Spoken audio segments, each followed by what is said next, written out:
and chances, future love and light,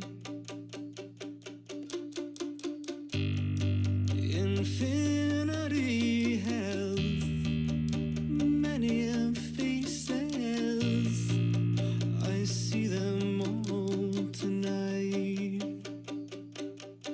in you. Our intersection, our divine collision. Our intersection, our divine collision.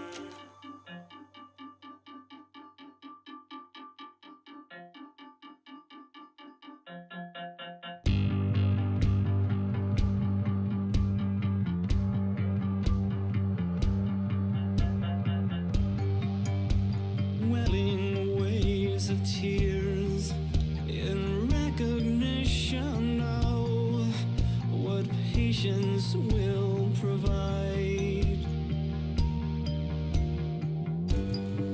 When radiating celestial bodies fatefully collide, it's you. Our intersection, our divine collision. It's you. Our intersection, our divine collision. Hey, hello, a joy to finally meet you. Hey, hello, Augustina.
sad being.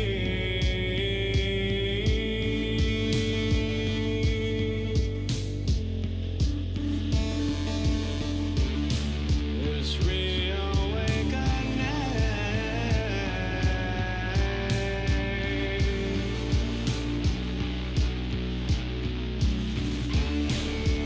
Grand Holy Mother and my deadly slumber to stand fearless on the edge of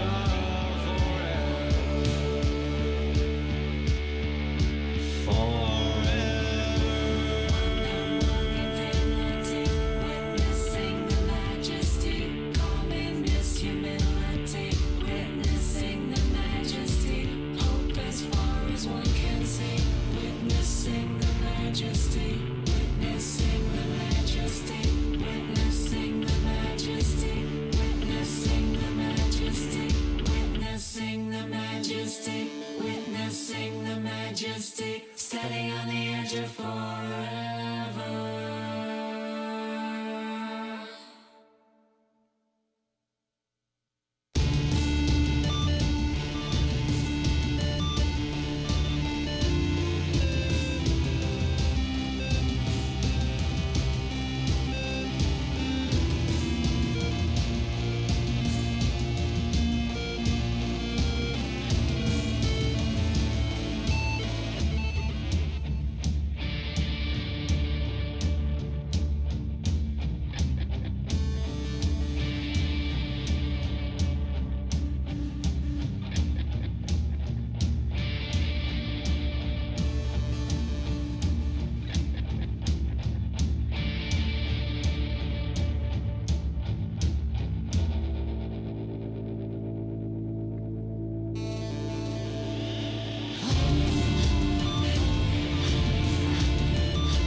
So the first time I saw him was at the annual City Festival at the end of the plaza on Bunker Hill, also known as the Island of Misfits. It's like a mound of black leather and army surplus jackets and boots and spiky egg white hairdos and mohawks and second generation exploited and minor threat and Sex Pistols patches and stuff. Basically a haven for the misunderstood punky, rocky, gothy, woe is me types. And there he was, like right in the middle of it all. Oversized yellow foam rubber cowboy hat and pink plastic Toys R Us pistols in holster. Check. Off-white dashiki shirt and tattered bell-bottom jeans. Leather feet. Raleigh cigarette finger stains. You know, he was an island within an island, and I just kind of had to know more. So I sat with him for hours just trying to get a bearing on his beautiful insanity.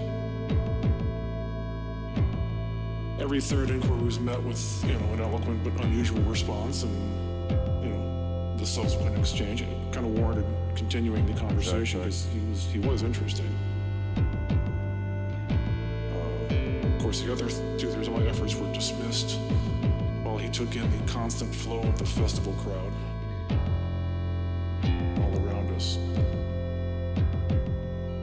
A raging river of multicultural music, art, food, families. All of this was his Walkman at full volume. I think it was Foreigner playing through the headphones. And I asked maybe you can turn it down so we can talk. And he replied, "Can you hear me?" And I said, "Yes." He said, "Well, then it's fine." He never really pretended, not once, to be able to organize all of this chaos that was going on around us. He just unapologetically chose which pieces to focus on. But, after a few hours, we seemed to have kind of found our stride, found our rhythm, kind of settled into it. We're having these intermittent conversations, flipping back and forth between the chaos and the focus. And then, just kind of out of nowhere, he seemed to become a little unsettled and disturbed. And I asked him what was wrong, and he just blurted out, "Peanut parents and syrup." And then he looked at me like I wouldn't know what that means. And then he said, do you have any batteries? So basically his Walkman was running out of power, and he just needed batteries. So before I could even turn and ask one of our fellow punkers for some double A's, he grabbed my face with both hands, and then for the first time in the entire conversation, he gave me his complete focus and attention, completely present, and calmly said, "We will never know world peace until three people can simultaneously look each other straight in the eye." Should the oceans rise? Should the sky come falling down? Should the islands tremble beneath us? See our better nature blossom.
fire, the bridge is on fire.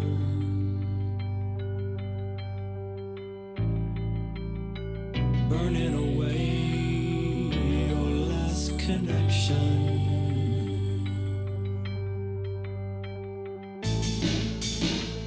Fire, fire, all bridges on fire.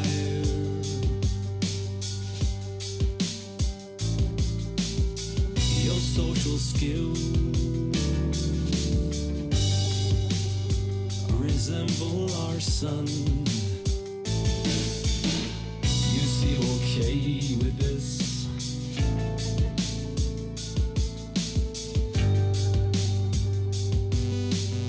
So deleterious.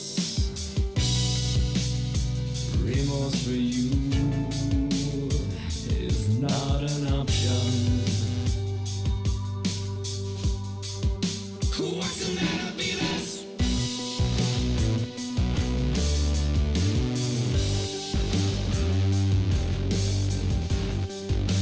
What's the matter, Beavis? Why you gotta burn it all down? What's the matter, Beavis?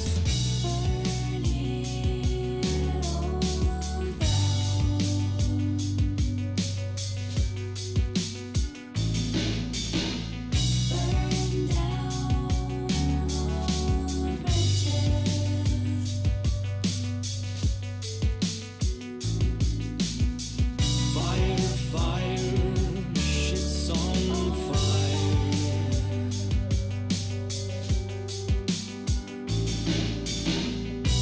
Beavis sure do love his matches.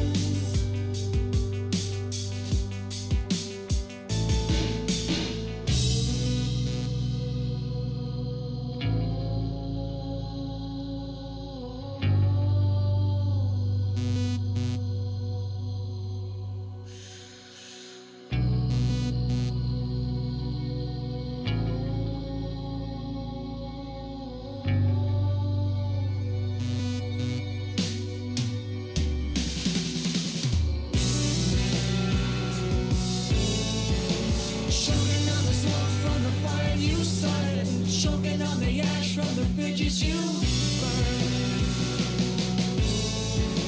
Choking on the smoke from the fire you started, choking on the ash from the bridges you burned. Daddy didn't love you, gotta burn it all down. What's the matter, Beavis? Not the better brother, gotta burn it all down. What's the matter, Beavis? Why you gotta burn it all down? Daddy don't love you, gotta burn it all down. Why you gotta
bitches. Trolls receive 86 cents. Stick around if your house open. Can't hold your shit or your tongue, you gotta go. Should you choose to react like an imposter, you in turn will be treated so. Yes, we're being condescending. Yes, that means we're talking down to you. With all that racket from your lips are flapping.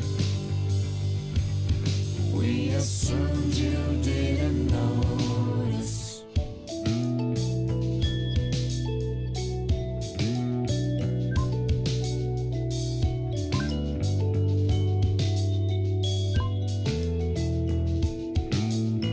Haters, Check. isolators, no one misses these. Bitches, resist the chance. Trolls receive 86 cents. Yes, we're being condescending. Yes, that means we're talking down to you. With all that racket from your lips are flapping. We assumed you didn't notice.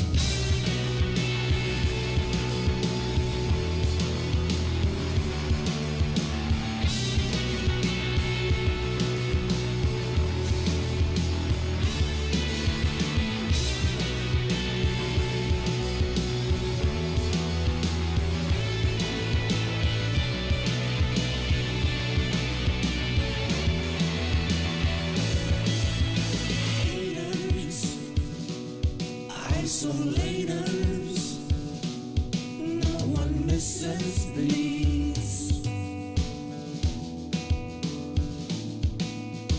Bitches, resist the chance. Trolls receive 86 cents. You speak like someone who has never been smacked in the fucking mouth. That's okay, we have the remedy. You speak like someone who has never been knocked the fuck out. But we have your remedy.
think fast one day to have been a snake and deceiver.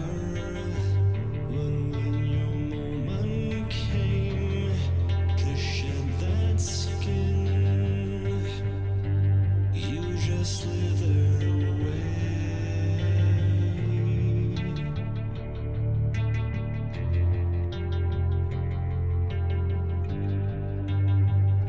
You just slithered away.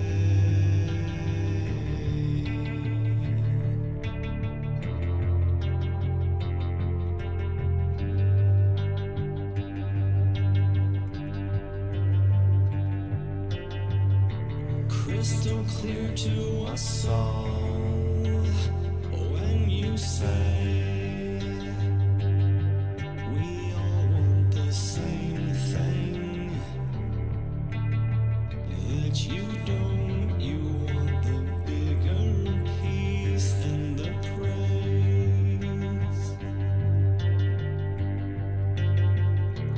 There are those who have seen and those soon to beware. What your smoke is concealing, just a trail of bones atop a lemming's hill. All fallen prey, all fallen prey, all fallen prey.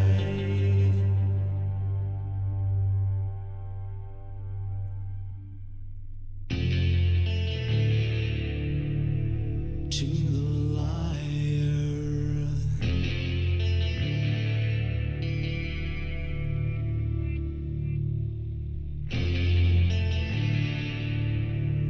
not a saint, not a martyr, just a snake.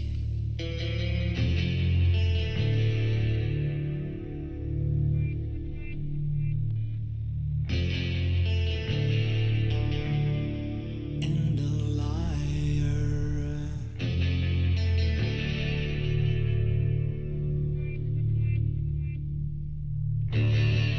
We used to believe when you'd say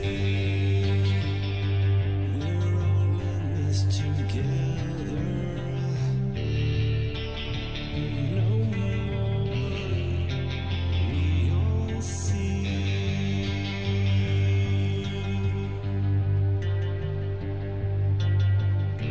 Now the mirror is broken. We all know what your spell was concealing. Just hollow eyes, a stolen crown, but not a king. No, not a king. Oh, yeah. Very relaxing. Oh, yeah. Just a liar, not a saint, not a martyr, just a snake.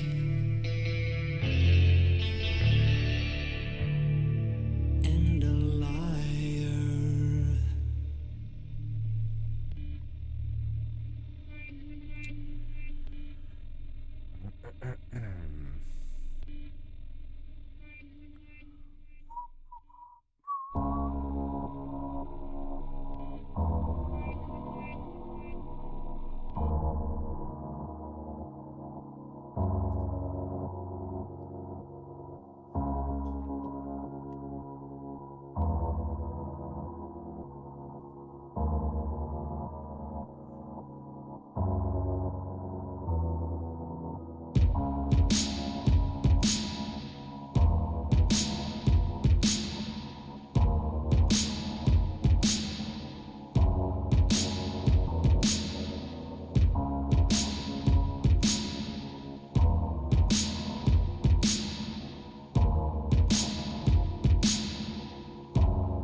Obsession has an odor. Television has a tilt. Fanatical behavior seems to fit you well.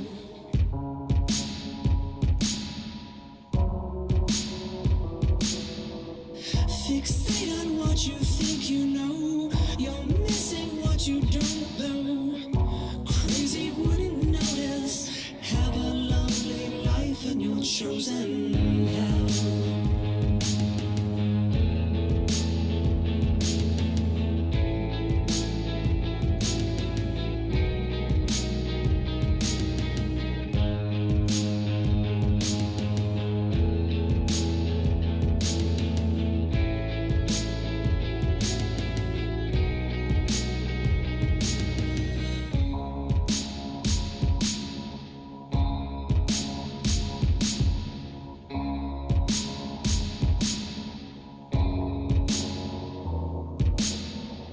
Metaphors just point the way towards untouchable ideas.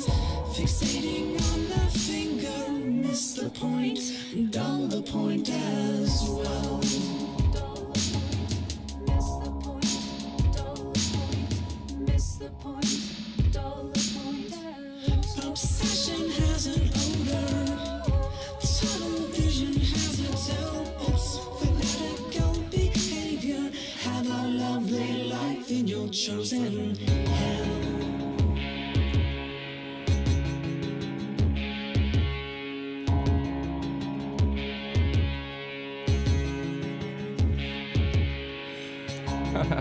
Yeah. I knew somebody was gonna come in and say that. It's not a slur, alright? It's the one word that's not allowed to be. What is it? Wireback? Clanker, wireback, rusty bolt. What's all the slurs? I know there's a bunch of them now. What's up, Annika?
stay the winter.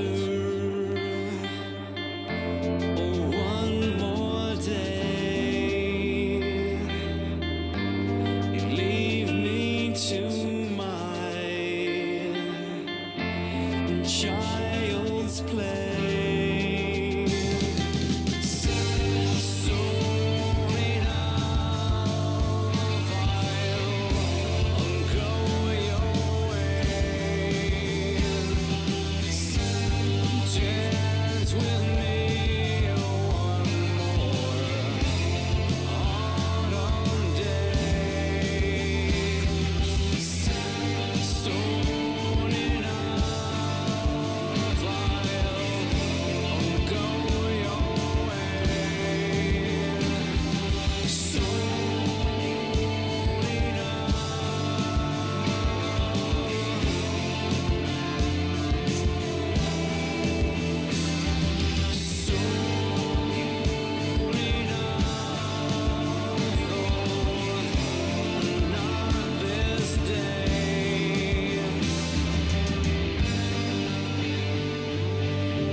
Blackout, New York Times, CNN, WAPO, Fox News, etc.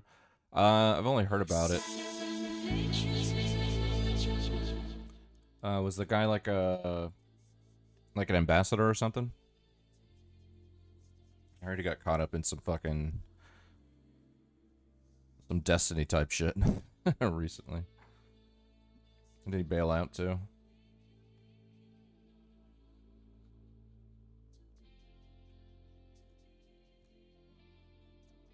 I guess the answer is yes, but I don't know everything about it. There's essentially nobody talking about it.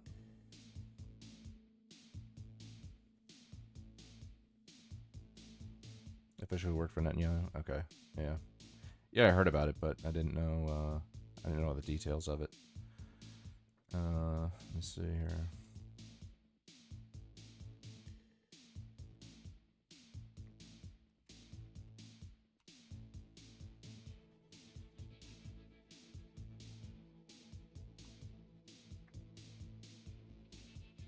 Being blacked out. Well, I mean, you know, when you Google it, at least when you Google the name, the first things that come up are the Nevada Independent, Axios, Newsweek.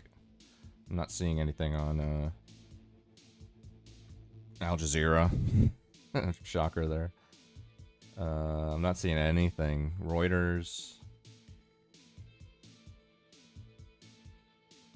The Times of Israel. The Times of Israel's reporting on it.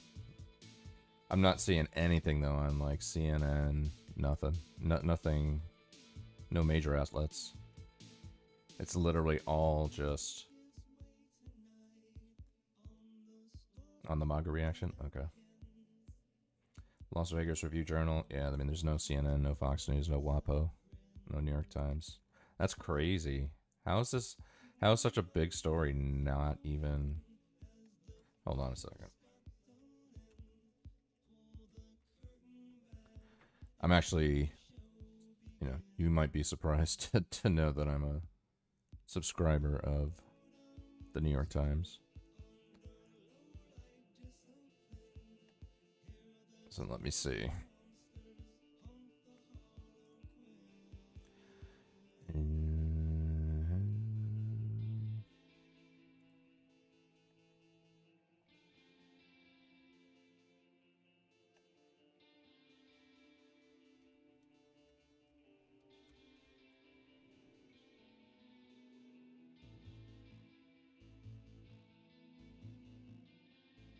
Wow, there's nothing here.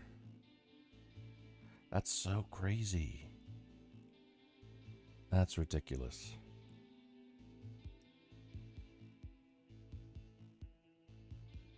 How is there nothing here?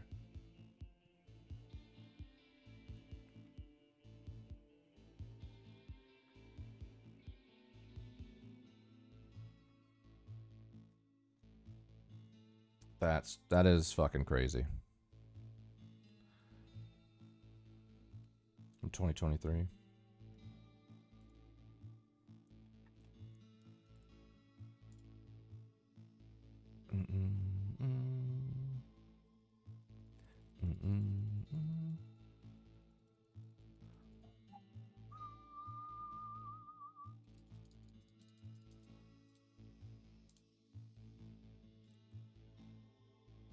And the only thing that's coming up in 2023 is something about crypto.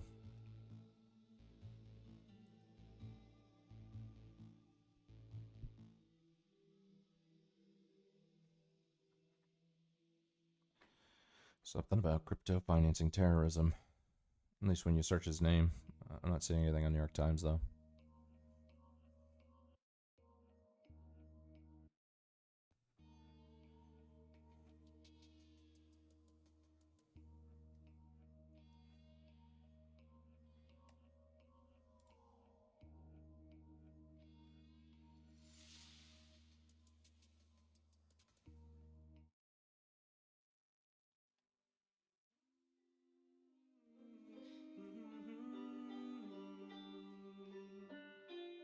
That is crazy.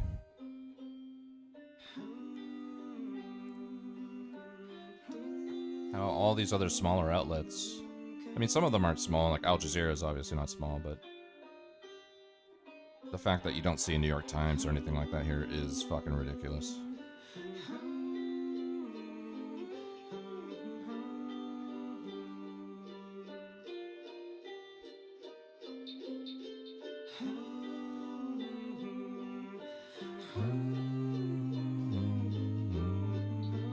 What does the Times of Israel have to say about it?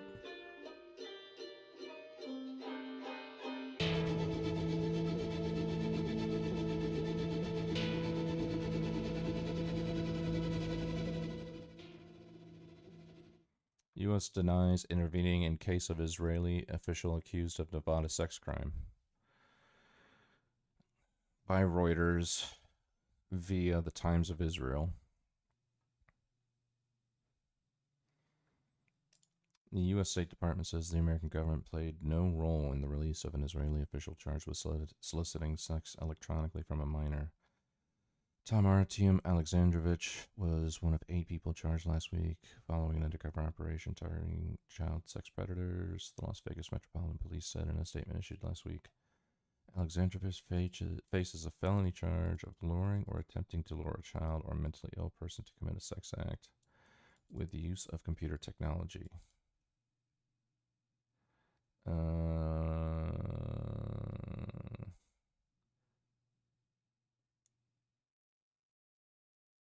The report that an Israeli official accused of a felony sex crime was allowed to return home drew a storm of speculation online. Alexandrovich did not claim diplomatic immunity and was released by a state judge pending a court date. Any claims that the U.S. government intervened are false. Well, that's a quick story. That's all they had on it.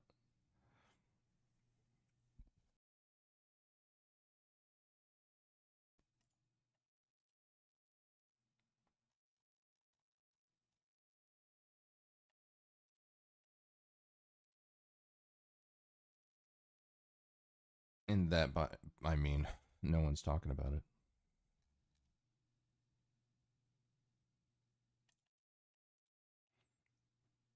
What about the Daily Wire? Did they talk about it? Oh no! Did anybody in the Daily Wire talk about it? I'd be curious to know about that one.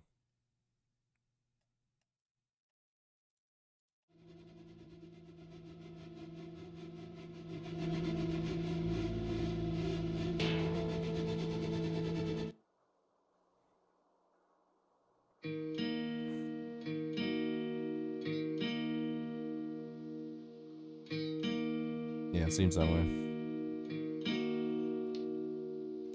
Hello, stranger, can you tell us where you've been? More importantly, however did you come to be here? Though a stranger, you can rest here for a while. But save your energy, your journey here is far from over. Come the sunrise, we'll descend through Judgment Valley and weigh your worth before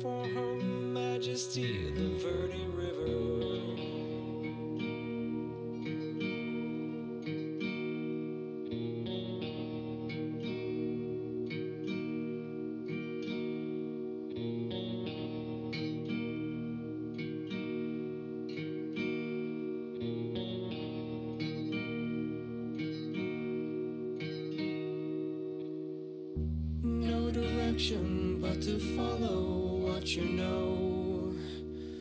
No direction but a faith in her decision. No direction but to never fight her flow. No direction but to trust the final destination. You're a stranger till she whispers you can stay. You're a stranger till she whispers that your journey's over. Weigh your worth before Her Majesty the Verde River. Is that the Electric Intifada? Is that what Seagull Shadow is?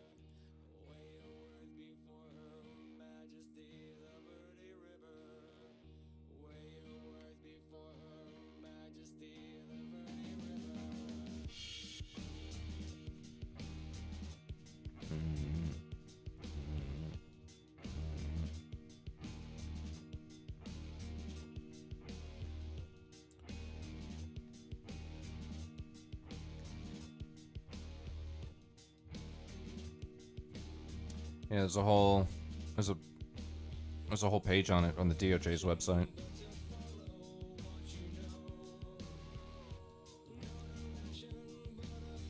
Yeah. I'm seeing it. It says just District of Nevada, U.S. Attorney's Office.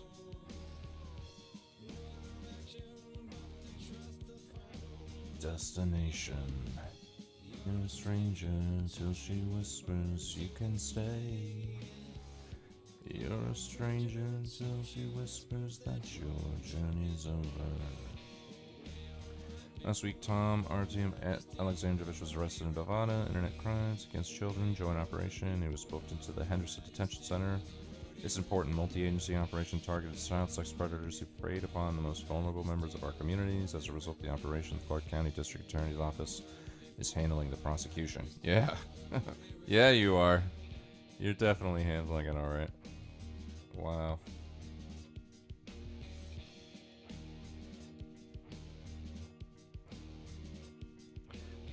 Other crimes? Probably a lot. Probably a lot.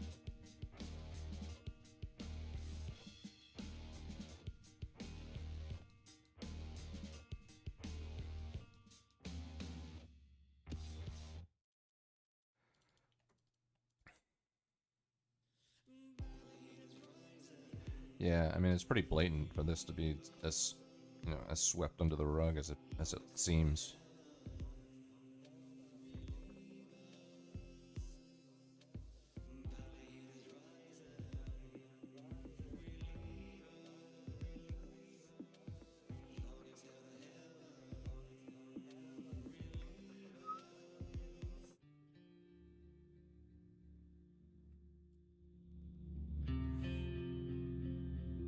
Especially in Vegas. No. I mean, in general, yeah, you're right. But I wonder what else is going on in Vegas.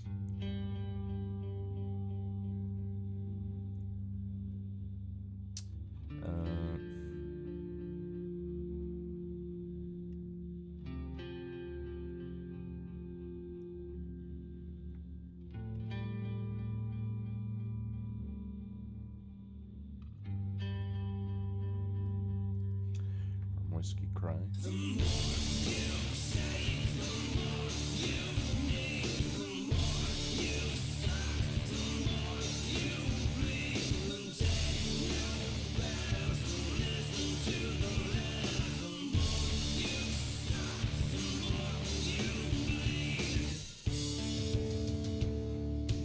Yeah. Yeah, that would be that would be ridiculous.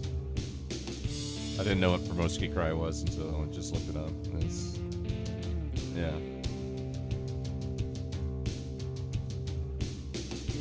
Echoes and specters, and those of none the wiser.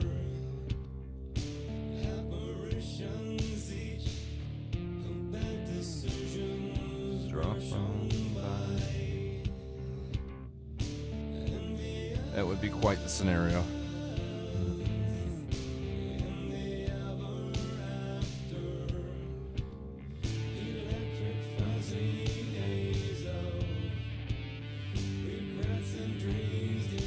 Gambling sim? Okay, gotcha.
I'm gonna play some Cyberpunk. We'll watch some slop.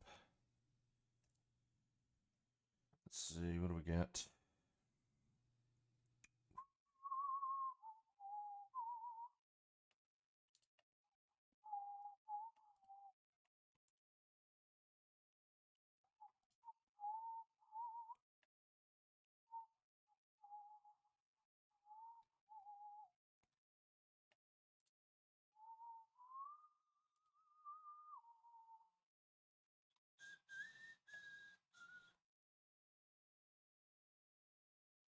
Here we go. My right wing queen. Okay, well, I want to begin with something personal and kind of get it out of the way, kind of send a message about who I am, what works with me and what doesn't work with me. And one thing that I can be very clear about is attempts to intimidate me don't work. So let's talk about what I mean. No. Over the weekend, I noticed that I have become a What's it target about? of one of these pro-Israeli groups. It's a shadowy group, doesn't disclose who it's funded by and what they're really about. It's called Canary Mission. Canary Mission happens to be one of those pro-Israel groups that has targeted all sorts of pro-Palestine, pro-peace students at universities like Columbia, Harvard, Tufts. Think Mahmoud Khalil. Unfortunately, he became Army sergeant. one of the targets of Canary Mission. So did Rumiesa Ozturk, who simply wrote co-wrote, I should say, an op-ed for her student newspaper at Tufts University calling for the divestment of Israeli companies because of the ongoing genocide in Gaza. So typically they engage in these targeting campaigns, and typically these targeting campaigns work. In fact, the individuals that I just spoke about spent time behind bars because of what Canary Mission does.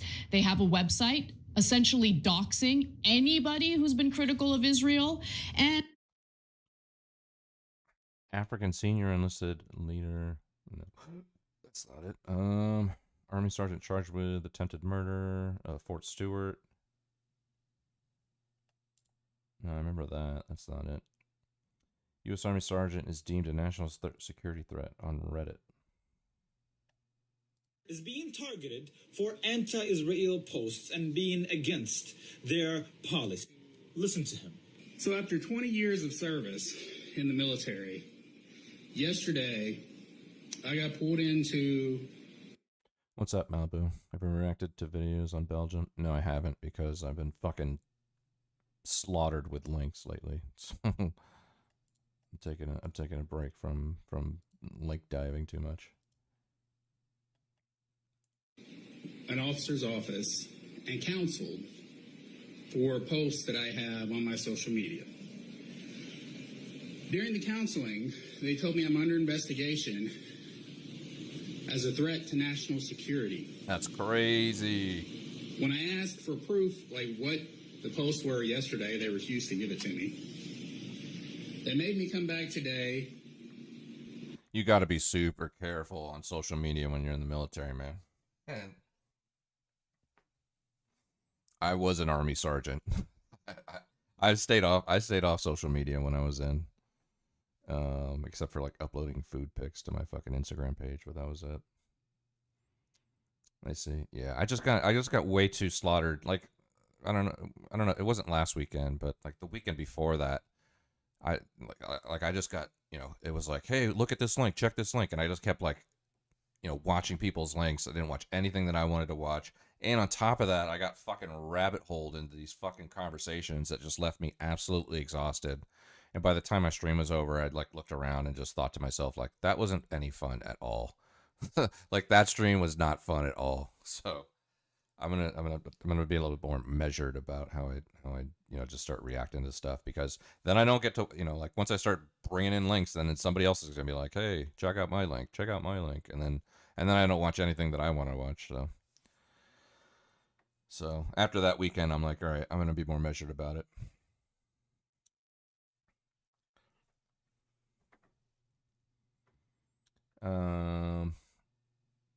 That doesn't mean that I'm never gonna watch somebody's link. That doesn't mean that. It's just like right now I'm in a mode where I kind of want to just I have a set of videos I want to watch, and I haven't even started them yet.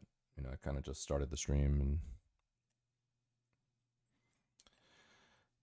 PPG's mod hates me. Yeah, I'm sure anybody. There's a bunch of people that hate me. Whatever. That's fine. I don't care.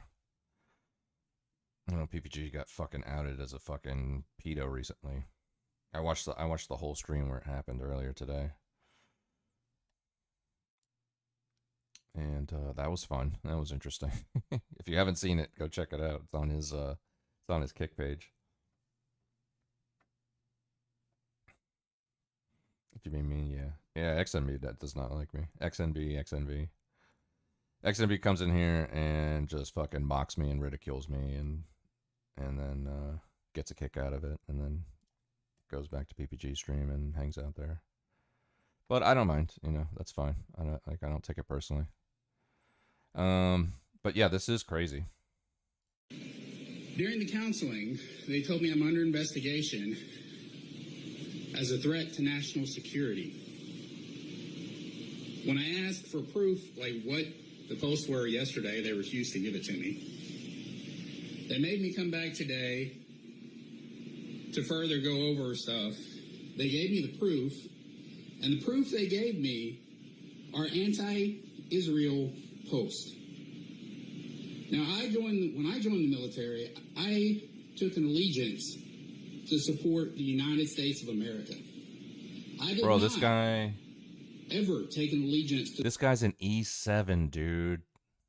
This guy's an E7 and he's getting pulled in as a national security risk.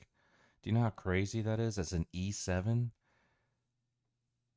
Like you're a fucking platoon sergeant. You're almost a senior leader. Like that's a crazy rank to have this happen.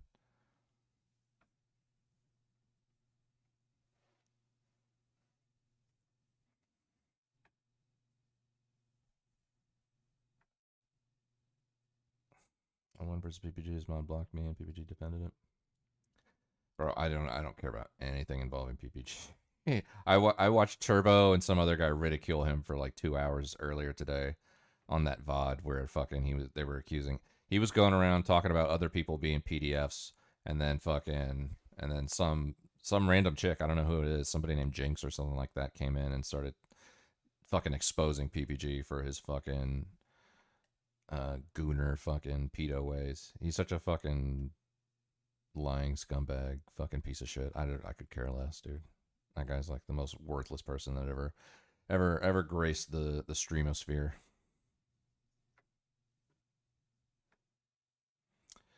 I don't know what pay that gives you. Is it over 90K? No, you're not making 90K as an E7. You're probably, I don't know, you're probably making as an E7. It's a very high non-commissioned officer, but enlisted service members don't make a lot compared to commissioned officers. So I don't know what the, actually let me see, what's the E7 pay scale?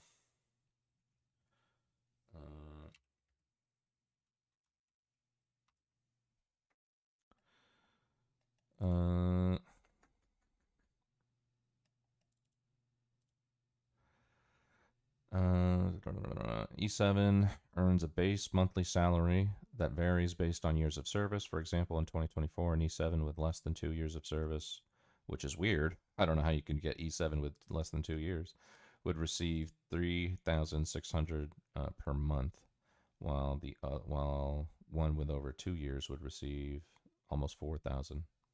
So I mean, like, on a good day, an E7 will make like 50K probably.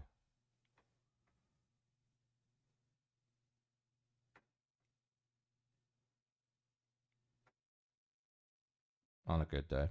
It's not 90K. 90K, you're talking about like sergeant majors and commissioned officers and things like that. But either way, it doesn't matter. Like the rank is still huge. If you see that rank, you're showing respect. You know. That mod said that about you while talking to Potato.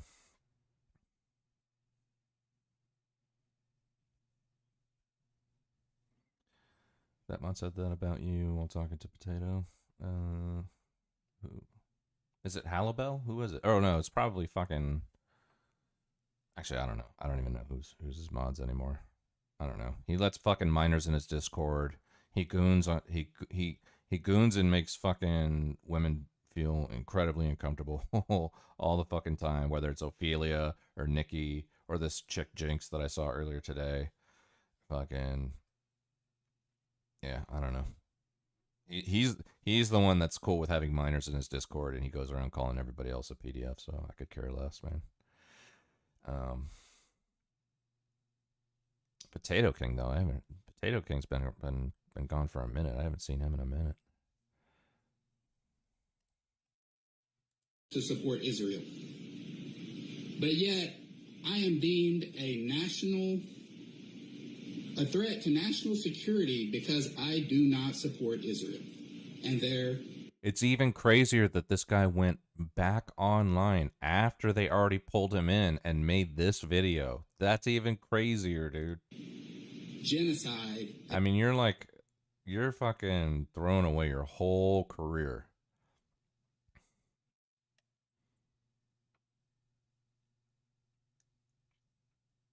You know how long it takes to become an E7? You know how long it takes? Oh my god, it takes forever. Some people retire at E7, This guy's probably been in 15, 20 years. Against the Palestinian people. Yeah, that's true. Yeah, exactly. Yeah, obviously, you're not going to make service members in general don't make a lot, but you get free housing, free healthcare, free all that stuff. So I mean, there's some compensation on the back end. But this guy, I mean, this guy has to have been in the service for at least 15 years, maybe more, at this rank. And then they pulled him in, and he still went back online to make this video to tell everybody that they did that. That's insane, dude. Yes, you heard that right. I am deemed a threat to national security because I don't support Israel's genocide against the Palestinian people. Since when does not supporting a foreign nation get a U.S. soldier investigated for being a threat to national security? That's crazy, man.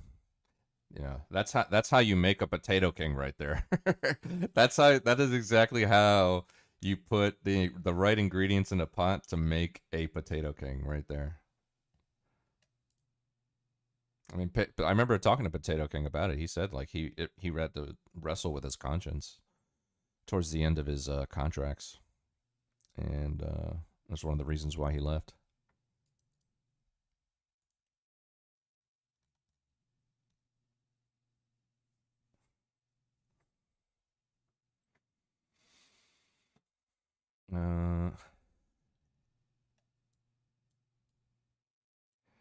When will people learn that you can't say anything political in a uniform while on government service? Yeah, it sucks, but everyone knows the rules. Yeah, yeah. Just don't do it in uniform, man. Just don't do it in uniform. The moment it's in uniform, it's a whole different ballgame. It was in his stream chat. Halibel said you want a 20-year-old concubine, and for that reason called you a. Potate responded by saying, "That's weird." Oh my god, I'm not having this whole conversation again. I said that myself, as someone who's in his early 40s, who has done all the right things, has a great job, saved up money, never been in trouble with the law, relatively healthy, manageable debt, great income, good prospects for my future, right? I have all these great things going for me. And then if I look around at the dating pool at women my age, they're all going to be fucking divorced with crazy baggage or multiple kids and all that shit, right? And I don't fucking feel like signing up for that. That's not my fucking vibe, man. So, you know, I said like I'm thinking like probably mid-20s is where I'm aiming. Cuz that way I can it's old enough that it's not too creepy, but at the same time I'm still getting that age range where the probability or the likeliness of a woman that I meet having kids or drama or divorce or debt or baggage or anything like that is way less likely. No, I don't think it's fucking ridiculously crazy. And there were females in the call who agreed with me. They were like they not only agreed with me, but they vehemently disagreed with fucking PPG, who wanted to up the age of consent to 25 because the frontal lobe is what he was saying, which I very much doubt he knows any fucking science about the frontal lobe anyway. He just used that, probably just had that in his back pocket as a fucking talking point or whatever. So whatever, I don't know. I'm not gonna rehash that whole fucking conversation.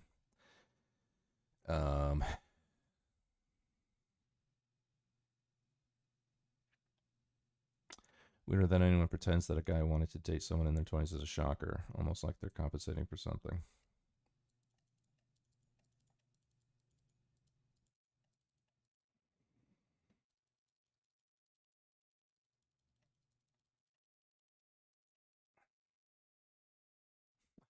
I can't even tell if you're insulting me with that or not. I'm wondering, wait, is that an insult? Like, are you saying I'm compensating, or are you saying they're compensating by thinking that what I think is not crazy?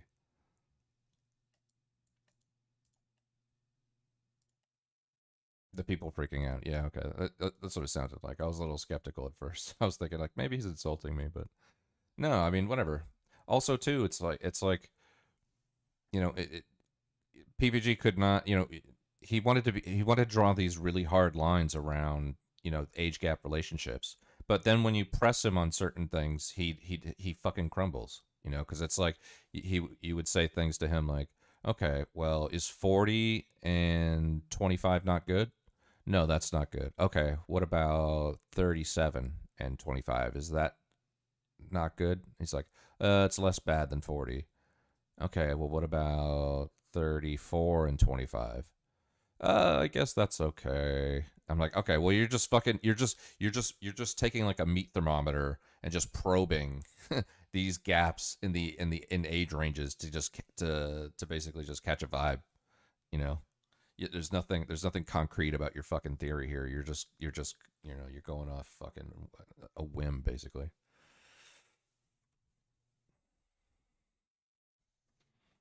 Like those preachers who want to kill people for being gay and then get busted with a gay prostitute. Yeah, exactly.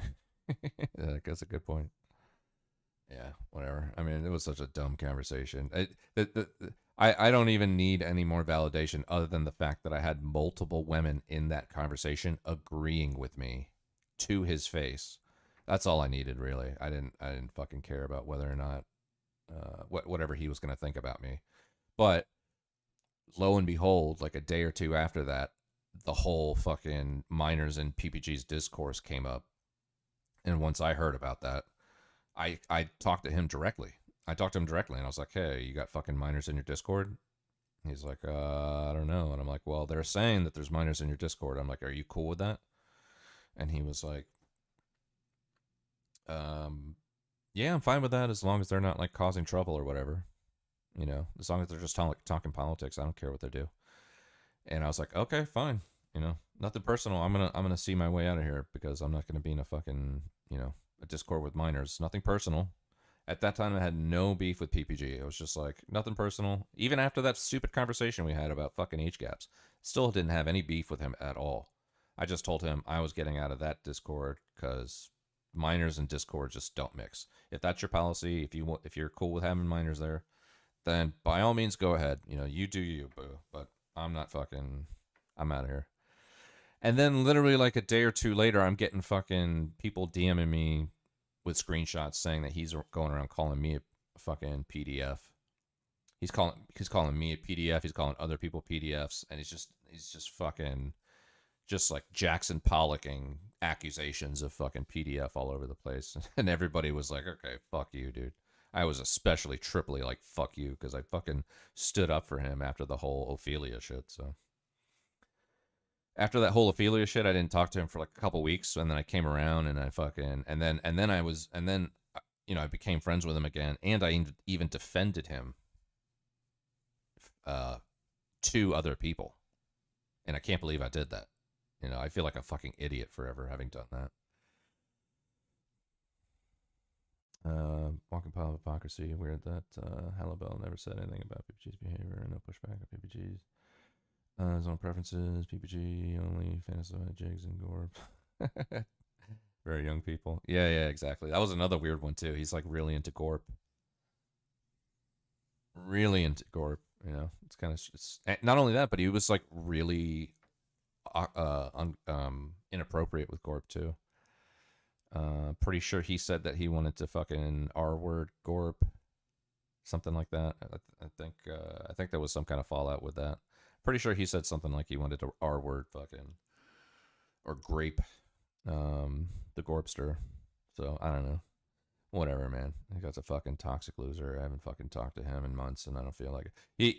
We did jump into a call like I don't know what 4 months ago, something like that, 3 or 4 months ago, because somebody told me he wanted to apologize, and then he gave me this bullshit backhanded fucking, "Oh, okay, well if you really must hear it, then fine, I'll just say it, I'm sorry." And I was like, "Fuck you, dude," and I just hung up and I fucking left. So whatever, he's a fucking loser. But I mean, his mods, there's a lot of people that don't like me over there, for whatever reason. That's fine. I don't care. I don't not like anybody over there. I never there was never a person I met over there where I was like, "I don't like you. You're a bad person. You're horrible." Never, not one person that I ever met over there that I just didn't outright not like. Um, and But I don't know. Maybe they just see me as like some fucking meathead MAGA tard or whatever, you know. Which is fine. I mean, I can understand why people might think that. Anyways. All right, let's go. What's my right-wing queen got to say here? And I think that they're particularly gross. If you go on their website, they also target other organizations, and news organizations are included in there, including Students for Justice in Palestine, Students United for Palestinian Equal Rights. Ooh, can't have that. Jewish Voice for Peace is also a target of the Canary Mission. AJ Plus, Al Jazeera English, Al Jazeera Media Network. Anyone simply associated or part of the BDS movement is also a target. You'll go on their website and they list people's identity. And even though no one's committed any crimes, no one's done anything wrong, most of these people haven't even said a single thing that's pro-Hamas or anti-Semitic, doesn't matter.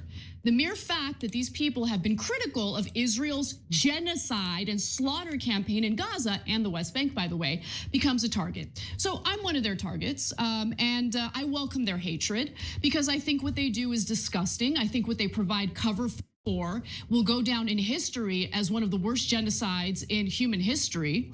And I live in the United States of America. I'm an American.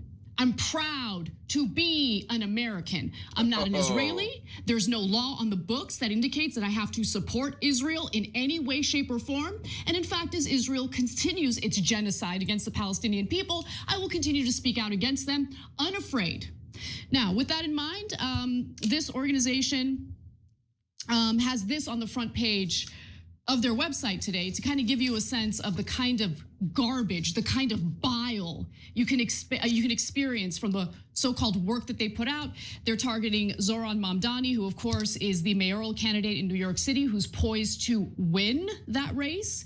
And the reason why they don't like him is because, well, I mean, I don't, has he said anything anti-Semitic? No.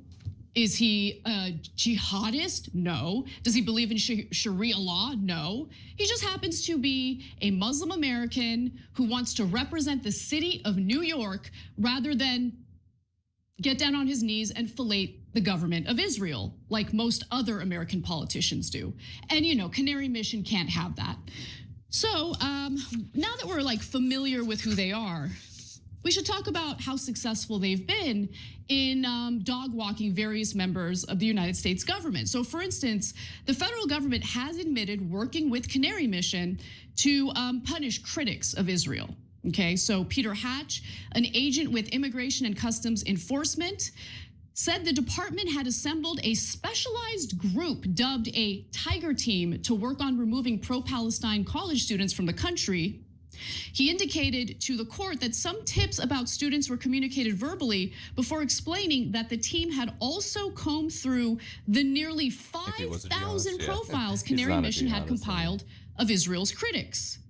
You mean someone said, here is a list that the Canary Mission has put together? Judge William Young asked Hatch, according to court's transcripts. The official answered with a simple yes. I mean, he's not a jihadist, but he reminds me of like Trudeau. You know, he has like many faces. He has different accents, different personalities, depending on the setting he's in. So he kind of reminds me of like a Trudeau type.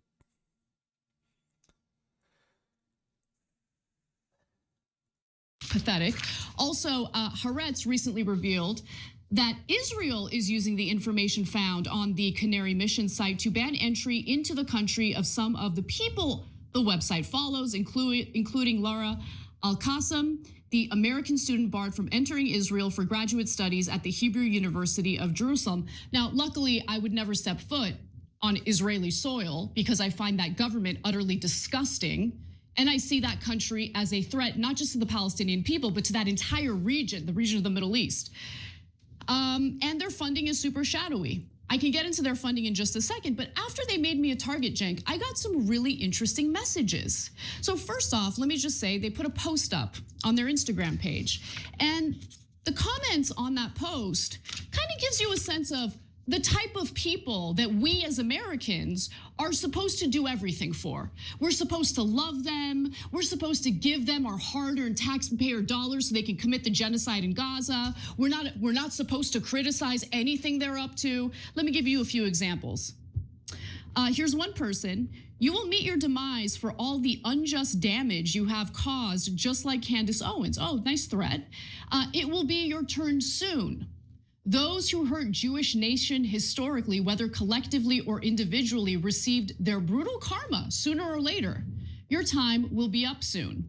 So that's a very specific death threat that's saying we're going to kill you. Because, by the way, when Israelis say they're going to kill you, they probably are. I mean, so every threat from an Israeli is super serious. Right now, their government is run by a bunch of psychotic serial killers.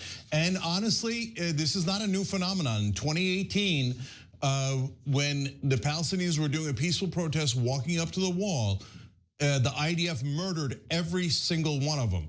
Sniper shots, killed them all in a peaceful protest. Killed an American journalist covering it with a sniper shot to the neck. So when I've had the IDF write my name on a bomb, now this is one of many death threats that Anna got. She's gonna read you the rest of them. But I'm assuming we're gonna have congressional hearings right after this video goes up, right? Because I know that I don't know of a single death threat that was made to a single pro-Israeli student on any college campus. I've heard, oh my God, they had to walk around to get to a class. Oh, somebody said something against Israel. Whatever it was, believe me, if there was a death threat, we would have all heard about it 2 billion times, right? Okay, but now you have death threats against normal Christian and Muslim Americans.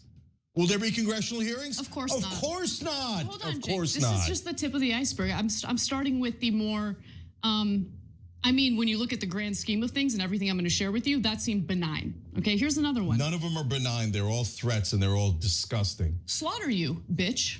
I mean, slaughter is what you guys specialize in. Let me continue. Here's another guy.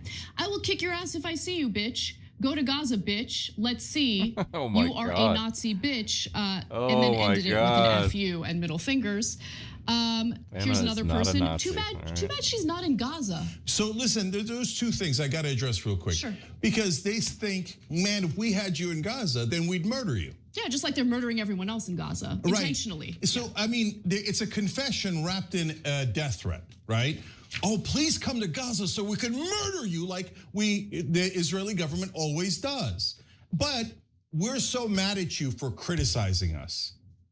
Oh, you were so wrong to criticize us for being genocidal killers. That's why we're gonna murder you if you come to Gaza, right? Because Gaza's a slaughterhouse, which they're happily applauding and cheering on. And second of all, they're used to, it's okay. We can murder anyone we like because anyone who criticizes Israel is a Nazi. And that gives us the right to slaughter them, murder them, kill their babies, starve them to death. Because in our ridiculous, paranoid, ludicrous, insane minds, everyone in the world's a Nazi. Everyone in the world hates Jews. Everyone in the world hates Israel for no reason. For no reason at all, when Israel was just benignly murdering everyone in Gaza.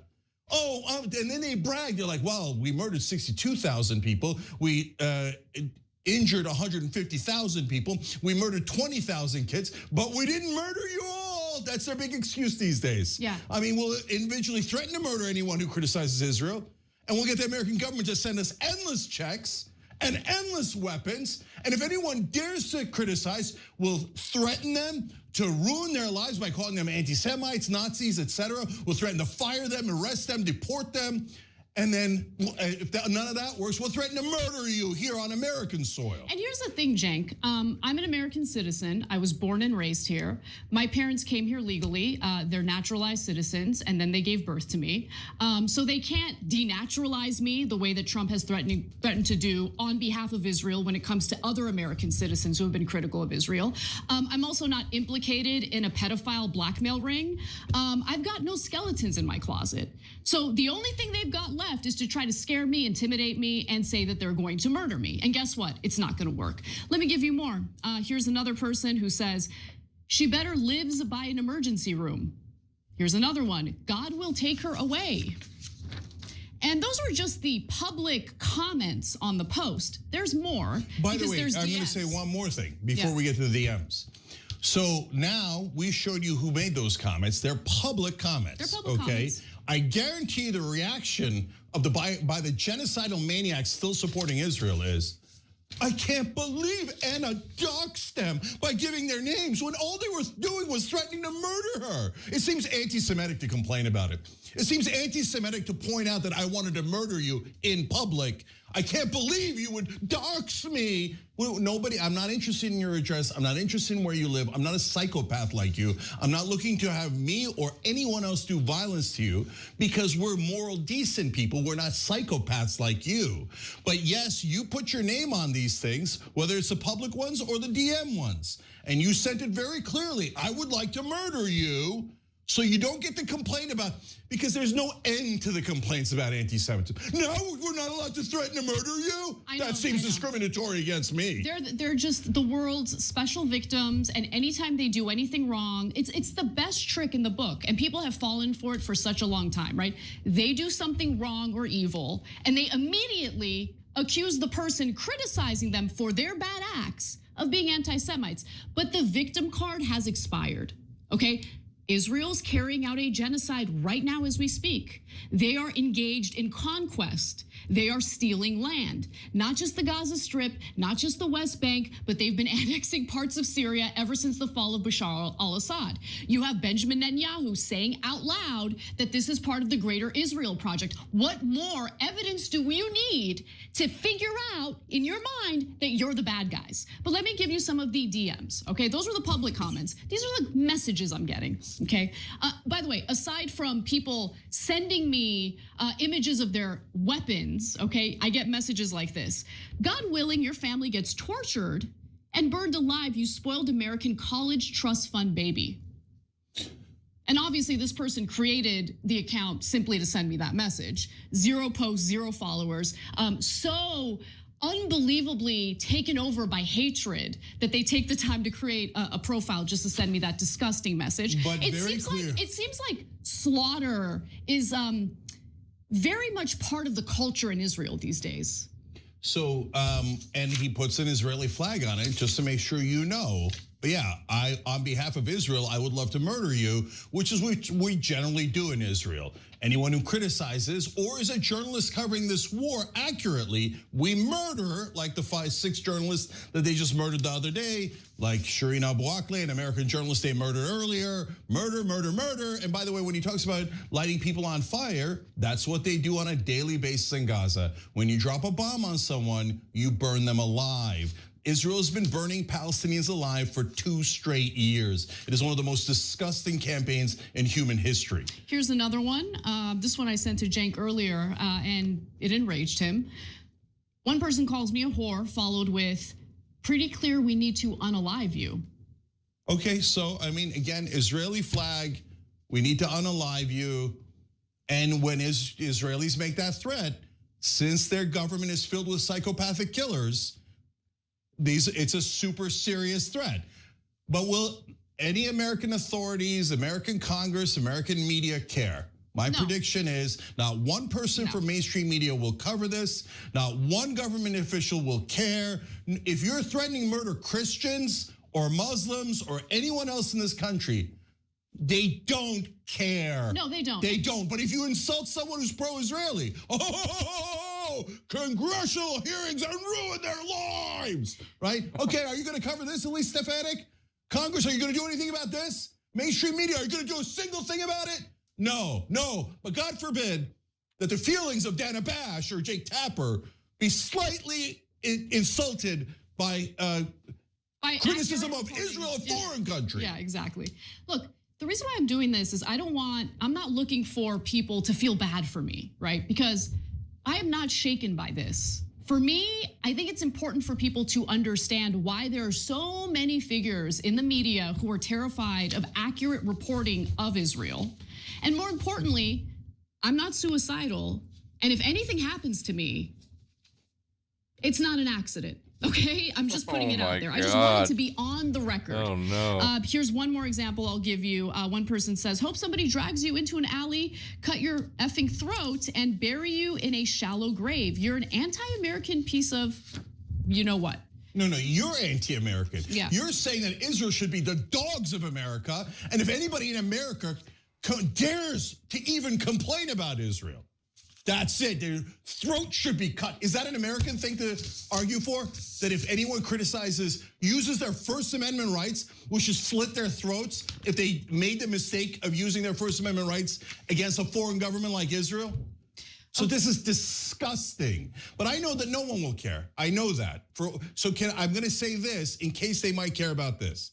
So groups like Canary Mission are terrorist groups? Yeah, well, of course, what they're doing is they're encouraging stochastic terrorism. Yep.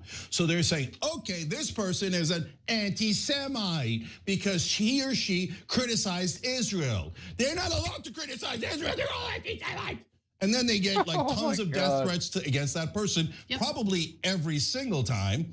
And then they probably laugh their ass off behind the scenes. Let's go. Cross your fingers. Hope to get lucky that one of them murders Anna.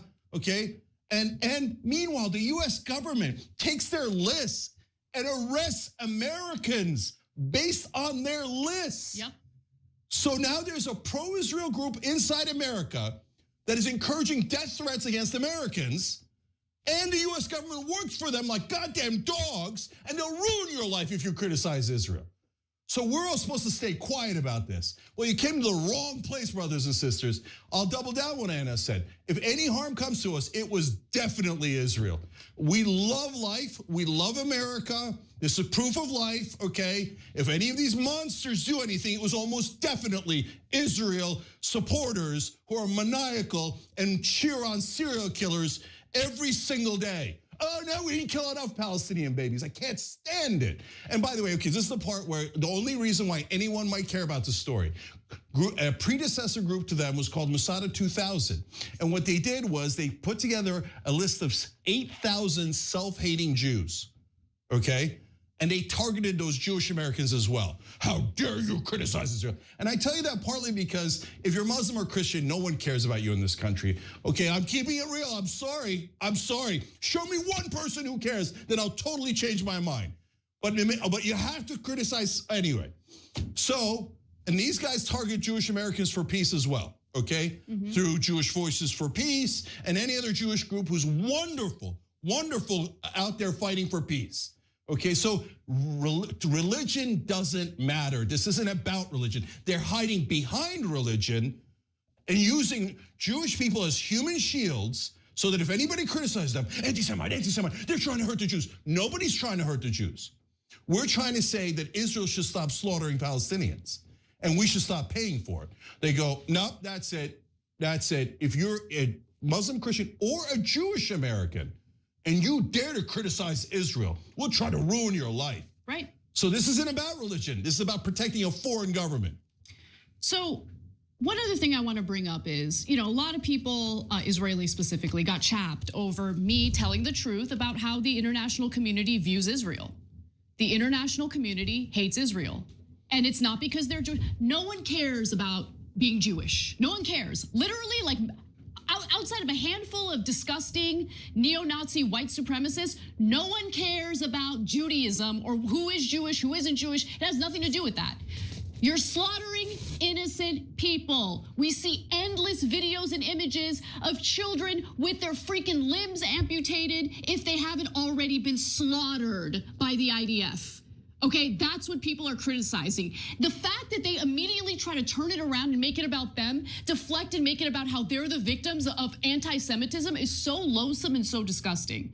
But on top of that, we got to talk about the cultural issue within Israel because they love to talk about how, the Palestinian children deserve to be slaughtered because they're taught to hate. They're taught to hate the Israelis. But if you look at videos online, there's tons of them. It seems like a lot of young Israelis are just taught to hate the Palestinians. In fact, there's a Palestinian American by the name of Hamza. He has an incredible YouTube channel. He streams and has these conversations with Israelis living in Israel. And I want to go to the first video to give you a sense of what those conversations look like. Hi, IDF? No way, it's not you. Do you know me? Do you watch my videos? Yeah. What do you think about the bombs in Gaza? Do you think they should continue to bomb Gaza? Yeah, should they flood the city, no people. Really, no people? There are 1 million children in Gaza. You said you want them all gone? After our hostages come back, then bomb Gaza. When the hostages come back, you'll bomb Gaza? I want that. So when the hostages return, you want to bomb Gaza? Yeah. And you want to kill everyone there? It's maybe because you're an Arab, you are stupid. Oh, really? Yeah. I'm stupid because I'm Arab? What does that mean? Yeah. I want to go to another one. Let's go to the next Before video. we go to the next one, I just want to point out what the IDF soldiers there are saying. They're saying, be stupid enough to give us the hostages back, and we're going to murder you all anyway. Yeah. Okay, do they speak for the government of Israel? Yes. They don't. But They do. But do they, are there tons and tons of them on video saying this? As Smotrich and Ben Gvir said, annihilate them all. Yes. Has Benjamin Netanyahu said, conquer Gaza, take it all, we're on a mission for greater Israel? Yes. So that genocidal campaign that you're seeing with your own eyes from IDF soldiers there is actually the official government policy of Israel. And their entire parliament voted 68-9. I don't know. Not a single Jewish vote against it. In a vote to say, we will... She's getting like random threats from this Canary Mine situation, or Canary Mission. Never make Palestine a state. It's probably just her rhetoric in general. Basically, they're saying they'll be our inferior servants for the rest of their lives. We'll run open-air prisons and concentration camps, and they will never be free because we are the superior race. I've heard this before. But the last time I heard it, I was super proud that America went to fight the monsters who were doing the Holocaust and save those beautiful Jewish people from getting hurt, okay? That's when we were the good guys. Now, our government says, oh, you're offending the sensibility of the Germans. The German feelings have been hurt. Congressional hearings about German feelings, okay? But the Germans are slaughtering? Who cares? Send them more money. Send them more money. They haven't slaughtered enough people yet, okay? See, we used to be proud of this country when we stood for justice. Now we stand for these maniacs. One more video. Let's go to A2, please. Hi. Oh, you're the one that with the Free Palestine. What do you think about Israel bombing Gaza and killing all the civilians? I don't think nothing. I think they should have it. I think that what? You said you think they should be bombed? Yeah. The innocent lives. Are the kids being bombed in Gaza? Is that okay? Yeah. The kid, maybe you didn't hear me. I'll ask you again. Are the kids? Yeah, you know why? Wh- Okay, yalla, bye. Hi. Palestine. Hi, nice to meet you. I don't even know you. Why are you being like that? You think it's funny that Israel's bombing innocent lives in Gaza? With your babies, yeah. You think it's funny? Yeah, it's very funny. Are you even human? I'm human, you see. I'm not a robot. These babies are...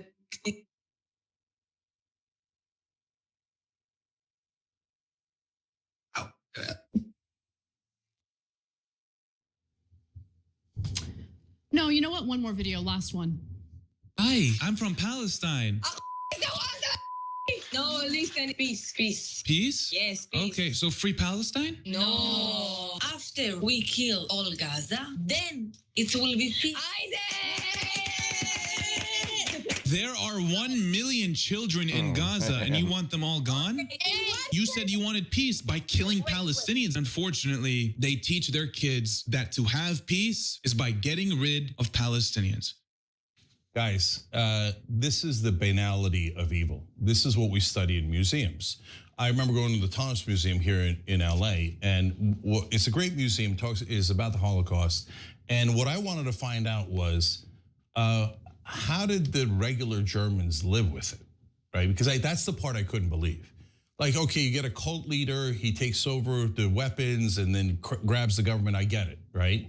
But I wanted to know about the banality of evil and how the Germans thought, oh, it's no big deal. Round up the Jews and the Poles and the Roma and the LGBTQ and murder them all, put them in gas chambers, etc. No big deal, right? How could human beings think that way? Well, now we have our answer. You saw it in those videos. Like perfectly normal people. They're like, yeah, murder all the kids. Palestinians have no rights. They're inferior. They're not even human. So what? Slaughter their babies. Slaughter all of their babies. And they do it with like, oh, we're in the suburbs. We're having fun. We're so rich and we're so great. And we have paid family leave and we have everything we need. And we're a top 20 economy. And we have Iron Dome and we have nukes and you can't ever touch us. So since we're invincible, We're just going to rub it in your face. Ha, ha, ha. We like to kill your babies. And America goes, oh, congratulations. Here's another $20 billion. Yep. So, guys, they don't represent all Israelis. We just had a protest of 500,000 Israelis that showed up that said, you know, they were fighting for the hostages back. They're fighting for peace. You know, mixed reasons why. They want the hostages back. They don't care about what's happening to the Palestinians at all. Let's not needlessly launder their reputations, and let's just call it for what it is and who they really are. They don't care about the Palestinians. They're in favor of the starvation. They're in favor of the mass slaughter. They just want their hostages back, and that's it. Guys, they're worried about IDF soldiers now committing suicide because they probably can't live with themselves considering the atrocities they're carrying out. They only care about the Israelis. That's it. There might be a handful of Israelis who might care about all those innocent people being slaughtered in Gaza, but polling indicates a vast majority of Israelis love the slaughter, and it disgusts me. What am I supposed to do? I'm supposed to love that? I'm supposed to sit here on this show and talk about how wonderful Israel is? No, they're committing a genocide, and the vast majority of people in that country love it. So that's according to the polling. I wish it wasn't the case. It's not some random thing that somebody's throwing out as a trope or whatever. Last poll I saw, 82% of Israeli Jews said, keep going in Gaza. Jesus Christ, man. So they'll say something different about the hostages because those are precious Israeli lives. And all lives we are perfectly consistent. All lives are perfectly precious.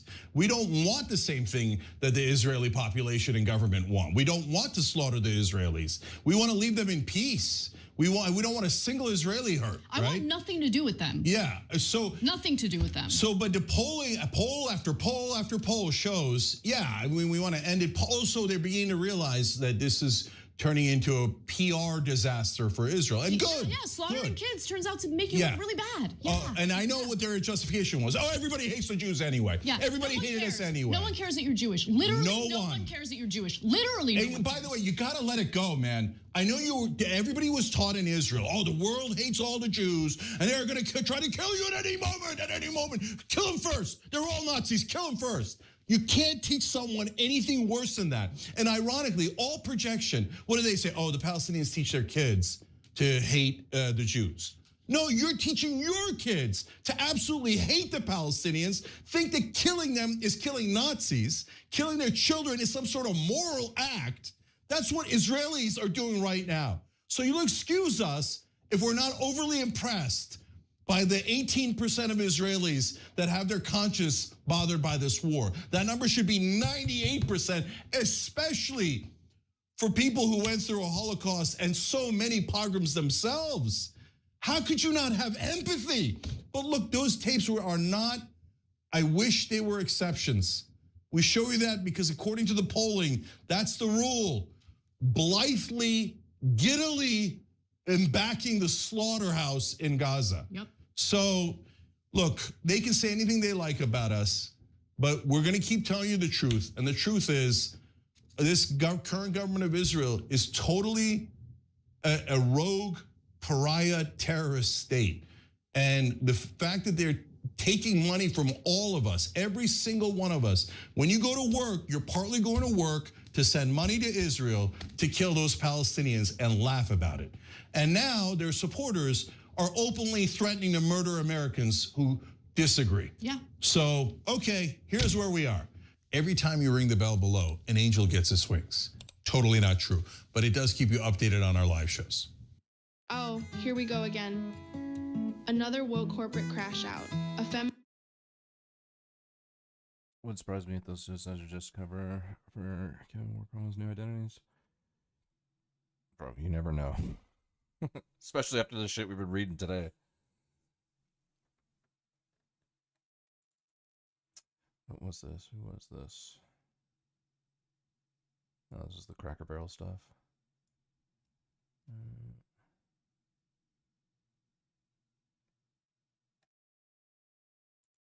The resistance is spreading and now they're really panicking.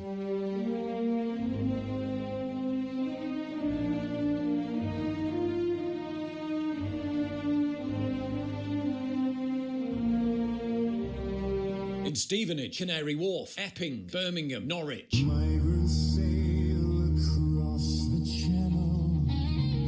In York.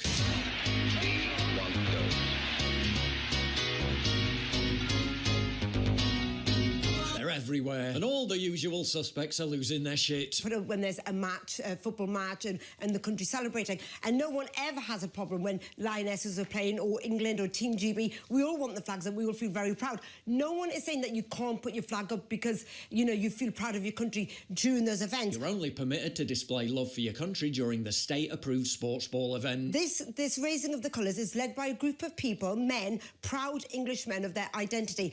I find it a little bit sinister. Englishmen doing it is sinister. Pakistani men doing it in Birmingham. Oh no. Well, that's just cultural enrichment. I have a problem with those flags going up suddenly everywhere. It really is like a cross to a vampire. And actually, I do worry for the coronation. In no sense is that a symbol of you know what that is? nationalism or racism. That's just kind of ignorant to me, because you're waving it around. I'm not demanding you put those flags down. Black and brown communities aren't scared. We're not cowered away. Oh, really? Why is there England flags everywhere? Yo, there's just England flags everywhere. Imagine being this disturbed at seeing England flags in a country called England. I get patriotism, but now I'm just scared.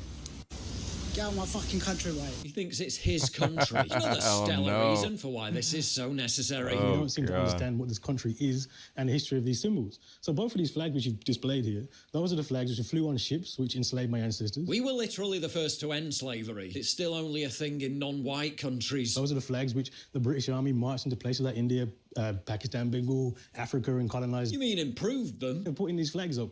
This is not some benign, oh, let's just be patriotic. Go and search, what is it, Operation Raise the Colours, and you'll find the same far-right, Little England, this nonsense spewing about all the migrant hotels. So it's all this, that's what that's about. Yeah. And people are sick of being put to the back of the queue in their own country, ripped off by their own government, while random illegal men from the Middle East and North Africa get free hotels, NHS treatment and prepaid debit cards. Sick of being called racists by twats like these for worrying about the safety of their own children. That's what it's about. I'm sick to the back teeth of seeing the Palestine flags all over the place in cities like even Stoke-on-Trent, but parts of Birmingham as well that I've driven through. Why are you sick to the back teeth of seeing the Palestine? Because this is not Palestine. This is the United Kingdom. We had the Ukraine flag a lot. Were you sick to death of that as well? Yeah, I was sick of seeing the Ukraine flag. This is England. I bet you there's an aggression in this campaign, which I think we should beware of. Somebody's going around putting up these flags in this way, these crosses of St. George. You know it's aggressive. Aggressively based. McKinsey predicts AI will inject 13 trillion into the economy by 2030. The flip side, 379 million workers will have to completely switch careers. And most likely those jobs will require AI to a massive extent. Feel like everything around you is shifting at light speed? That's because it is. The question isn't whether AI will change everything, it already has. The question is, are you positioning yourself to win, or tired of watching from the sidelines as others build the future? Introducing the 2-day AI Mastermind taking place this Saturday and Sunday. 2 days with expert mentors, 16 hours of learning, 10 plus AI tools, helping you go from an AI rookie to an AI pro and stay relevant for the next decade. Now here's the exciting part. This training normally costs $895, but I've partnered with Outskill, the world's biggest AI education. Amazing job. You should be proud. You totally over-delivered. Hey, this was mind-blowing. So I had an amazing session. Last 2 days I was hooked to my screen. The lovely...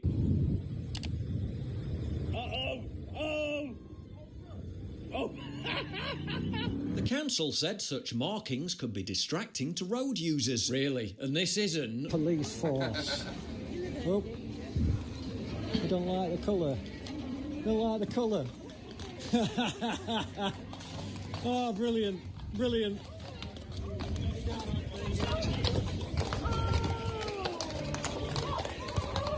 Charities complained that LGBT crosswalks were confusing guide dogs, putting the blind in danger, and nothing was done. Bazza slaps a bit of red paint on a white circle, and it's removed within hours. Bazza's now the target of a police manhunt. What were you doing with all those flags and cable ties outside the migrant hotel at 2 a.m? Just making them feel welcome, officer. Potholes are left unfixed for months, sometimes years, leaving our roads looking like the surface of the moon. Yet when it comes to sending out crews to remove England flags in the middle of the night, oh, they've got lightning fast efficiency. Now you can go on camera. Who's proud to say they're a traitor? Traitors, taking our flags down, scumbags, with a little private escort, private security van with them. Well done, mate. Remember where you was. Remember your job. Still, people have discovered an ingenious way of actually getting the potholes resolved. Maybe they'll even collect our bins now. Everywhere you go, the Anglo is awakening. The Anglo is awakening.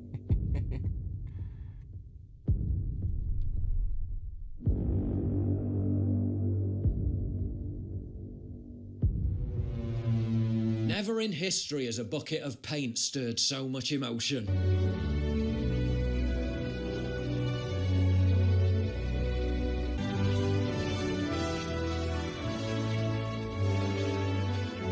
Birmingham Council rushed in to remove the flags while doing precisely fuck all about this.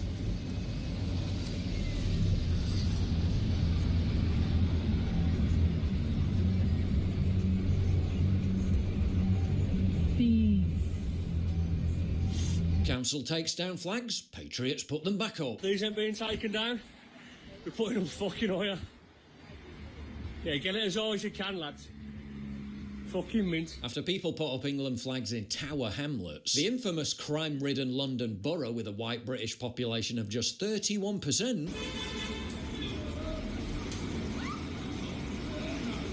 not only did the council instantly remove them, that's theft.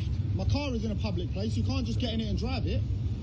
We're going to video each other. Yeah, okay. So what I'm doing, right, what I'm saying right now is you have taken my flags. I haven't taken your flags. Yes, you have. Where are they? In your hands. No, the other ones, the Union Jack ones. Where They're are gone, they? sir. Gone where?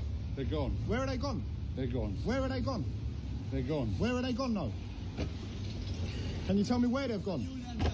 Yeah, where are they gone, mate? the council workers sent to remove them were literally wearing the flag of a foreign country. Yeah, you can, but I'm telling them I want them back.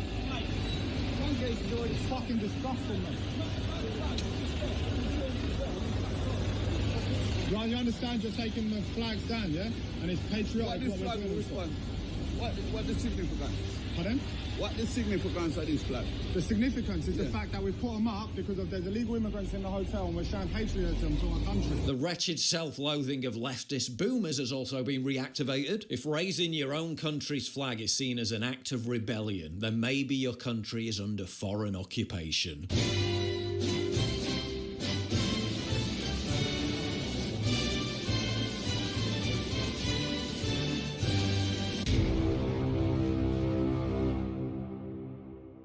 If you value what I do and you want to help support me, please visit pauljosephwatson.locals.com and either pledge a one... It's the best of both worlds, XN.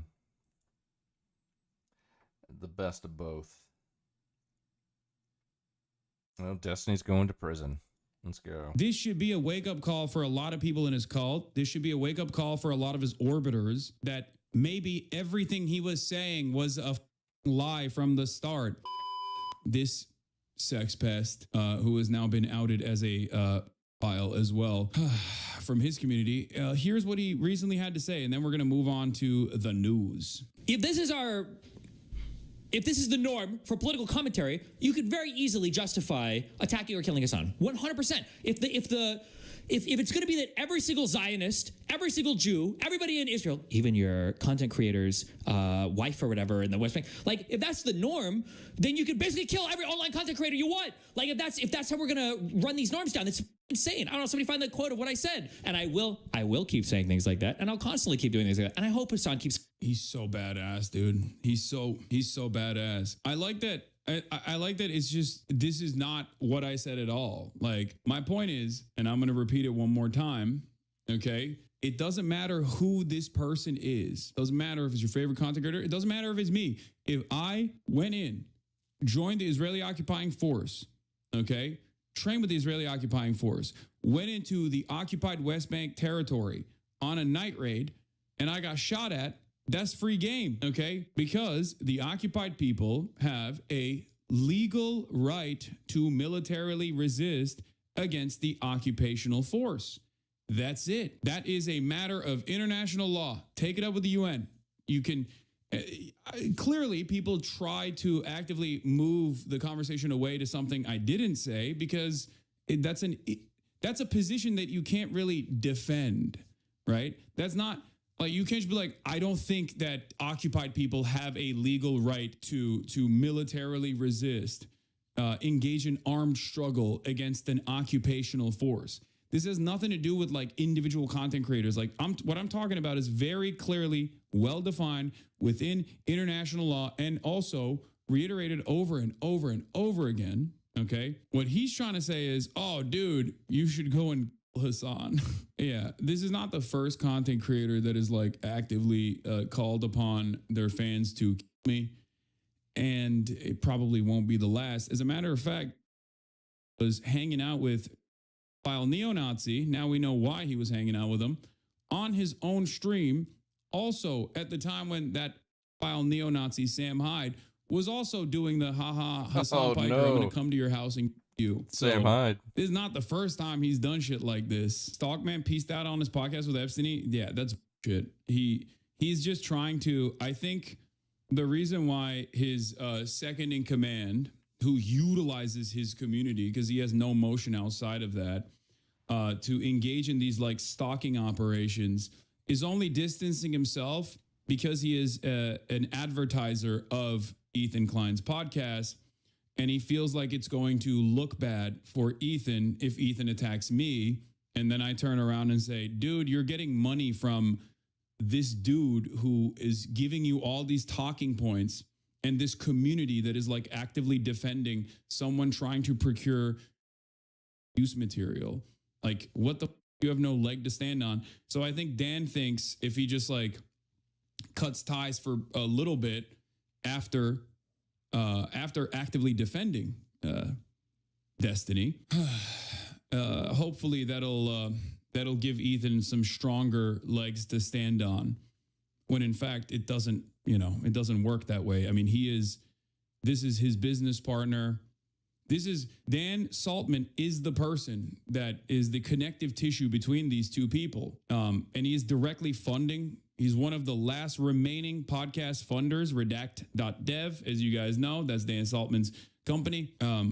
And he's giving the talking points to Ethan, and his community is actively in here. They're in here probably right now, losing their minds, looking for something that they can misconstrue, as they do every single day. This clip was posted on the Destiny.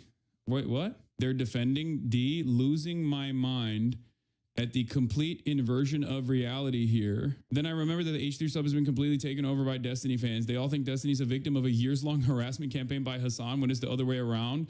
Hassan ignored him for years. Yeah, so that's awesome. The only thing I will say here is that Destiny has been dealing with Hassan for far, far longer than Ethan. Ethan literally said that Hassan brought up Destiny the first time they met in person. He survived like 6 years of Hassan's constant campaigns against him. He used to not pay any attention to them, but that led him to getting the current reputation he has now, where Hassan will lie about him to others, painting the most horrible picture of him that still somewhat persists. There's a reason why people that get yanked from Hassan's cult, literally all they have to watch like one full video of his to realize he's been lying about him all this time. It's quite hard to overstate just how deep the Destiny Hassan feud goes. When you've seen how bad these communities are at their worst for like over half a decade, you lose any hope that the high ground will matter. What I really find funny about this is not only is it just the exact opposite of the reality, but my favorite is when they do like the liberal Zionist position between me and Destiny. The liberal Zionists like, well, both sides are kind of, it's like, no, this is not a both sides situation, man. This has been an active cyber stalking operation with mass harassment initiatives. They always do this with like LSF too. Like LSF is literally run by a moderator in Destiny's community.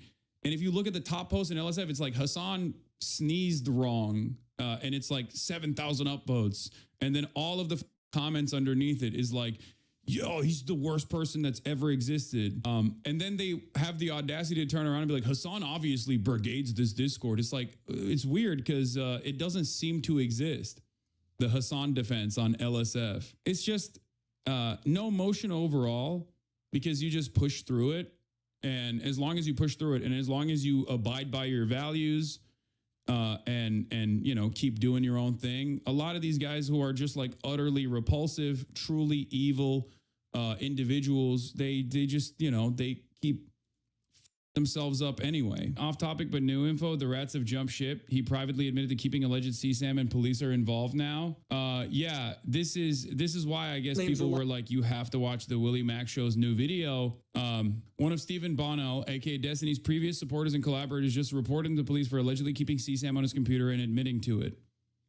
It's because he continued to write. I didn't know this until way later, but the videos she recorded with other guys, the file names are like screen recording, blah, blah, blah. And then he shows me a screenshot of the top of a video clip and says, her boyfriend was recording these on Skype calls. That's absolutely insane to think about him doing all of this if she was 17. Well, this is insane to me because he's saying Rose's boyfriend recorded CP while sending me a screenshot of the alleged CP. So I asked to confirm if he just did that. If you were sending me this, I'm guessing you still have that video. Destiny replies, depends on why you're asking. But yes, I created copies of all of our messages and everything when that court case started. Just to be clear, he's admitting to having alleged CP. Why does this dude think that this is like a good defense? I mean, I don't think that Willie Slop Show actually gives a fuck about anything. I'll be honest with you. I think he's a mercenary, and I think he's just reading the room and realizing that this is a sinking ship that he must jump, because he was like I'd much actively prefer hanging out. I think I'd probably hang out with for Destiny for hang out quite with a Hassan while, over PPG. even after like the initial accusations of the court cases took place. Like he was like kind of critical of him, but not really. He was critical of him in a way where it was like still in defense of him. He has utilized Destiny's community to make multiple fairly successful videos on people like myself and many other enemies of Destiny. He is definitely a fixture of that slop tuber community that we talk about. Like these guys literally looked at Israel's genocide of the Palestinian population and thought, this is a great opportunity for us to farm some drama clicks. And unfortunately, there are a lot of not very intelligent people who have taken their note from this because they're just like kind of watching something that's easily digestible, and they go, oh, this is a bad person, we shouldn't listen to him. And now he is jumping ship. So it seems like the walls are closing in. Court case started. Just to be clear, he's admitting to having alleged CP downloaded on his computer. He literally has the video open as I'm talking to him. I go, bruh, there's been allegations at least since my last video that she was underage, and you still have potential CP of her? He replies, I have an obligation to preserve relevant evidence, etc. So I created backups of all of the important / relevant conversations. He continues, I don't think I'm allowed to delete it, LOL. I don't know if it counts as hiding / destroying evidence. And I reply, talk to a lawyer, that seems crazy to me. Who keeps this sort of stuff on their computer without 100% knowing if they're supposed to or not? Isn't that something you want to confirm? I continued, you just let me know you have CP videos saved to your computer. You knew it was alleged that she was underage. You still have them. Do you see how fucked this is? So now I've confirmed that this guy has child porn on his computer. In my 8 years of reaching out to people over allegations, I've never had anyone admit that to me. The last message he sent me was, 1, I don't even know 100% of her age was legitimately less than 18 when these were taken. So basically, he's not 100% sure if he has child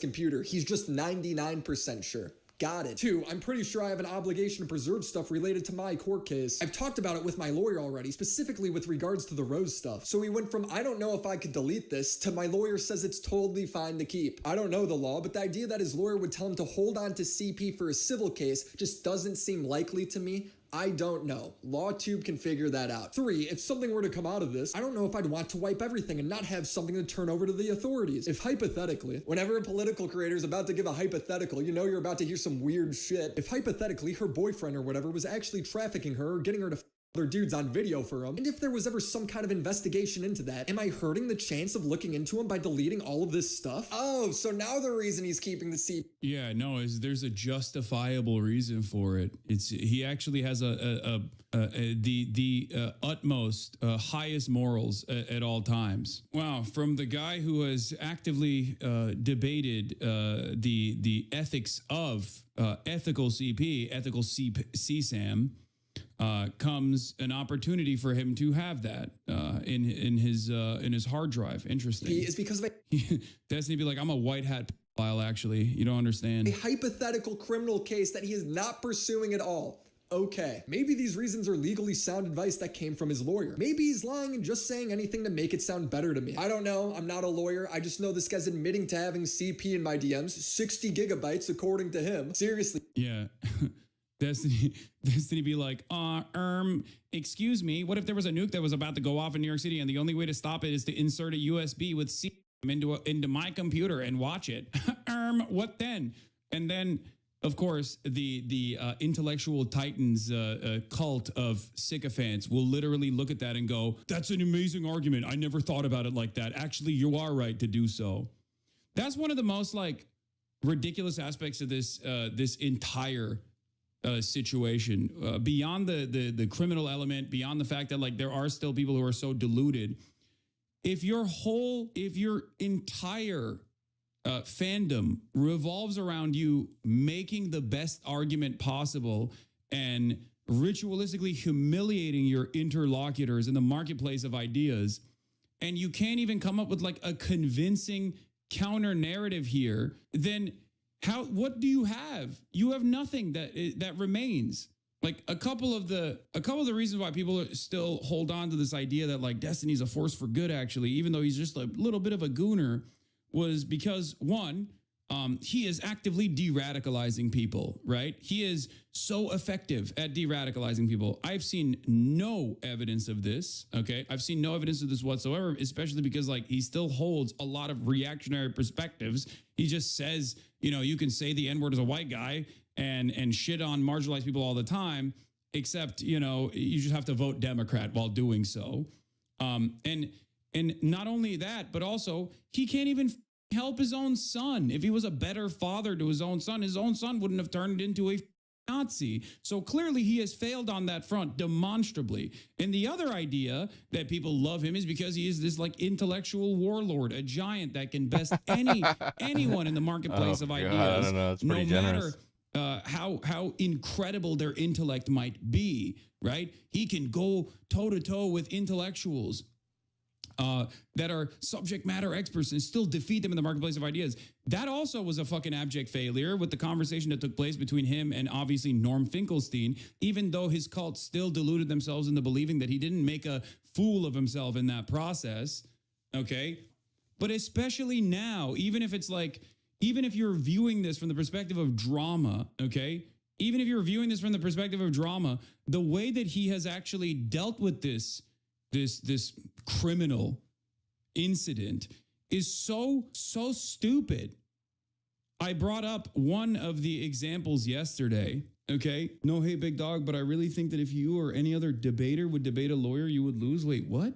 Debate a lawyer? What? I don't know what you're even saying right now. I didn't say I'm going to debate a lawyer. What? I don't even know what you're referencing. What I'm trying to say is with respect to what Destiny's been trying to do in the last couple of days, as he's like flailing around and trying to defend himself, he's gone back to his old tricks.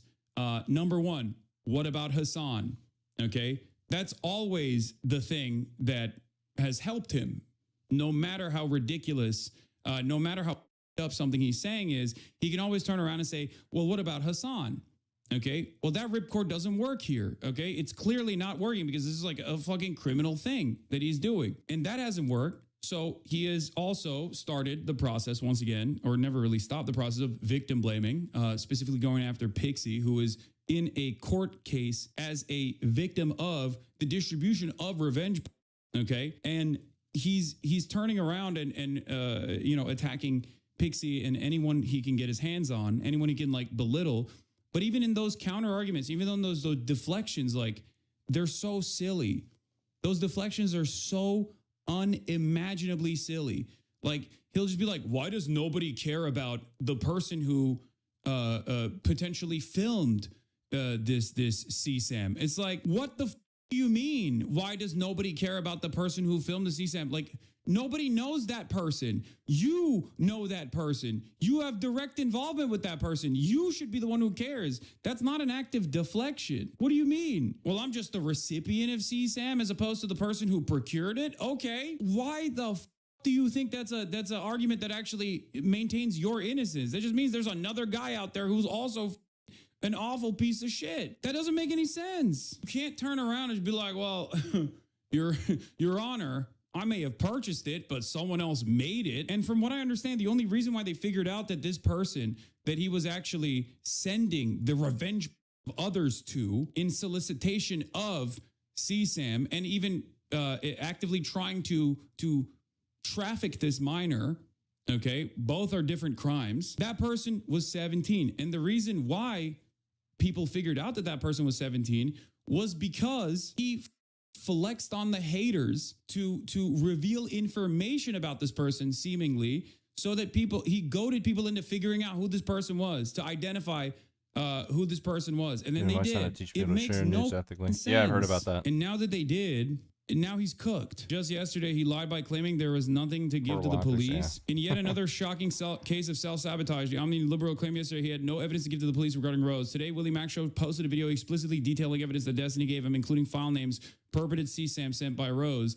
Destiny goes on to confess that he has made copies of not just his friend's messages, but all with Rose and all attachments. Would he be incapable of going to the police with these files? If you send me this, I'm guessing you still have that video, he says. He says he's not sure if she was under 18 when the video was taken. The video title just commented on a date that is obviously before is claimed to be her 18th birthday. As if this couldn't get any more bizarre, Destiny goes on to tell Willie that the reason he is preserving this evidence is to help a potential investigation. The exact thing he told Eli B again, he wasn't able to do. Incredible stuff, Steven. Bro, at its most, like, there is also, like, obviously a permanent victimhood narrative here at the heart of everything. It's like he distributes revenge that he has filmed, both consensually and unconsensually, of other people to a random person on Discord in an effort to, like, that person because he wants to fuck that person. Turns out the person is also 17, which is, you know, extra insane and criminal. Okay. But even in that process, like, he's been able to try and present himself as the real victim here. Is like, oh, well, my porn got leaked too. It's like, bro, why were you sending it out? What the f- do you mean? Why were you distributing it? Why were you filming it without the consent of both parties? Why were you distributing it without the consent of all parties involved? This doesn't make any sense whatsoever. But clearly, even though plenty of people initially were like, oh man, I'm actually very upset about this, they still turned around and eventually found that there was a good reason to protect Destiny here, to defend Destiny here, because he's like, his enemies are so much worse than him. Ironically enough, that's what they literally think. That I'm like actively terrorizing the country. I'm a hater of America. I want to sabotage America. I'm a terrorist. And he's the only bulwark against like growing communism in the country that they've been deluded into thinking is like a reasonable force to reckon with, or even a scary one at all. Yeah, it turns out Pedstiny reminds me of Onision, but the debate lore version. Yeah, if Onision was at least like a convincing enough debater, he probably would have been able to maintain his career, I guess. He is trying to present himself as a victim once again in this process too. He's like, well, I was just duped. I was duped by a 17-year-old. I'm actually the real victim here. Yeah, here's the other victim here, primary victim, Drew Pavlov. For God's sake, why couldn't Destiny just not be like this? Bro, I made all these pro Destiny videos with my face in them. This should be a wake-up call for a lot of people in his cult. This should be a wake-up call for a lot of his orbiters that maybe everything he was saying was a lie from the start. If he always operated this way and you found him to be a charismatic figure, perhaps you were deluded into shaping your worldview around the personal vendettas of a maniac, a sociopathic villain. And I know that cult deprogramming takes a lot of effort, but considering that this is just like someone you have no interest in, someone who you don't know at all, when you find out that they're like a freak, this is a good point of severance, the easiest exit ramp of all time, to be like, yeah, this is my break-off point. Perhaps the things that he was saying and doing all along might have been to serve his own personal agendas, to serve his own personal vengeance mission. Everything he does for himself. It's not like he's like hiding it either. So, you know, I welcome people finally coming to that conclusion on their own. It took far too long. Very good at like creating an environment of plausible deniability. There are certain things that you just can't continue doing when the crime is far too severe. It usually leads to people even in your own community going, nah, that's gonna tarnish your good reputation forever, and it should. The only reason why I think it's gotten to this position is because there was never accountability. For far too long, he just kind of got away with doing stuff like this because it's not the first time he's done shit like this. I mean, there are so many different clips of him just like he's put out there, and people were able to just like avoid seeing this, avoid recognizing that this was like weird behavior. Boys, we had a little bit of fun on Twitter the other day. I, once again, do a little bit of AoE taunting. People like to call this rage baiting. No, that's not what I do. What I do is I tell the truth that everybody else is thinking, but nobody wants to say. I'm going to show you a clip, and 100% of you are going to agree with this. But man, telling the truth on Twitter really rubs people the wrong way. But the reaction to me saying this, it's so funny. Let's hear what old Teckles had to say. Better yet, I got a genuine statement. Ladies, if you are so much of a pathetic waste of space human being that the only way that you can be successful and make a living for yourself is by degrading yourself, getting naked, and charging dudes $5 to come to you, nobody gives a fuck about your political opinions. So stop posting them and just keep being a whore. Because nobody cares. You being a whore on the internet does not give you any credibility in the political space. Nobody gives a fuck about your opinion. Just keep sucking dick and shutting the fuck up. Thank you very much. All right, great. Yeah, these people need to shut the fuck up, man. It's crazy. These people, they pull out their boobs and all of a sudden they think people care about their opinions. It's insane, bro. It's so embarrassing. So what we do is we call this a truth nuke, which is something that everybody's thinking, but nobody has the balls to say publicly with any amount of clout. It is the truth. I'm sorry, guys. I don't think being a whore justifies you for being a politician. I just don't. Now, let me tell you why I hate OnlyFans girls' accounts so much. So, a couple of years ago, I used to actually work quite closely with a lot of OnlyFans girls, and due to that, I became very aware of how their industry works, and I became very aware of how the behind-the-scenes things work. You know those dick ratings that you do, guys? That's not the girl you're talking to. That's, oh God, you know what's crazy? I know so little Indians, I can't think of an Indian name. Yeah, that's not a girl you're talking to. That's Arav, Vihan, Arjun, and Mudahar. That's Raj Patel. Yeah, they hire Indians to look at dicks for them all day.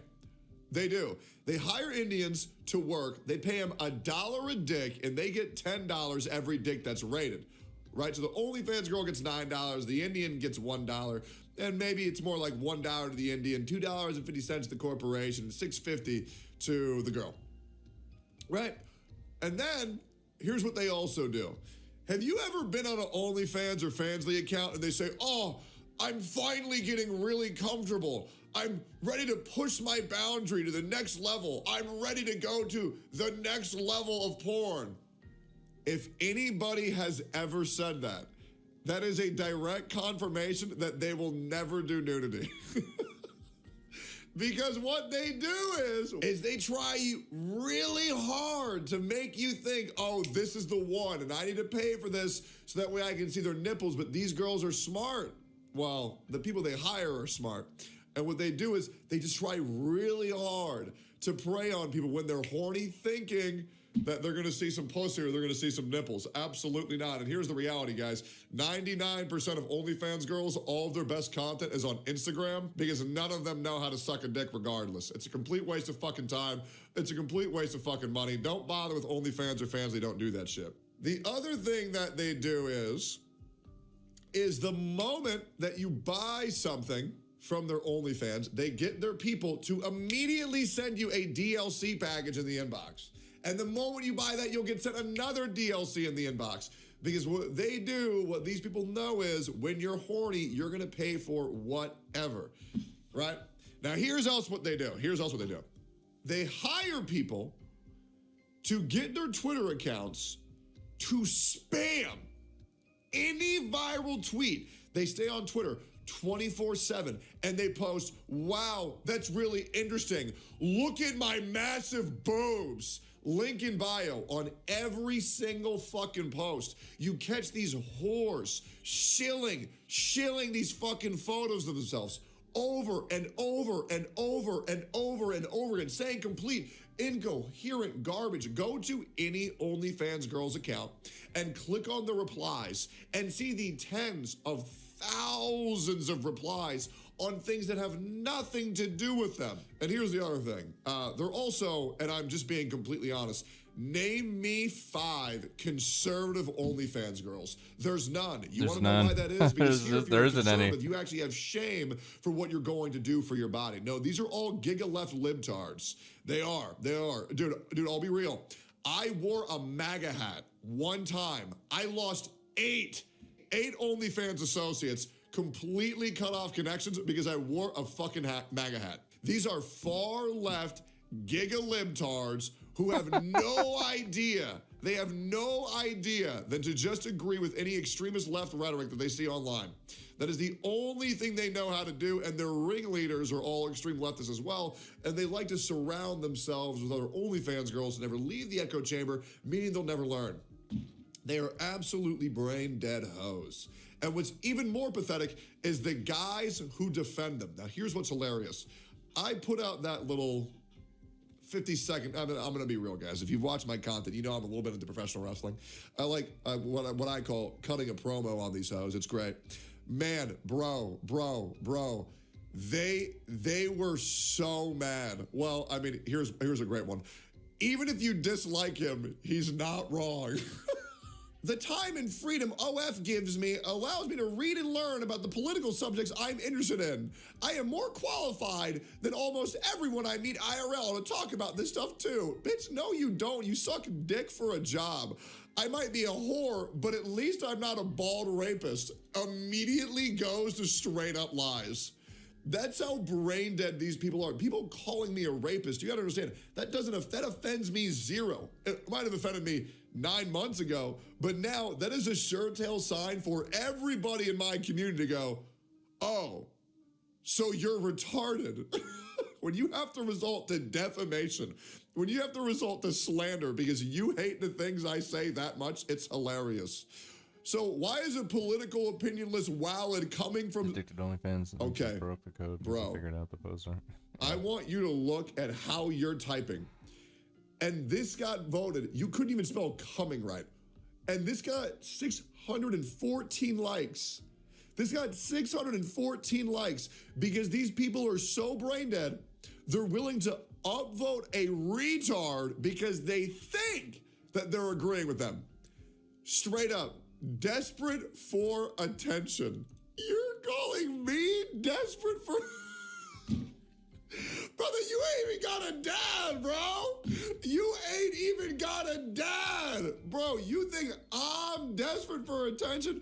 Brother, you don't know how to get people's attention on the internet. So you gotta pull your boobs and your vagina out just for anybody to look at you.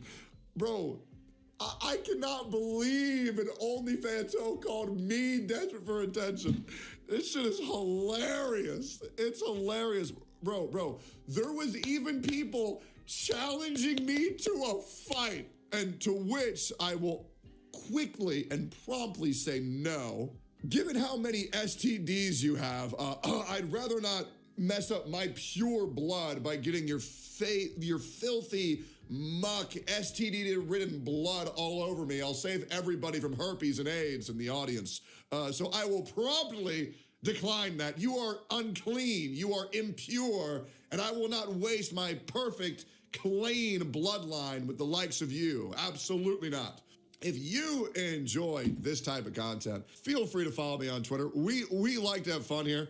Dude, me getting Twitter clouded has been the most fun shit I've ever had in my entire life. I just get to go live and tell people the things they don't want to hear every single day, and I hope you'll be a part of that. Hey, make sure to like, comment, subscribe, and hit the bell for all notifications on YouTube.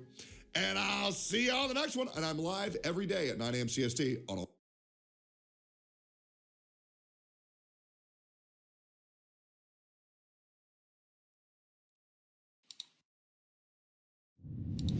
It is a pleasure to welcome back to the program Quinn Slobodian. Professor. They find me. Hey, fine to me, man. International history at Boston University. I mean, I guess that one thing I would just add, and maybe you can use it or not, but so if you think that in some basic way humans are hardwired and cannot be improved or changed very much, then a lot of the programs of the Great Society and educational uplift and civil rights in general, affirmative action, all become worse than fruitless and worse than impotent efforts at creating a different world. They are actually just schemes by bureaucrats to make jobs for themselves and for less capable groups and minority groups to try to seize assets and wealth from the more capable and more high-functioning sectors of the population. There you have, in 2 sentences, the next 15 or so minutes of your life. If you want to leave now... You ever seen this guy before? You already basically know how guys like Trump and Elon, but also their media lackeys like Ben Shapiro, Joe Rogan, Steve Bannon, how all these guys took over in the last decade. This is how they protected neoliberalism. By calling progressivism a conspiracy and using race science, they pretended to be populist enemies of the elite. But once in power, they dismantled the last thing standing in the way of neoliberalism that Reagan and Clinton couldn't get rid of. They are not against the system. They're its greatest assets. Okay, bye. Fine. If you want to stay, we can actually do this. Less repulsive than the last guy. Well, the last guy is particularly repulsive. His name's Tectone. He's fucking gross, man. To be honest, like, but you know, I have no shame when it comes to fucking slop, like fucking, you know, drama, fucking Twitch poll and shit like that. So I really don't fucking care. But yeah, he's particularly on the more repulsive side in terms of personality. This guy though, his name's Second Thought. I think he's like maybe he's like a hardcore Demsock kind of guy. Might even be communist. I'm not sure. I think I got clued into who this guy is from Anoke, I think. Son's done much more harm to society from his position than I think probably been PPG there, and also has horrible politics. Calls people to do self-destructive things, PPG also does. Yeah. That's true. That is true. Right. Because how we got here is insane. These guys won by bringing eugenics and neoliberalism back from the brink of death. Those are not popular things, but here's how they did it.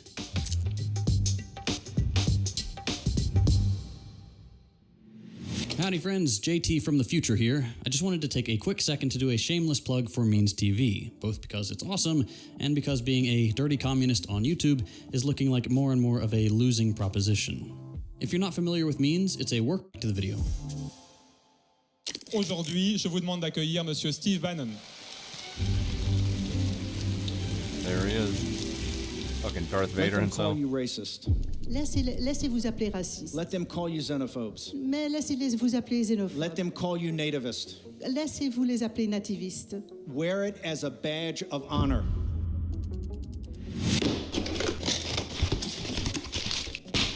This is the bell curve. You've heard of it before. It's Charles Murray and Richard Herrnstein's book on IQ that, among other things, became popular in the 90s for saying that different races have different average intelligence. It's a book that gives its readers a scientific, big air quotes there, roadmap for building a racial hierarchy. Which is, and let me be clear that I'm not exaggerating in any way, shape, or form, literal Nazi shit. It is literal Nazi behavior to try and science out that one race's blood is superior to another's. You know, when they I think the real number is 15, 16. Yeah, one day I think I want to go back and listen to the conversation that Sam Harris had with Charles Murray, because he got a lot of flack for it. It was many, many years ago. But they talked about IQ, they talked about the book, they talked about the controversy. And Harris got fucking ridiculed for that conversation. One, for platforming him, and two, for normalizing or humanizing the discourse surrounding what the bell curve was about. And in particular, it was from Ezra Klein, and there was a fallout conversation from the Charles Murray podcast with Sam Harris and Ezra Klein that was particularly interesting and kind of fun to listen to too. So I might listen to that one I might listen to both at some point. Sometimes my favorite streamer, Kairos. I can see that. Yeah. They're basically like the same person, except Hassan has more like a rock star vibe, whereas Kairos is more of like an indie artist kind of vibe. But they're basically kind of the same. 16 million people into our country. When they do that, we got a lot of work to do. They're poisoning the blood of our country. That's what they've done. But we'll get to all that in a minute. If you've ever heard guys like Ben Shapiro, Tucker Carlson, Joe Rogan, Steve Bannon, whoever, talk about IQ or how some cultures are more violent or less intelligent, or sometimes more intelligent than white people, the modern origin of those arguments is almost certainly the bell curve. The bell curve. The bell curve. Bell curve. It has been some time since it's been a more controversial book. They argue that about 60% of intelligence is inherited. As I understand the argument of it, I disagree. The author's premise reinforces the racialist eugenics theory of African inferiority. When the bell curve came out, it was in every bookstore, in every magazine, and it made it admissible, maybe even unavoidable, for reasonable people to have open political discussions about eugenics. To just ask questions about the idea that society should suppress inferior people's reproduction and promote superior people's reproduction. The first step of all that being figuring out just who is superior. And to do that, the book used IQ tests to claim that some racial groups are more intelligent than others on average, and it presented this data as an indisputable scientific fact.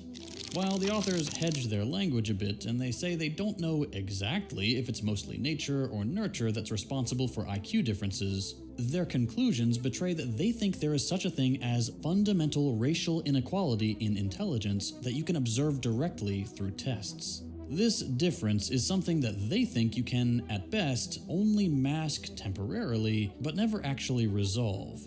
At the top of the pecking order, the book puts East Asians and Ashkenazi Jews just above whites, and then other Asian, Hispanic, and black people are on the bottom. And already you can imagine how this book might be useful for a whole bunch of far-right debate bros. They say, if we're racist, why is it that we're placing other people above whites? We're not white supremacists. Yeah, I'm pretty sure Nick Fuentes cites the bell curve a lot. So that's a kind of cheeky way for them to try to turn the tables on their critics. But I think it also spits out in two other more meaningful ways. One is it then allows for that IQ science to support what's called ethno-differentialism. So the new right in general often has this principle of a space for every race, quote unquote. So an idea that it's actually fine for there to be Hungary for the Hungarians, Africa for the Africans, Japan for the Japanese, and that's actually the ideal world for a reactionary internationalist position. So the fact that East Asians had higher IQ is not a threat if you believe that East Asians will remain in East Asia and not be, active competitors inside of the majority white future you imagine. But that's skipping a few years to the present. Before we get there, I want to be clear that The Bell Curve is a bad book. And not just for its conclusion. There's a dozen leaps of logic and methodology problems behind it and the sort of race science it upholds. This video won't be a thorough debunking since we're focusing on the political consequences of this rhetoric, not the book specifically. But suffice to say that the idea that IQ or ethnic culture or however conservatives are branding this stuff now could give you a scientific explanation of or justification for racial inferiority is bullshit. I've left a few links in the description for those of you who want to see the thorough debunking for yourselves.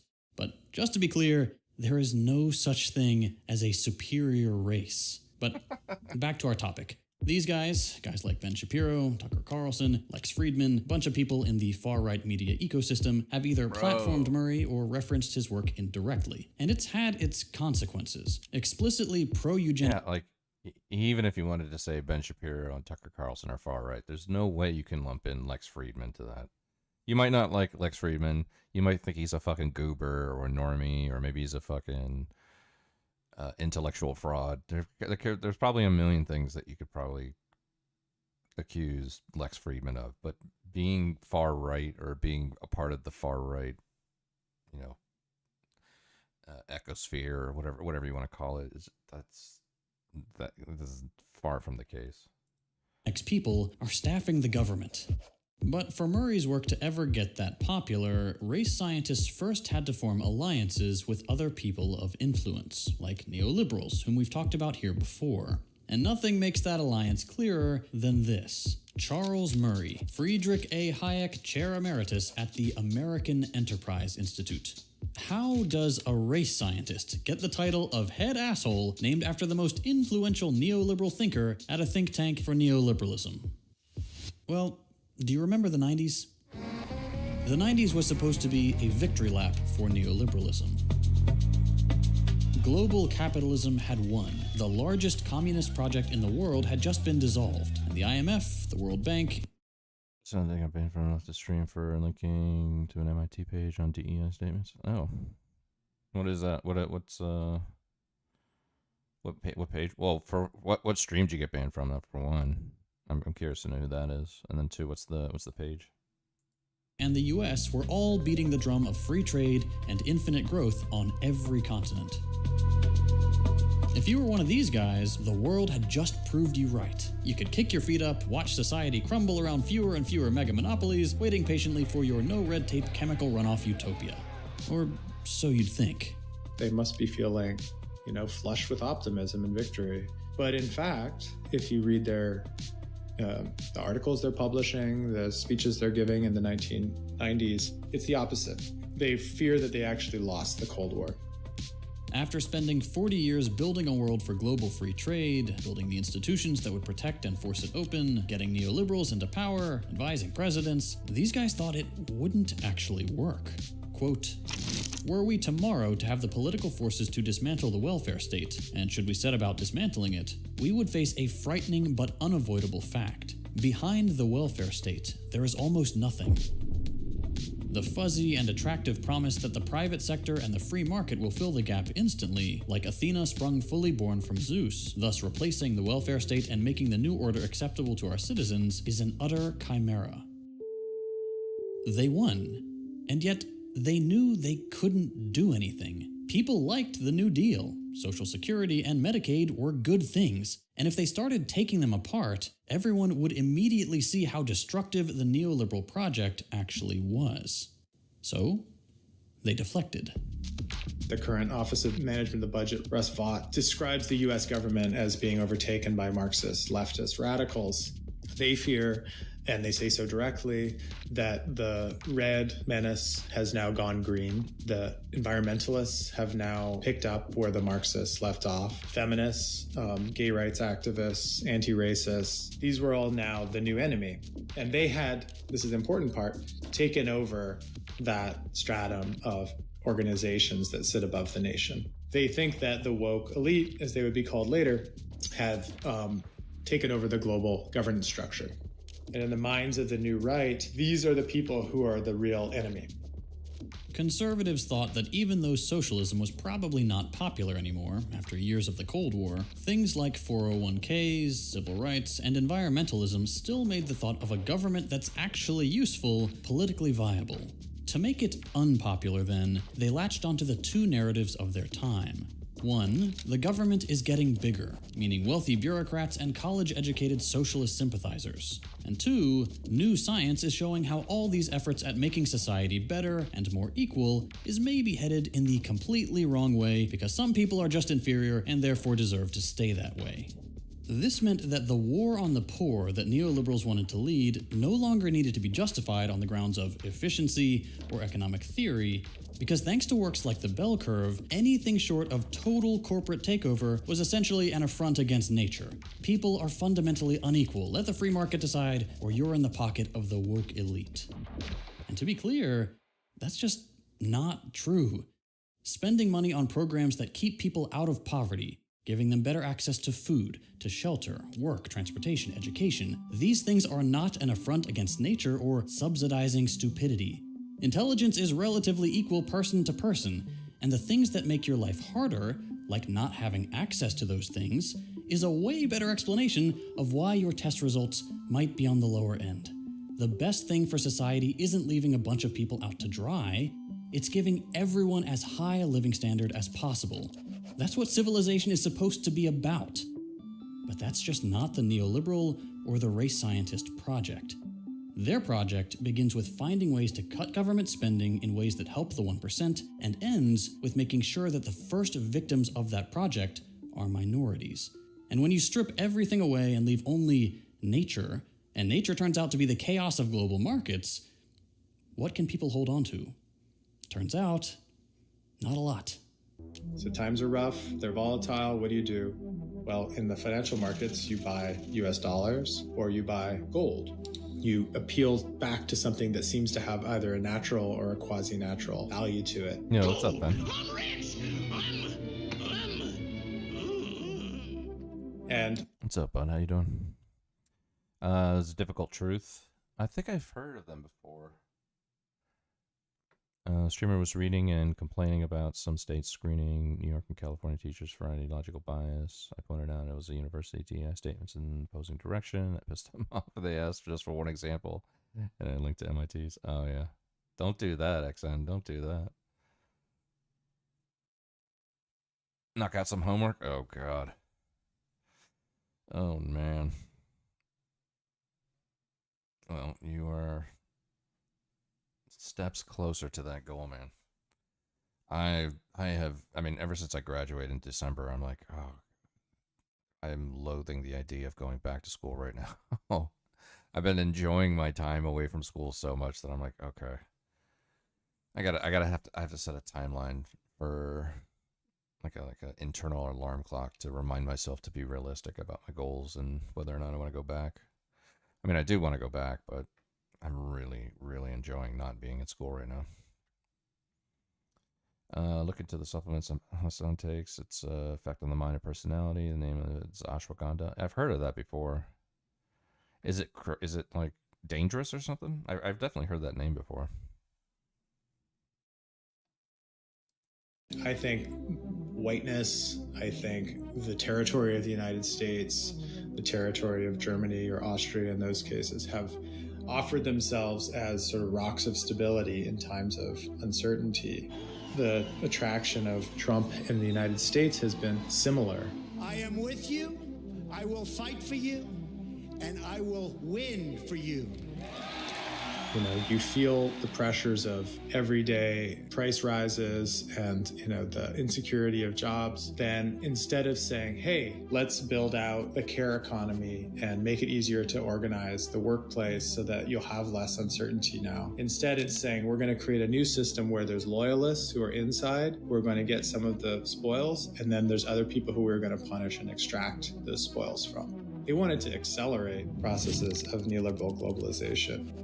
The destruction of the welfare state wasn't going to actually help people suffering under neoliberalism, obviously. Affirmative action, civil rights, social spending were never the reason people's lives got worse in the first place. So to make up the gap, nationality, one heavily equated with the culture and ethnicity of the superior people, became the solution that worked for both neoliberals and the race scientists in their coalition. We're now in the business of maximizing citizenship value. You have a green card. This is a gold card. We're going to be putting a price on that card of about $5 million. And that's going to give you green card privileges plus. To imply that Americanness is in itself an asset that can be monetized and given a cash value. And that part of the attraction of the far right, or the right in general now, is that it offers a certain set of things as haven assets in moments of uncertainty. So here we are, Trump won, on a program that not only pretends to be for the working class in spirit while actively making working class life more unbearable, but is based on the irredeemable idea that some cultures and ethnicities and races are superior to others and can exclude anyone who isn't assimilated or controllable. To try to make this pretty terrible pill go down a bit smoother, they're now acting like citizenship is going to save you from the rest of the horror coming down the pike. But if the last few months of accidental deportations, and denaturalizations have shown us anything, is that it's just another fig leaf.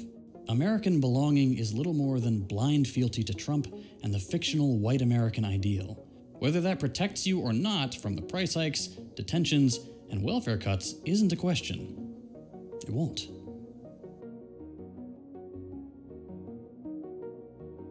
If you liked this episode, please check out Quinn's book, Hayek's Bastards. Quinn was kind enough to give us... Every time I play one of these guys' videos, people get up in arms. I think I've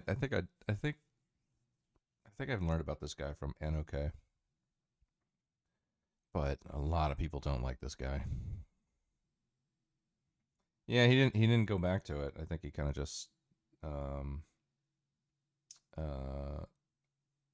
pivoted and shifted gears there towards the end.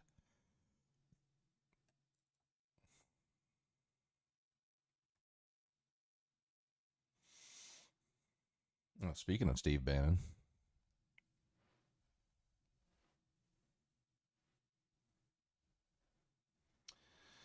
I want to know when we start deporting the American nationals and more sovereigns that openly claim to not be citizens while committing crimes, type courts, and refusing to pay taxes.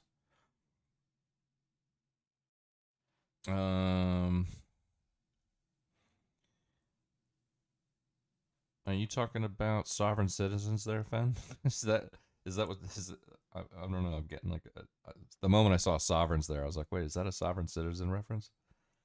Because I know they're a thing. Yeah, exactly. I love like the body cam videos of the cops that pull over people that try to pull the sovereign citizen thing when they're, they're just being issued like a basic, tail light outs, a ticket for your taillight being out or going, 5 miles over in a school zone or something like that. And then they get pulled out of their car, windows broken because they refuse to comply to the nth degree. And they pull the whole side. Like you can even hear the cops like get on the radio and say, we got a sovereign citizen here,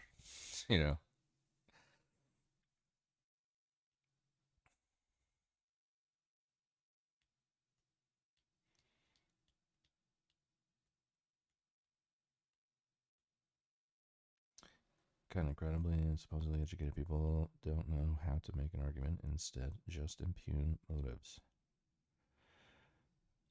I had to split them into two groups because Moors falsely claim to be from Morocco, while the American nationals claim to be from here, but that they aren't citizens of corporate fiction or whatever silliness. Yeah, I gotcha.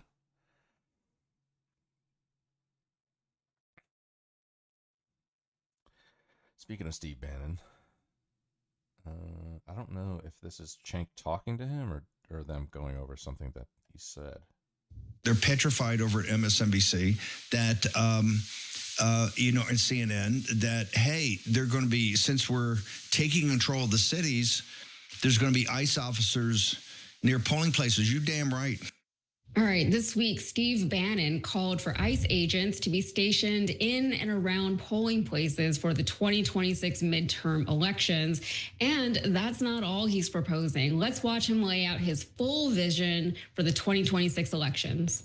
It is incumbent that the Commerce Department listen to President Trump and get on with it on a mid-decade census. Done this time correctly with correct algorithms, correct data analysis, the way it's collected. Also, no illegal alien invaders, none, zero. Number two is to get these elections squared away for once and all, no mail-in ballots. And number three is the redistricting. We need a Texas 10 right now. Now in Texas, they're trying to put DPS officers or Texas Rangers with the Democrats. It's not good enough. We need to go to a maximalist policy and these redistricting now, whether you're in Indiana, Missouri, South Carolina, Florida, Ohio, Texas. Okay, so to summarize, here is what the full plan looks like. He is proposing sending federal police, the National Guard, and Immigration and Customs Enforcement agents to occupy liberal cities like an invading army. He's seeking to ban mail-in voting, and he's pushing for unprecedented mid-decade congressional redistricting efforts. Also, he's attempting to purge voter rolls and suppress turnout by requiring proof of citizenship to register to vote in federal elections. And he's calling for a mid-decade census that would exclude people in the United States without authorization, which experts have argued would be unconstitutional. But what does Steve Bannon care about the Constitution? Meanwhile, President Donald Trump is writing to the defense of someone who committed actual election fraud. That would be a woman named Tina Peters. She is a former Colorado County elections official. So prosecutors charged Peters in 2022 and accused her of helping to secretly copy Dominion voting systems hard drives by sneaking Conan Hayes, a former professional surfer and purported computer expert, into secure areas of her office in 2021 using someone else's security badge. And within months, data from her office appeared online and was featured at a symposium held by Mike Lindell. Last October, a Colorado judge sentenced Peters to 8.5 years in jail after a jury found her guilty on 7 out of 10 counts related to her role in actually tampering with county voting equipment after the 2020 election. So here is what Trump wrote on Truth Social just yesterday. He said, "Free Tina Peters, a brave and innocent patriot who has been tortured by crooked Colorado politicians, including the big mail-in ballot supporting the governor of the state. Let Tina Peters out of jail right now. She did nothing wrong except catching the Democrats cheat in the election. She is an old woman and very sick. If she is not released, I'm going to take harsh measures." Peters, who is 69 years old, was convicted in state court, meaning federal authorities cannot overturn it. Cenk, we'll start with you on this one. First of all, this is active voter intimidation, a lot of what Steve Bannon is talking about. Also, who is going to pay for all of these updates? He's talking about a mid-decade census that would be wildly unconstitutional the way that he's proposing it. And, you know, Steve Bannon is not anybody who has a real role in our government, but he does have the ear of a lot of the people in our government. So what do you think we can expect to come from this going forward? Yeah, this is an absolute nightmare. It's the worst case scenario. So because, guys, when Trump does terrible things, we could reverse them if we win the next election. But if they mess with the voting, then you're totally screwed. That is systemic risk. That goes to the heart of, are we going to have a democracy? Are we going to have a constitutional republic? Do we still have America? Or are we going to slip into authoritarianism? So now when you talk about authoritarianism, yes, but how would you get there? I've now seen it in different countries, in Russia, in Turkey, in many different places. And the way that they do is Hungary, they slowly strangle democracy. They don't just go in and go, okay, nobody's voting anymore, or I'm changing all the votes in a way that's brazen and obvious. What they do is things like this. All of a sudden, there's the military in the streets.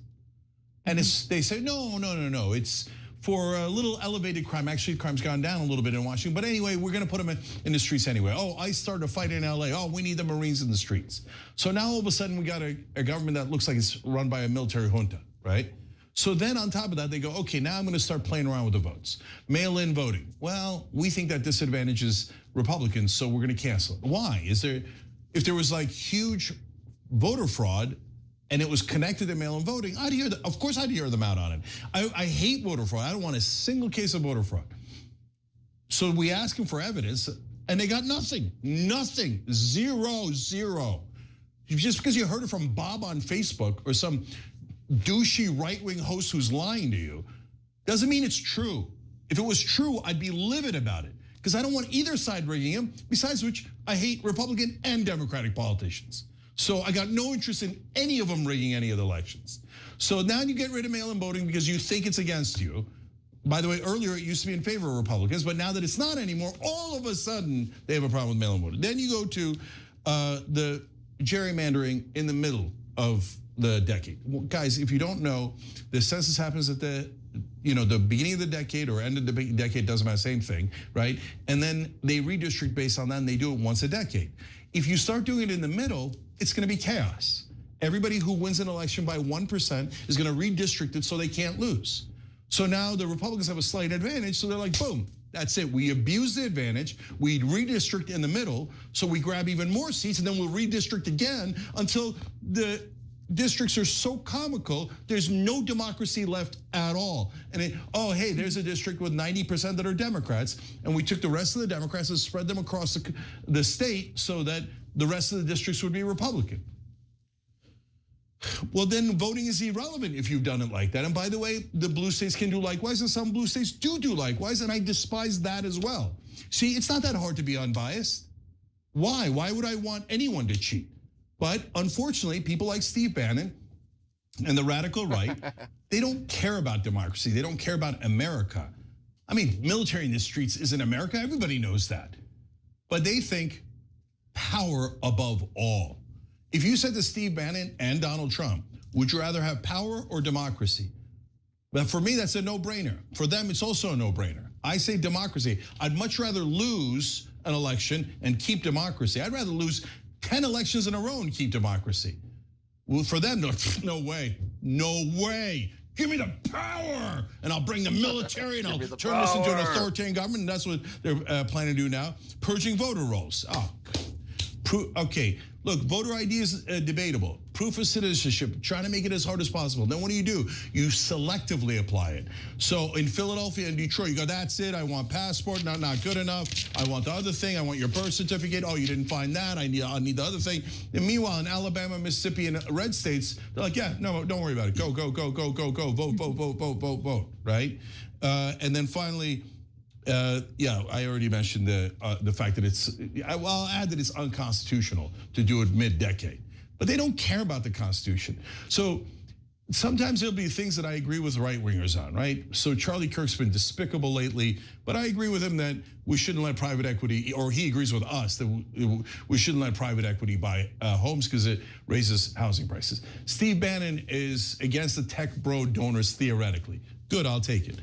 But that doesn't mean that you support them in their entirety. Don't ever make that mistake, because Bannon is 98% evil and doesn't believe in this country. He believes in authoritarianism and raw power. He's a super dangerous guy who's deeply un-American. And this is the heart of the problem, Michael.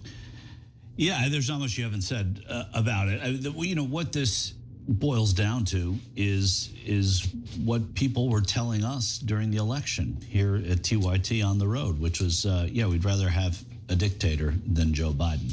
And they got their dictator. And this is what dictators do. They change the rules in the middle of the game. They have people out there as their spokespeople. They mess with the media. That mess with the media. And Steve Bannon is one of those, right? Steve Bannon is one of these people who's been talking in this way since before Donald Trump was reelected. And he even wasn't sure that Donald Trump was the right person because he wasn't sure that he would go far enough. This is a madman, and these are sort of madman principles. And the notion in America, we don't have military in the streets, but when you look at some of the sort of most disturbing images of the civil rights movement, or anyway, some of the disturbing images of the civil rights movement, it was police in front of voting and polling places. It went into Mississippi and Alabama, as Cenk mentioned.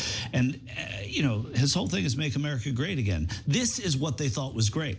The question is answered, the elusive question, when was America great? America was great when everybody was oppressed who wasn't part of the entitled and part of the elite, but not the educational elite, which is part of why Steve Bannon doesn't like the tech world, because they are part of the educational elite at the same time. It is a disaster what this could bring.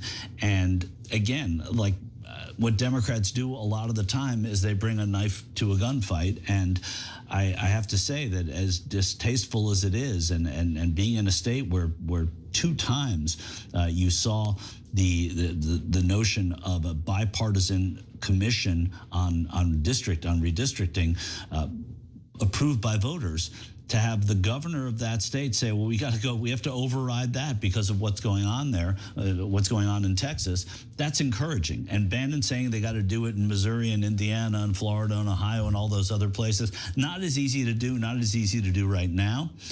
but still doable. And these are the things that have to be pushed back on. But it has to be done. It has to be done because they're going to do it if people like Gavin Newsom don't fight back against it. Yeah. As before you go, my last word on this is, look, if you're worried about voter fraud, why would you want to let Tina Peters out of jail? She literally messed with a voting machine. It doesn't get any more voter fraud than that. If a Democrat was like, oh yeah, I went into a voting machine, maybe changed some votes, I'd be like, oh, prison, long time, right? And he called Tina Peters an old woman at 69, which I don't know what that makes him, but I liked that jumped out at me in his post on Truth Social. Yeah, Cenk, I wanted to address something that you said earlier, just like how all these things can be happening and they kind of slow roll it on the American public. So then, people get slowly used to things and they give up a little bit more of their freedom each time. And I remember like going back to 2014, 15, whenever Trump was getting really, really active on Twitter. He wasn't necessarily running for president at the time, but he was saying a lot of things. He was criticizing Obama quite a bit. He was criticizing the Democrats quite a bit.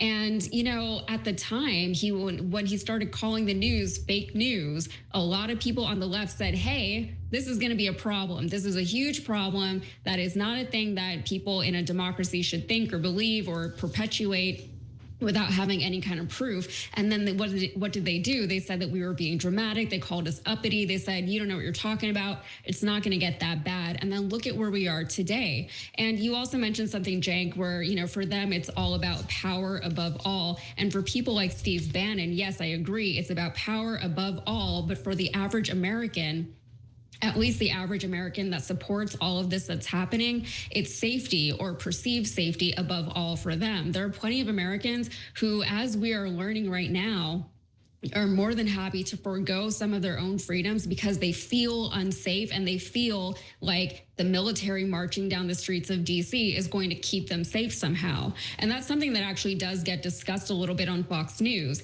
that people in this country are not actually as unsafe as they feel, according to statistics, according to the numbers, where we see that in a lot of these metropolitan areas, crime is actually going down.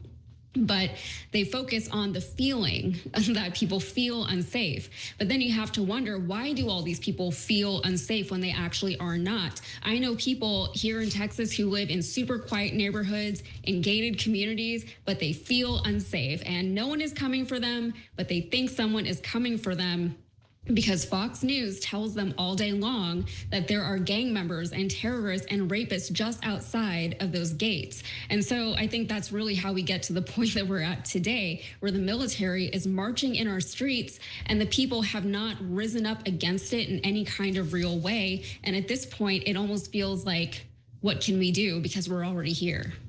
Yeah, I mean, okay, you're forcing me to say one last thing. Look, guys, another thing I'm worried about this story is, I know when, those independent podcasters who I think are critical in the next election are going to turn, right? And I've, done some pretty spectacular predictions on that, on Israel, on Epstein files, etc. On this one, I'm super worried. I'll check them out. Because they love voter ID, then they're going to pretend that everything is voter ID. I like that Rogan at least was like no military in the streets. Tim Dillon was no military in the streets. So that's positive. I've got hope there, right? But on the voter purges and the voter suppression, I'm super worried about it. And look, whether, crime is real, how much you should be worried about it is open to question. But even if you're super worried about crime and you believe that it's legitimate, and I, for the people in the cities that are worried about crime, I think it's legitimate, okay? But the military is not the option. They literally can't do policing. It doesn't make any sense. If you said, hey, hire more police, that's a debate worth having, right? And there's nothing wrong with that debate. Saying, let's bring in the Marines or the National Guard so we look like a banana republic. No, that's not a rational debate. So we're gonna need that center to hold. And on half of this really important stuff, I'm super worried about whether they're gonna hold or not. So look, for my part, for whatever it's worth, I will continue to do what I've been doing, which is not just this show, but go on every other show and talk about this issue. Because if they start messing around with the voting, then we're screwed. Then it's not a matter of Democrats being screwed. It's a matter of the country being screwed and America losing its democracy, and we can't have it. every time you ring the bell below, an angel gets his wings. Totally not true, but it does keep you updated on our live shows. I hate to say this, but Here he is, the man, the myth, the legend. There's been a big problem with people in Britain that are using British flags. This is the new form of alt-right extremism in Britain. Oh, no. Yeah. Oh, jeez. Oh, man. How could they? I mean, I think it's called Raise the Colors. Is like this whole movement going on over there right now. But it was hilarious to hear during that Paul Joseph Watson video that people who are against this movement are arguing that like putting all these flags over the streets and whatever is going to like, you know, be too distracting for drivers. Meanwhile, they have like fucking, you know, full on giant rainbows and Palestinian flags painted everywhere. And that's not going to be distracting at all. But if you put the Union Jack or the St. George, is it St. George, the English flag, you put that up, and then people are just they're gonna lose their mind. I don't know. You see that? Yeah, it's their own flag. Man. The base fight back. Well, they're having a big anti-migration, anti-immigration like protest kind of soon. You can see a lot of people doing this. They do this every year. I mean, I feel like this one's definitely a lot bigger, right?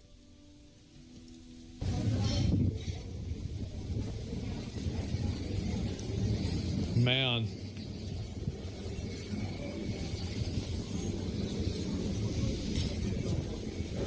You're like, gentlemen, crusades are back. I mean, I think it's radicalized a lot of people, right? I mean, it's there you go, flags everywhere, all the way down the North Strand. Man. Well done, boys and girls. That's a whole lot. You see 20 or 30 within 100 meters. There's a whole lot of flags. Irish lives matter. Mm-hmm. So yeah, they gotta do something. Well, it's pretty obvious that they're trying to do something. I mean, like you can clearly see that. I mean, it makes sense. I mean, if I was them, I definitely would. So there's apparently like a very, very big protest that's being planned. September 13th. Well, this isn't exactly the kind of video I thought I'd be making on a Sunday morning. And just for the purposes of any police officers or MI5 agents who are watching this video, I do not support any kind of coup action in the UK. So why then am I talking about it? Well, I'm talking about it because of a post made by Ant Middleton, a former Special Forces soldier and all-round celebrity. And here's what Ant had to say. On the 13th of September, I will ask for something of the British public, This is some fucking V for Vendetta shit. Oh my God. V for Vendetta. That I would never ask of if I weren't willing to lead the charge. If certain individuals can ask for our throats to be with zero accountability or repercussion, then that allows us free rein to defend ourselves in such a manner that will rattle foreign hostiles and our government to the very core. Choose a side, because this is ultimately what it has come down to. See you on the 13th of September and prepare your shields. That is nuts. I wonder how many people are going to show up to this. Somebody earlier today said that they're shutting down all public transportation and public transit in anticipation for this event. Wow, that is quite the post. And we're going to dig into all of it. But right from the outset, you can tell that there are people now working in the Metropolitan Police looking at that and thinking, oh, God. Okay, let's dig into this. Ant talks about September. I mean, look, if I was a police officer, I would be like, oh, God, too. I'd be like, oh, fuck, I got to deal with more shit. Yeah, this day is obviously going to be chaos for them. 13th. Now, why does he pick that day? Well, many of you will know that Tommy Robinson has organised a protest on the 13th of September in central London. And these protests are by far the biggest that we see in the country. Man. Usually around 250,000 people go to them, but that's a lot. Given the current mood, I wouldn't be surprised to see that at 500,000. And guess who's been asked to speak?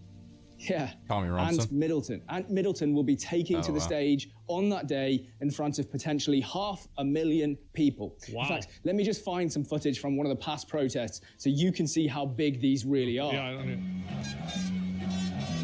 holy shit. That's a lot of fucking God people, damn. dude. It's the 10th in France? Yeah, y'all are really popping off over there, huh? Look, I've been to a few of Tommy Robinson's protests in the past, and it is by far the largest single gathering of patriotic British people that you will find in one spot. Yeah, I could expect and that. And that one spot, by the way, is usually Parliament Square, right next to the Houses of Parliament. So I'm not saying for certain that Ant Middleton is trying to launch a political revolution on the 13th of September. But what I can say for sure is that if you wanted to do so, then that is exactly the right time and place to do it. Yep. You've got all of the right people in exactly the right place. I don't think that they have enough of the public on their side yet. I know that there's a lot of people in Britain that might disagree with me on this, but I think that a lot of people are victims to their own echo chambers. I try to do my best to spend time researching and following and looking at opinions that are different than mine to see like kind of what the consensus of certain issues are. I think that this is still a contentious enough issue that it's gonna need to get worse before it gets better. I do. I think they're getting there. They're definitely getting there, but it's gonna have to get a bit worse. I will be there on the 13th of September, and I should stress that I'm not there to launch a political revolution or anything like that. And by the way, this is my opinion. I'm a foreigner. I've never been to Britain. This is just like my vibe check from what I've seen on the internet and how I've seen, footage. That's all. Going to get involved. Hopefully I can meet some of you there. That'd be fantastic. But yeah, please do come along. Maybe we'll be witnessing history. Maybe we'll just have a good time. Sure. Who knows? Now, I'd planned in this video to talk all about how Tommy Robinson probably wouldn't allow some kind of revolution to start at one of his rallies. And the reason is relatively simple. I've been to a bunch of them in the past, and they are run like clockwork. Everything is peaceful. Everything is coordinated with the police. There's usually very... The revolution would be a mistake. They just need to form a political party and then consolidate power around that party. That's what they really need to do. Like, you can't do it violently. I mean, a lot of these people don't have guns. You're going to instantly get crushed by the military. And then the people that are in charge are going to get arrested. Like, it's going to be over, right? I mean, like, and again, I'm being pragmatic here. Like, nothing's really going to happen if you do that. So a foundation for a party? Yeah, that's what they really need to do. They need to make a new party. It's like, I mean, because in my opinion, this is like, we kind of had this happen in America. The MAGA Trump Republican Party is, in my opinion, a different Republican Party than what Mitt Romney ran as a Republican on in like 2012, or what John McCain ran as a Republican on in 2008. Like, it is a fundamentally different platform.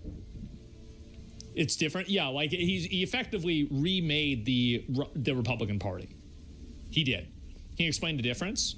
Yeah, there's less of a focus on religion, less of a focus on sexual orientation, as long as it's not being pushed on other people. Like, there's no longer the anti-gay sentiment as much as there used to be.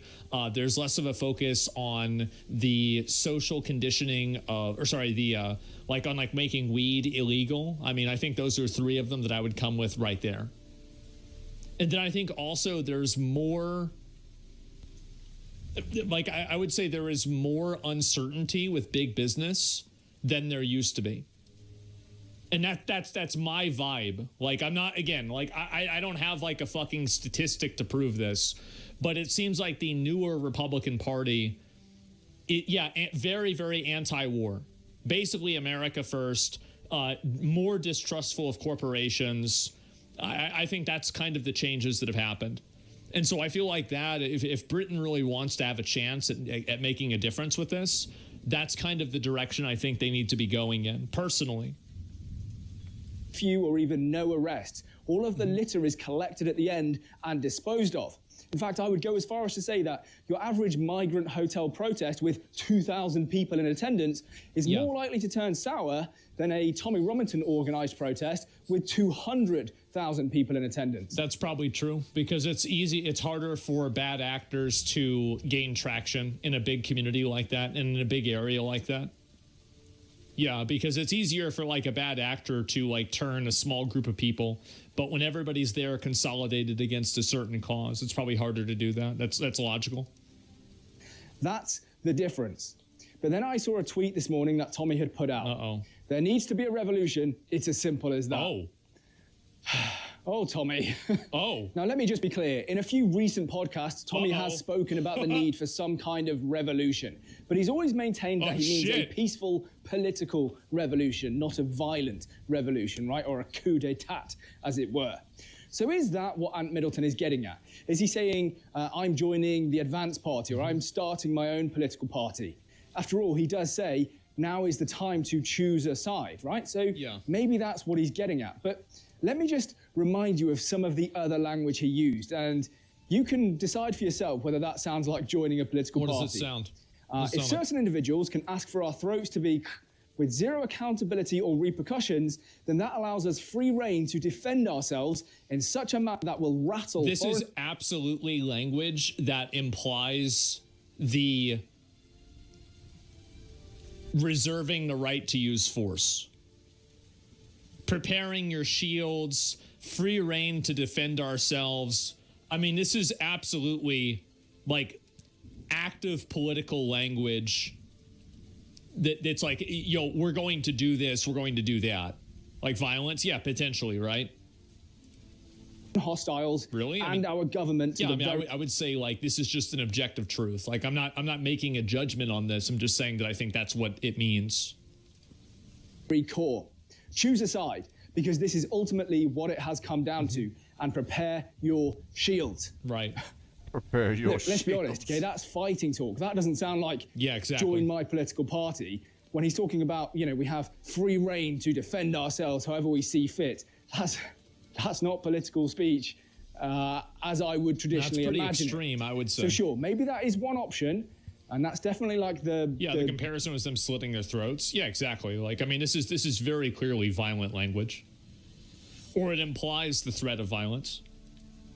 Most politically acceptable option that Ant could be referring to, but it just doesn't quite match up with the language, does it? Yeah. Let's be honest. Make Another fairly innocent explanation that I just thought of is maybe he's referring to some kind of extreme neighborhood watch, right? And we've actually seen this start taking place in certain areas in the country, especially in Northern Ireland. I was watching Freedom Dad the other day, and he was following some Northern... Huge mistake, by the way.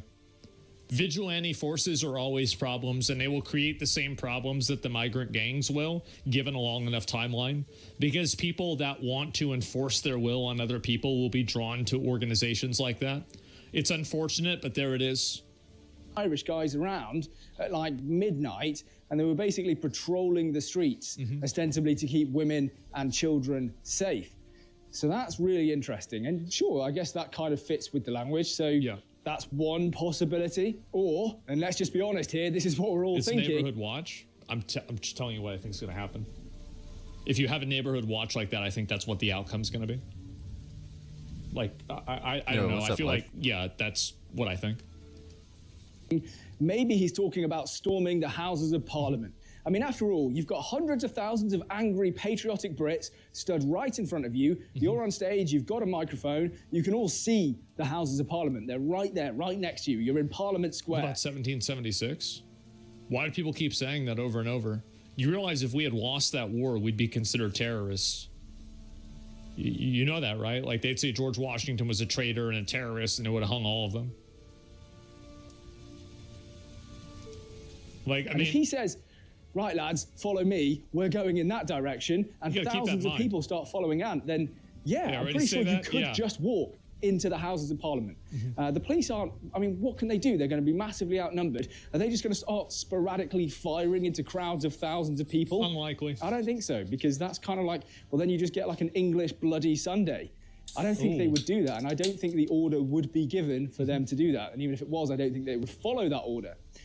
So yeah, I'm pretty sure you could just walk en masse straight into the Houses of Parliament and very little would be done about it. But then you've got a whole other question, right? What do you do once you're in there? People are going to get nervous and scared whenever they see a huge mob of people taking over a government building. The same thing happened with January 6th here in the U.S. That was definitely an L day. It's going to scare people. It's going to freak people out. Now, I don't think doing something like that is a good idea. It wasn't a good idea when we did it. I don't think it turned out well at all. To have some kind of sit-down protest? Well, sure, okay, but then eventually you are all just going to get rounded up and arrested. The police will just pick you off one at a time. Or are you actually trying to like take control of the country? Are you going to try and depose the king? That's what they need to do. Are you going to try and seize control of the army? Because whoever controls the army realistically controls the country. Yes. And in all fairness, if anyone's going to have any chance of seizing control of the army, it probably is a former special forces guy, right? Because correct. Yes. If they want to get the power back, if they're not going to do it democratically, they have to do it through the military. If you control the military, you control the country. Just like what he said. It's true. Everybody knows it. Yep. What he's done, he can command the respect of the average everyday soldier. Now look, all of these ideas, dictatorship? even me hearing myself speak them out loud, are completely insane. Batshit crazy, right? You know that and I know that. And yet you're still here listening to me and you're probably thinking, yeah, that's plausible. That's how bad Britain has become. Jesus. That we are now in the situation where we're talking about like a coup d'etat, the kind of thing you only see in like South American failed states, but we're talking about it in Britain. And we're not going, look, that's ridiculous. Maybe some of you are, maybe some of you are already switched off and you're like, yeah, this guy's an idiot.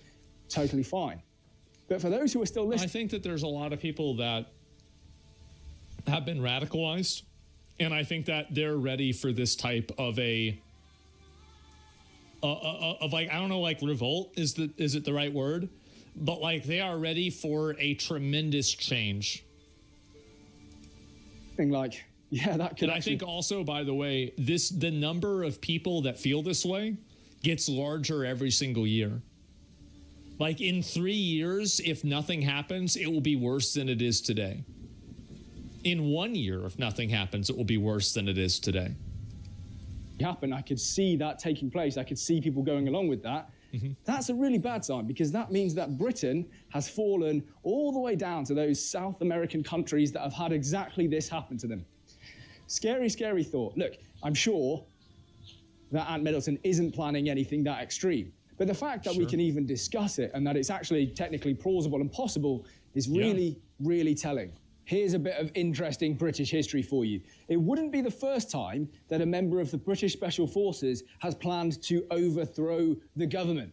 Because back in the 1970s, David Sterling, the founder of the SAS and, frankly, all modern special forces, planned to do exactly this. Did he get it? David Sterling didn't get very far in his plans or his attempts, but the mood of the country is very, very different today. We see protests up and down the country. He didn't do a whole lot, right? Times 20 on a single day. And right now there is a campaign to raise the colours, which is basically putting the English flag everywhere, even in places like Tower Hamlets where there are basically no English people left. Take a look at this. Ethnic makeup of Tower Hamlets by single year ages.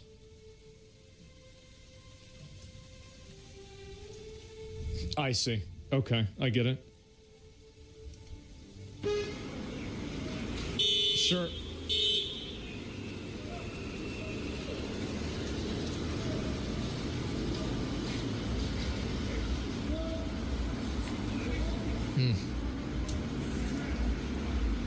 Look, the mood in Britain is absolutely febrile, especially amongst the English people. And we're just sick of our government. And I'm not talking about one specific government. I'm not talking about Keir Starmer's Labour government. I'm talking about successive governments since at least 1997 when Tony Blair took power, but you could argue even further back than that. We've had all of this anti-democratic stuff just rammed onto us. I think that's the problem, is that a lot of these people feel like they're not being represented in the government whenever they are anti-migration. And not only are they not being represented in the government, but their speech, even discussing their lack of representation, is being criminalized. And I think that it's been happening for long enough, and the issue has gotten so extreme that it's radicalized enough people to maybe actually make an impact. I don't know if that's going to happen or not, but it sure seems like it's going in that direction. Mass migration, which people have consistently voted against. Well, it was forced onto us, right? This is, it's important to know this isn't specific to white British people. I have British-born Indian, Romanian, Moldovan families in the street. They always feel the same way about illegal immigration. I think that it's both. And I think that to say that this isn't, there is not a racial and a heritage component to this, I think that it's wishful thinking, maybe, but I don't think that it's accurate. I think that the truth is that there is a racial component to this, whether you want to admit it or not. Oh, yeah. Yeah, I saw that. No, they're not arresting people for looking at women. They're going around. They have like undercover female officers who are like jogging through the streets, and anytime that the female officers get catcalled, they like stop the people that are catcalling or honking at them or whatever to tell them to behave. You know, they can't arrest them because it's not illegal to do that, but they're basically like doing some moral policing, I guess, or something like that. But you're right that the primary component is people coming here that are not observing the laws and causing problems. Like that is the greater evil in at least even in the minds of the people that are the racially motivated ones. Joining the ECHR, nobody wanted that. Okay, the creation of the Supreme Court, a court which can effectively overrule what Parliament decides. It's like 8 different things. That's crazy. Yeah, you're right. Why are we doing this? We've basically created these quangos, these it's a waste of time and taxpayer money. That can limit what Parliament does. That's crazy. That's why the Rwanda scheme, for example, they've created these apparatuses so they could diffuse people's power to vote. That's the reason why. They don't want people to be able to push back against any of these different initiatives. So they create different ways that they can filter out and diffuse people's voting and make it not matter. I don't think was a good scheme, but that's why the Rwanda scheme could never get off the ground, because of all of these other organizations that were getting involved. Madness, absolute madness. We've stripped our own democracy away from us. Bonkers. So I don't think these political elites really understand the level of anger that exists in this country. And for those people, the Jacob Rees-Moggs of the world, okay? I think that's another big thing. He's right about that too, is that there's a lot of people that don't understand the amount of disenfranchised and disaffected people there are that are unhappy about the way things are. But I think that conversely, there's also a huge amount of people that like the way things are, and they think that it's virtuous to bring in all of the migrants. I think that like both of these things are true at the same time. Like it's probably, I don't know which side is bigger, but I bet it's probably about 30% on both sides that feel very strongly about this. I would strongly recommend you go and read some of the replies to Ant's original post. I'm not going to go through all of them, but the gist of it for a lot of people is this. I'll be there. I'll help you out. Let's do this. And that's how people feel in this country, right? Yeah. Regardless of what Ant's original intention was with that post, and I really don't know, a lot of people are interpreting it as him saying, right, we're going to do Daniel a coup. 231. Yeah. And not only are they interpreting him saying it as that, they're then replying and going, yeah, sure, I volunteer. Let's get this done. That's crazy. Damn. The fact that that is the mood of a lot of people in this country is crazy. Anyway, look, I am genuinely, more than most videos, really curious to hear what you guys think. Maybe you think I'm making a big deal out of absolutely nothing. It's just one post. Fine. You could be absolutely correct. Let me know that in the comments. Change my mind. Sure. Maybe you think that I'm right. Maybe you just don't have a clue what's going on. Maybe you just want to say, hey, I'll see you there on September 13th. Sorry. The dog just found a tennis ball, which is great fun. She's very happy. How do you find a tennis ball there? This is like the 3rd tennis ball we found in these fields in the last couple of days. So someone keeps losing them, and Annie keeps finding them. She's very, very happy, and she loves playing fetch. Sorry, I got a little bit sidetracked. Look, if you haven't, please do leave a like, comment, and subscribe. Maybe it's going to get the crowd to say something controversial. Yeah. I think that testing free speech laws is definitely something that a lot of British people probably are feeling. especially now as like the Online Safety Act and other types of internet identification laws are coming out. I think that it's making people like it's making people more aware of the fact that their speech is being policed. And I think that now you're going to have a bigger pushback. These people are less than 10%. There'll be no coup. I don't think there's going to be a coup either. But to counter your point, what was more than just speech, though?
I am not in danger, Skylar. I am the danger. A guy opens his door and gets shot, and you think that of me? No. I am the one who knocks.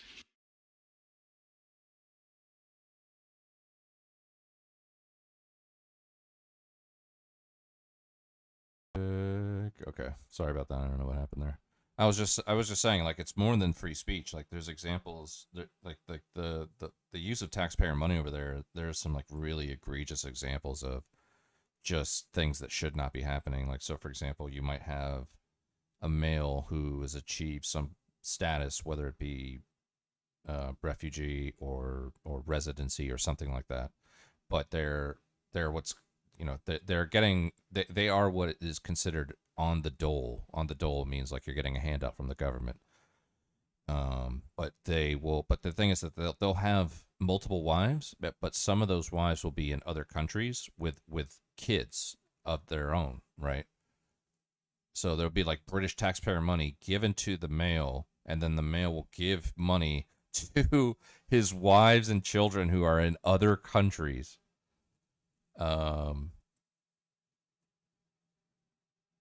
Or they will take the money that's given to them from the government and invest in properties, or in a property in the country that they fled, right? They said I need to seek asylum from this country that I came from. Meanwhile, they're getting money from the government, and they'll take that money and then invest that in a property in the country they just came from. Like, that is ridiculous, dude. Like, there is no amount of fucking tree hugging or fucking whatever that should be like sympathetic for that. You know, whatever you want to call it. I'm just labeling it tree hugging, but empathy, whatever you want to call it. Like, no one in their right mind should support the idea that we should just give people this money so they can send it back to their home country to support families that don't even live in the country that gave them the money to begin with, or to invest in a property.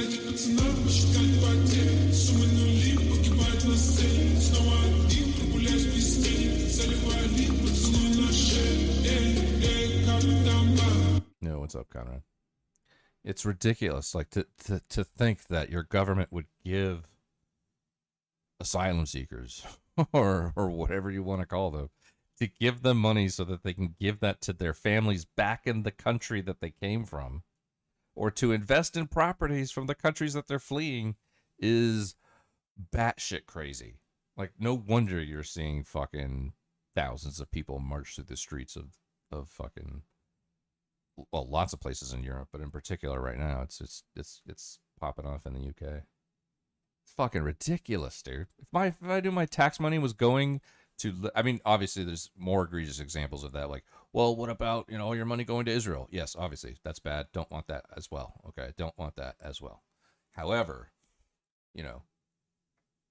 Ramesh or Ahmed, that just got here the other day, who's fleeing a country that they're trying to get away from, and then sending my money back to that country, is fucking ridiculous.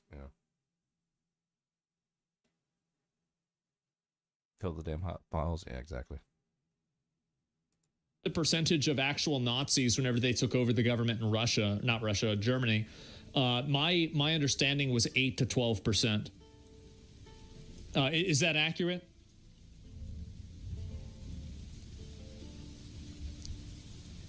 If 30%?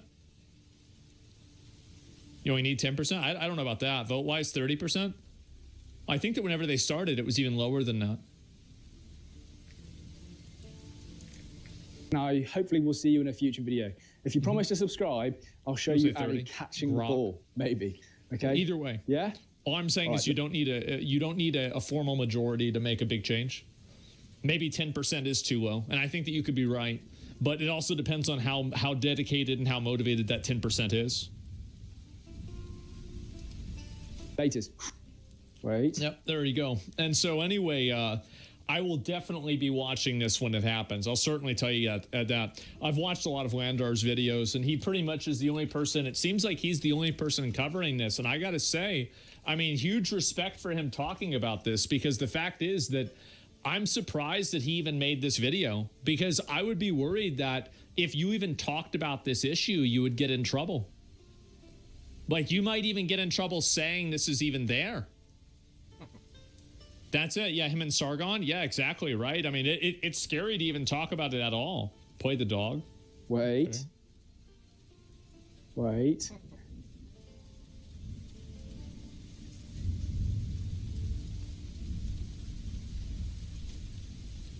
Damn. Good girl. Good. Dude, if they arrested Sargon, it would be over, dude. It would be over. The streets would run red with blood if they arrested Sargon. What's up, Misery? How you doing? Just got home from work. Nice. Designed a discourse to prove that the leftoids don't actually have empathy. They can't put themselves in the boots of a migrant to the West and actually think like them. I have empathy. Even you have empathy. Leftoids don't. Well, we need to test that. We need to find us a leftoid. I don't know. And okay, might be a good one to test that one on. I think you might even consider possibly Casey be good to test that on, but I don't think that. I don't know. I don't even know that. I don't even know that I consider like Casey to be like empathetic. I think he's just like. I'm not saying he's not empathetic, but like Anoke would be a perfect example of somebody who's like more like who has who can lean in an empathetic direction, probably a lot harder than most people I know, and not in a bad way. Got to test that one though. I'm curious. How'd you flesh that one out?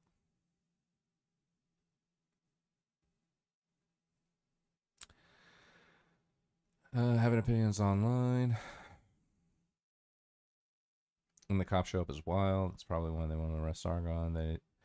They know they would get overthrown in a day. Yeah, if they came for Sargon, it'd be over, dude. It'd be over. It'd be over.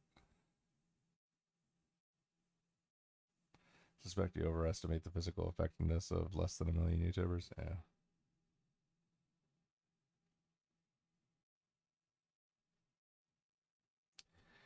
I have to agree though, they don't have empathy or at least care more about themselves. I don't know. I mean, I've never thought I've never thought of like I've never thought of empathy in terms of having it.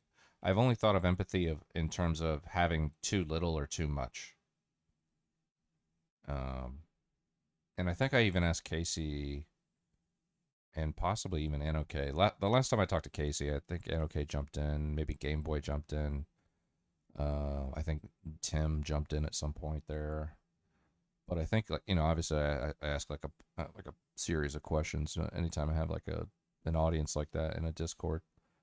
But I think one of the questions that I asked was, what would be better, to have too little or too much empathy? Or what would be worse? What would be worse, to have too little or too much? And I don't know. I mean, I default towards too much. Too much empathy is probably a bad thing. Is probably worse than having too little.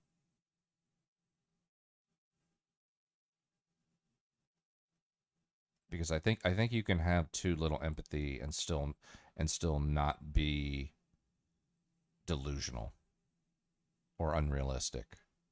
Whereas I think once you cross a certain threshold of too much empathy, you're in delusional, unrealistic territory.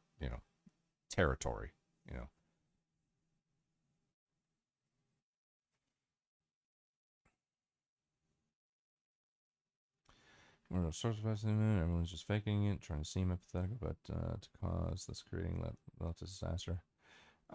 It's well, I mean, I just think there is such a thing as too much empathy, and I think that people who tend towards a leftist direction tend to have too much.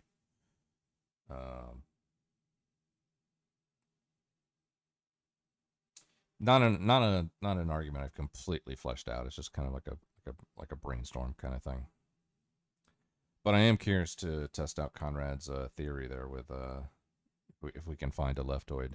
If we can find a leftoid to test that out on, I'd be curious to see how Conrad bounces that off of them. Mistaking too much for easily manipulated? Possibly.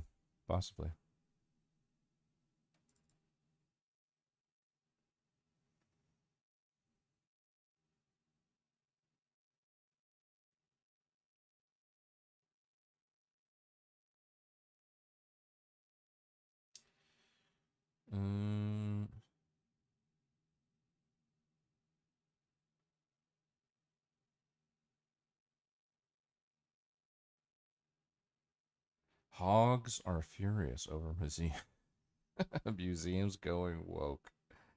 That's gotta be a good one. Oh, speaking of Sargon, Carl Benjamin, Sargon of Akkad, reveals why Destiny's Son became a Nick Fuentes follower. Oh, let's do it. It's a short one, too. It's only like 12 minutes. Let's go. What a cacophonous carnival of calamitous commentary we have stumbled upon, dear brethren of the bewildered. Mostly it's the Destiny tribe coming at us with the centrist thing all the time. Destiny, honestly. I God, know. did you see his son? Well, I thought that might be a setup, a grift, that they're both conspiring to put together some master internet narrative. It could be, but his son taking it seriously if it is. I have not seen clips of You his son. haven't seen- No, I've only heard the internet rumors. Okay, well, you can look at his Twitter feed. It's not rumor. Yeah, like apparently Destiny's Son is a fucking Nazi. He's like 13 or 14 years old. He's been making the rounds doing interviews with like young white right-wing grifters or whatever, like internet grifters or something. But apparently Destiny's Son is like a Nick Fuentes, like a groiper or something. He's a full-on Nick Fuentes groiper. Yeah. So he's like, there you go. Oh my God. This is not pre-watch. I'm not even joking. Like, I looked up his Twitter the other day, and the first thing on it was some thing that is right, and I was just like, oh, okay, right. So he's like a full-on, like, online, frankly, and it's like, right, okay. So I can see why Destiny blocked him. But wouldn't The that thing be is- the ultimate redemption arc for Destiny, who's obviously fallen out of favor with a lot of people already, if he could save his son, his own flesh and blood? What do you mean? What do you mean? What I mean is, Destiny is a giant. Well, no, he's not a giant. He's a miniature cuckold. Right? he literally can't save anyone because he is the example of what not to be. Save him for what purpose? Yeah, into what other thing? Yeah, exactly. Right? Like, God, you could become like me, son. It's like, Jesus, why would I want that? Fucking hell, Dad. Okay. So he saves himself and his son at the same time. There you go. They have that scene at the end of the arc where they both They look at learn each from other each and other. say, I was wrong. No, Dad, I was wrong. No, son, I was wrong. I just don't think there's any redemption for Destiny. Well, I like to hear that, but that's why I thought it was a scam. It seems like something Destiny would cook up, right? I mean, God, maybe, I don't know, but like Conspire with his son to say, what you should do is be in for a while, and then I will save you from this. If you were Destiny's son, and it's like, yeah, my dad's a famous internet like that's literally what people know Destiny for. That's probably not the way to introduce yourself. Oh, it is embarrassing, right? It's more than embarrassing. Like it's deeply, deeply humiliating. And so you would look at everything that your dad was, you'd be like, right, I'm going to be the precise opposite of all of this. I mean, I can't feel bad for someone like that, even if they are. I mean, I just can't do it. Oh, I totally feel bad for Destiny's son. Holy shit. Imagine having Destiny as your dad. He is just disgusting. He is a weird sort of miniature Kuma who believes in nothing. Like he's not a moral person. He is a person who just lives to satiate his desires. Mm-hmm. And he's a total in every respect. So it's like, right, and everyone thinks this. So it's like, right, that's my dad. You know, that's what you've got to be like, right. No wonder he became a online. Like, I will be the absolute opposite of him. Yeah. Yeah. Very, very sad. It really is. I mean, it is. It totally is. Yeah. What chance does the kid have? You know what I mean? Like, if your dad was Destiny, you'd be furious too. This has got to inspire you to be a perfect father, Carl. Yeah, insanely right wing. Insanely. Imagine if inspired me. Imagine if your son came out and was like, I'm going to be a progressive. I'm going to be a blue hair feminist just to get back at Carl. Well, just to get back at dear old dad. I hope my children don't feel the need to get back. Yeah, look, you seem obviously like a they're not great teenagers father, yet, right? Say again. They're not teenagers yet. Yeah, no, I've got a 16-year-old, 15-year-old. Oh, okay, never mind then. Very good. She's really right wing. She's really woke. Is that what you said? Right wing. Oh, okay. But the thing is, I don't try to talk to my kids about politics. I talk to them about right and wrong. You know. Yeah, that's being a good. Don't invest in BlackRock or Blackstone. That's well, I don't know. Tell them to buy the dip. They might right? get really rich. Like, as much as I object to them, they could at least still get really rich, right? So, you know, but like, I don't know, man. Like, Destiny just seems like he's been a bad father. Yeah, that seems obvious. And so, unfortunately, I do feel really bad for his kid. But the thing is, and the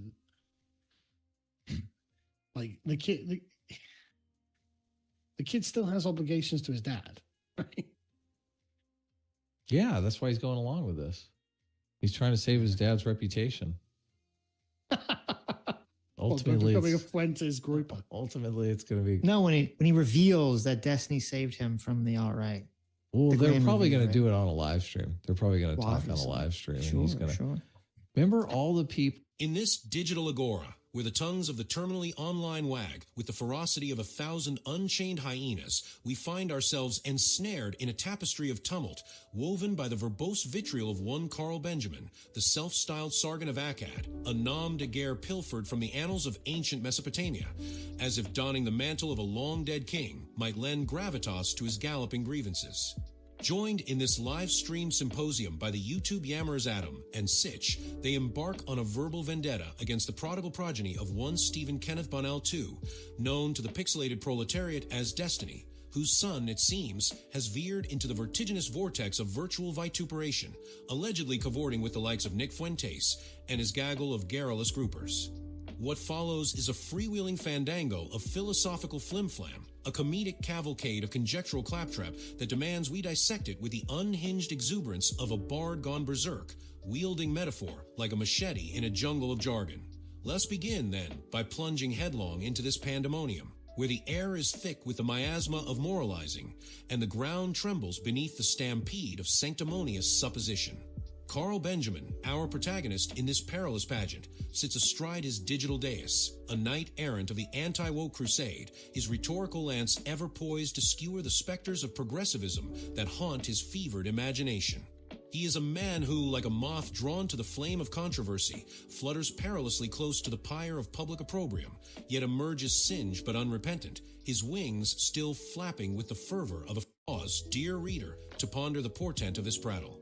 What does it signify when three grown men... I thought that was going to be longer, but yeah, apparently they were talking about Destiny's Son being a Yahtzee.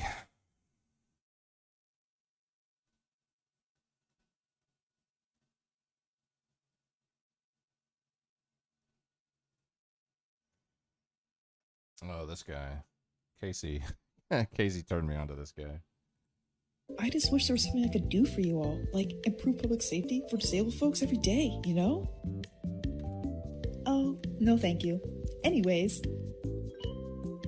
For those of you who are confused, no, this masking video is not from 2020. It was released recently, like a month ago, and you have someone who is still saying that everyone has to wear a mask for COVID, because if you don't, then you're a bad person who deserves to be shamed for wanting to live your life normally. This person actually does a lot of masking propaganda, so let's see why. Why do you talk about masks all the time? Because the pandemic never ended. The government just removed emergency status and normalized sacrificing our most vulnerable. You know, it's weird how they were able to drop the emergency status and everything seems fine. It's almost like the risk of dying from COVID was heavily exaggerated and manufactured by horrendous policy decisions and the censorship of doctors with effective treatments. So this person who, by the way, works from home and doesn't have to deal with masking for an 8-hour shift is suggesting that we go back to some of the lockdown policies of a couple years ago that crashed the economy, threw a bunch of people into poverty, and damaged everyone's mental health, all for a disease that's basically killing nobody these days. At some point, you have to do a cost versus benefits analysis, and if you get the short end of the stick on that, then you do what you can to protect yourself. But this whole masking 5 years after the lockdown started is not an uncommon belief, actually. I've seen a lot of people promoting it. I'm COVID safe. If you guys aren't masking, I'm not going to be around you. You should go out more. It better be free. If I'm going out, it has to be free. And there needs to be barely anyone in sight because, yeah, COVID and people aren't masking. For context, both of those videos were filmed this year. Here's a whole page dedicated to masking propaganda with a comic that says, "Not masking is eugenics," followed by the caption talking about how the creator is mad that normal people on the left don't want to wear a mask every time they go outside. Are you just going to wear a mask forever? Yeah. I can only imagine the tyranny we would live under if this person got any political power. But more importantly, everyone is just tired of this type of person constantly playing victim and then using that to either tell everybody what to do or demand free shit. We're all tired of this, or fatigued as one might say.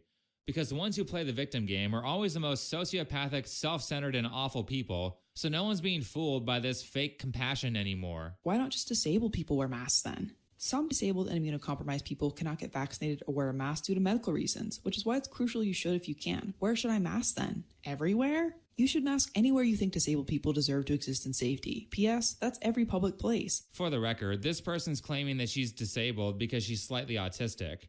Now, for one, never getting sick is bad for your immune system and makes you more vulnerable. 2, being alive always carries risk, and nobody is masking every time they go outside forever, in the extremely small chance they come across someone who has a compromised immune system and can't mask if they want to. Like, that's such a rare thing that realistically, I think this person's just overly fearful of catching COVID and is saying, what about these marginalized communities, to pretend that she isn't being selfish. Because calling everybody murdering eugenicists if they don't cater to what you want is kind of self-centered. Anyway, for those of you who didn't see the prior videos, this pink-haired person is Courtney, who is a 28-year-old asexual autistic person with low support needs who also has ADHD. Did I get all those tags perfectly correct? I wouldn't want to be called a bigot. Oh my gosh, I had an autistic meltdown this weekend and went nonverbal.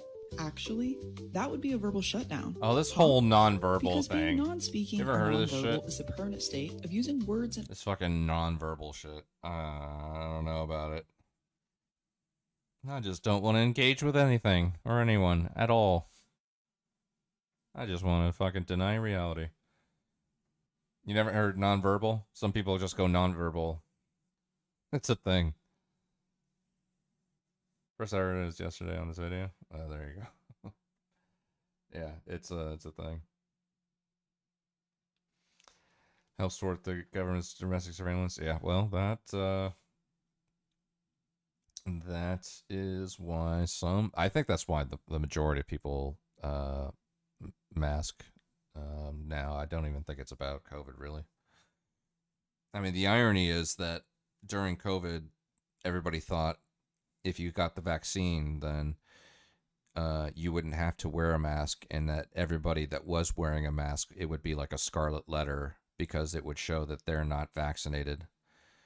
And it's like it ended up being the complete opposite of that. And now it's like the only people that are masking up are the people that are like 9 times vaxxed, 20 times boosted.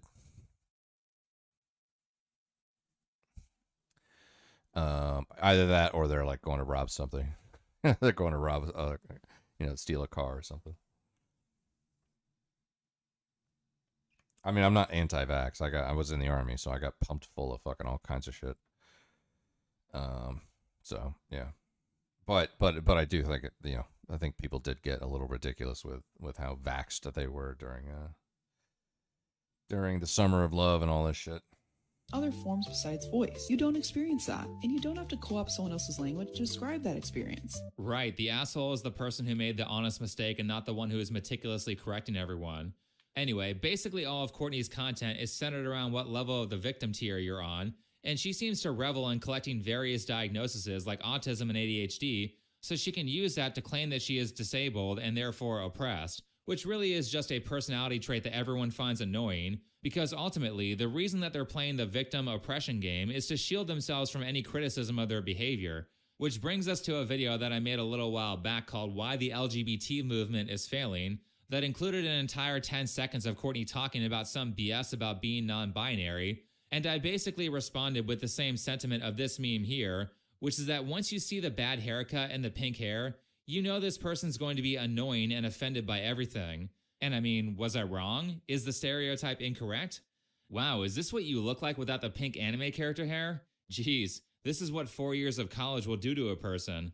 Now, a normal person would see criticism like that and either ignore it or make a video response. But since Courtney has the maturity of a 7-year-old like Illymation, who also thought people should not be allowed to criticize her, she decided to fight dirty and file a copyright strike on my video on her to get it removed. I made this video here responding to that, where I pointed out that it's ridiculous that she's striking my video over a 10-second clip. I said that she's engaging in copyright abuse to silence people she doesn't like, and I ended that video by saying that I would be fighting the strike. Now we're all caught up to everything that's already been discussed on this channel. So to continue my point about my dislike of people who constantly play the victim card, allow me to use this next segment to point out how their demeanor completely shifts the minute they feel they have the opportunity to fight dirty and victimize the people they don't like. By the way, I love how much of this parallels the Illymation drama from last year, where she tried to, multiple times, get me deplatformed because I made a video criticizing her.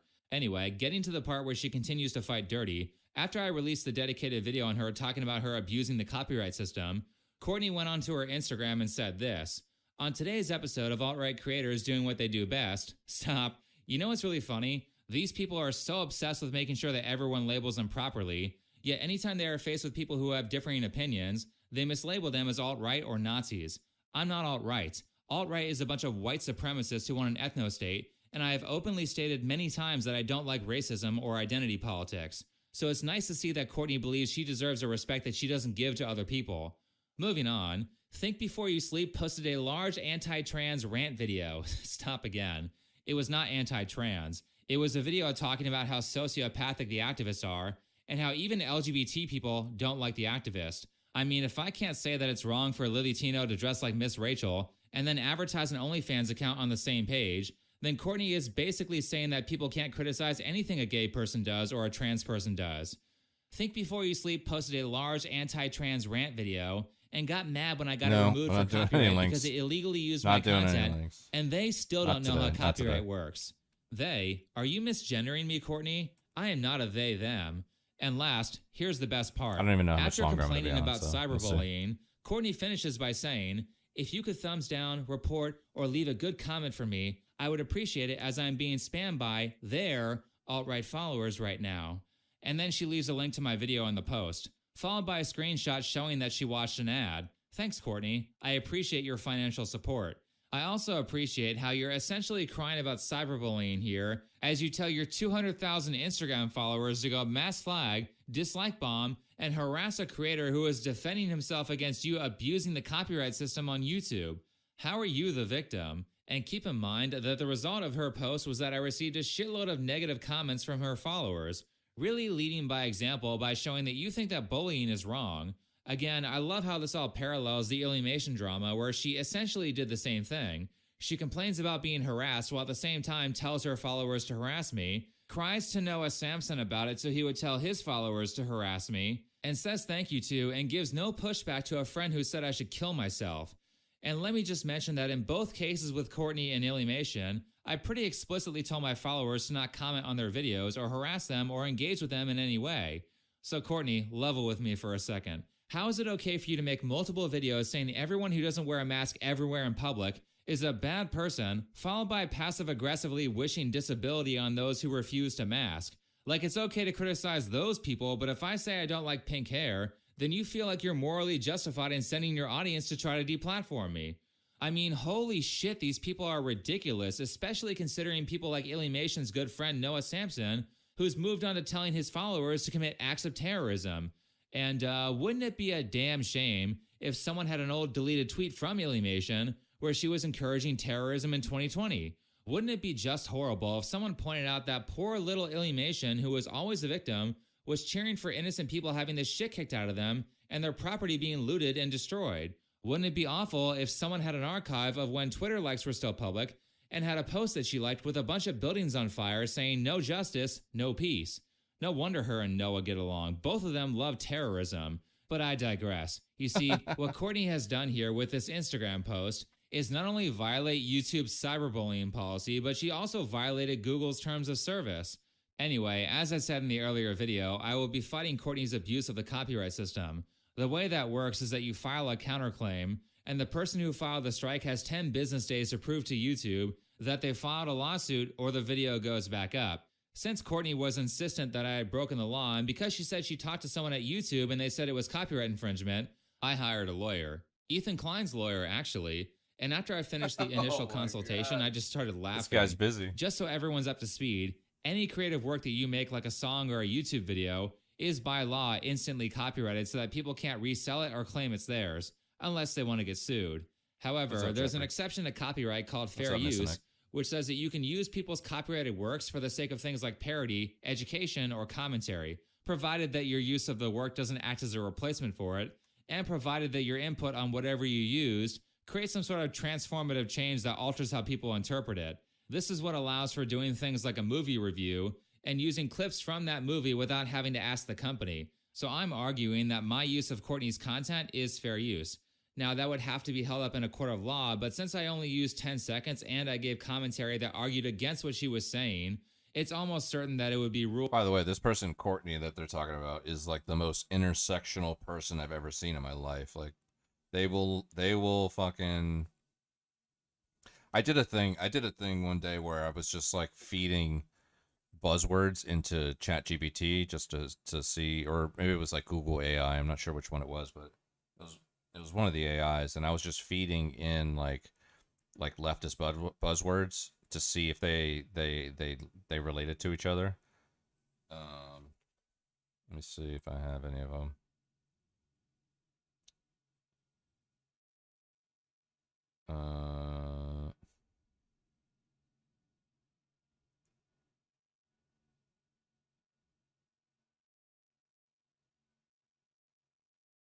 Oh yeah, here we go. Here we go. Okay, so I put in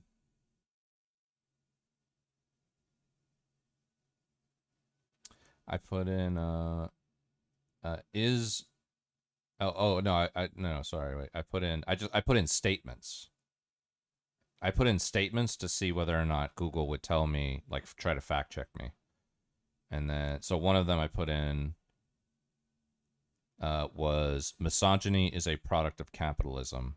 And then Google AI overview said, yes, there's a strong argument to be made that misogyny is intertwined with capitalism. Many feminist and socialist thinkers argue that capitalism relies on and reinforces patriarchal structures, including misogyny, to maintain its power in economic systems. Then I put in, ableism is a product of patriarchy. And it said, based on search results, there is a strong link and intersection between ableism and patriarchy. Here's how they are connected. And there's like a bunch of stuff there. And then I put, fat phobia is a product of white supremacy. And Google AI Overview said, yes, there is significant scholarship and historical evidence suggesting a strong connection between fat phobia and white supremacy.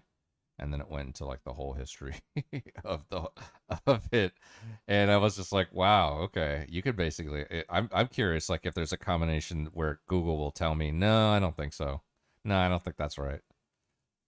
I just basically took all the buzzwords and I just kind of intermixed them, you know. But I'm just now I'm curious to see if there's like a combination where Google would actually say, I don't think so. I don't think that one works, you know. But this person, Courtney, is like the definition of intersectionalism. Let's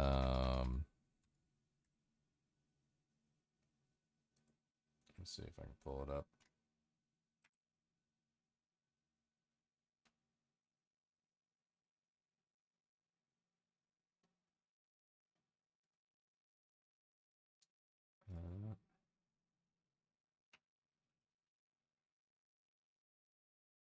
Candy corn.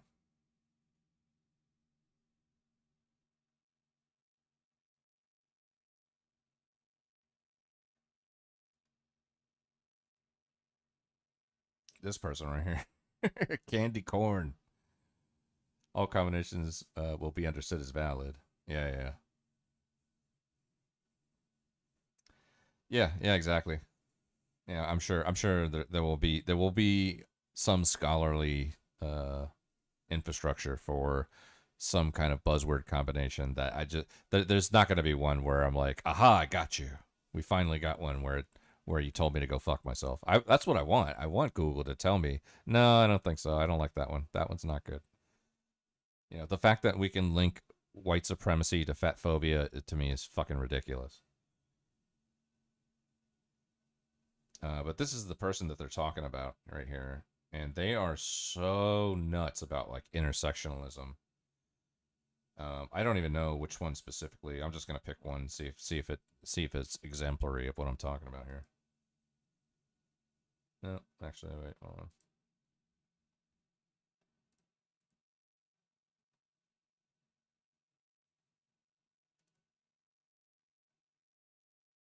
Buys everything. Do you even work? I don't usually respond to these types of questions because they're a little demeaning, but I get the genuine curiosity from other autistic folks struggling, so I'll give you the lowdown. Number 1, my job. I run a freelance design illustration studio. This is what I went to school for, and art has been my longest special interest for context. Now, this used to be a side business, but I went semi-viral on my studio account back in 2020, giving me an influx of new clients, which allowed me to quit my junior design job at the time, start saving profusely because I was doubling my income but still living very cheaply, and put all that extra money I started making into a deposit. Okay, not that one. Let's see. Oh my gosh, I had an autistic meltdown this weekend and went nonverbal. Actually. Oh, nonverbal. Here we go. Here's the nonverbal shit. Here we fucking go. That would be a verbal shutdown. Huh? Because being non-speaking or nonverbal is the permanent state of using words and other forms besides voice, like signs, gestures, cards, or other AAC to communicate.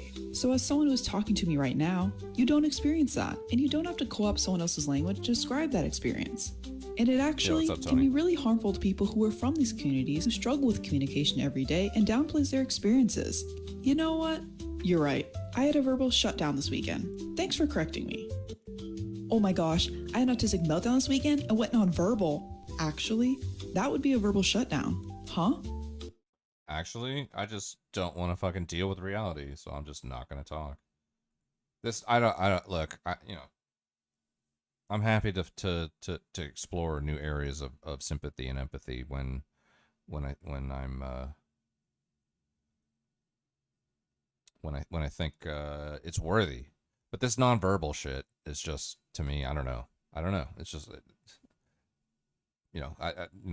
nobody gets to just say, you know what? I just don't want to deal with reality. I'm going to go into the world and not talk at all. Oh my God.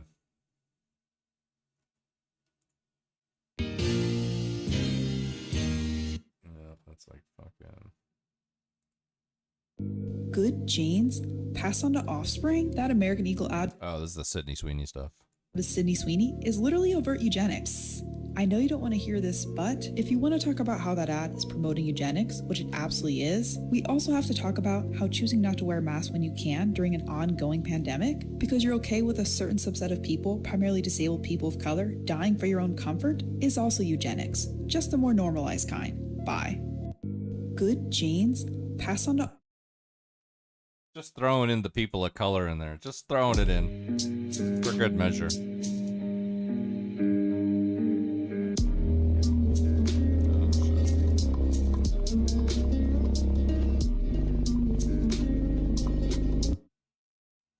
Sigma boat activated. Just throwing the people of color in there for good measure. You know, don't you know that you're killing autistic people of color by not wearing a mask and believing that Sydney Sweeney thinks that we should euthanize and fucking, you know, this whole thing. It's hard to tell what any of these are about because they're all couched in this fucking pink Pokemon aesthetic. how I'm able to work a job as an autistic person. Working in a special interest. I work as a designer and illustrator, and my oldest spin is in art and drawing. Being self-employed, as I struggle with working on teams and under authority figures. Working from home. It avoids driving and allows me to work from where I'm most comfortable. Working from anywhere. I work sometimes from my desk, in the living room, and even from my bed some days. A flexible work schedule because my energy fluctuates often as a multiply disabled person. I work less hours in general and do closer to a 5 to 6 hour workday. I take lots of breaks, which my dogs really appreciate too, and try to take Blah. social rules I don't understand as an autistic person. Someone automatically deserving respect because of their position or age alone. The difference between acquaintances, friends, and best friends. What is flirting, or what is just being friendly? What is considered oversharing? Yeah, that's why I haven't talked to my dad in 6 years. How to make small talk? Do you actually want to know how my weekend went? Saying one thing and meaning something entirely different? Doing things you don't like that are completely unnecessary?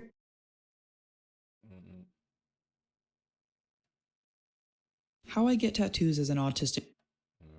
Every video is about autism. Every single one of them. Oh my god, I can't believe the big ugly bill passed. It's horrible for all of us, but especially for disabled folks who are being targeted with these ableist work restrictions for healthcare.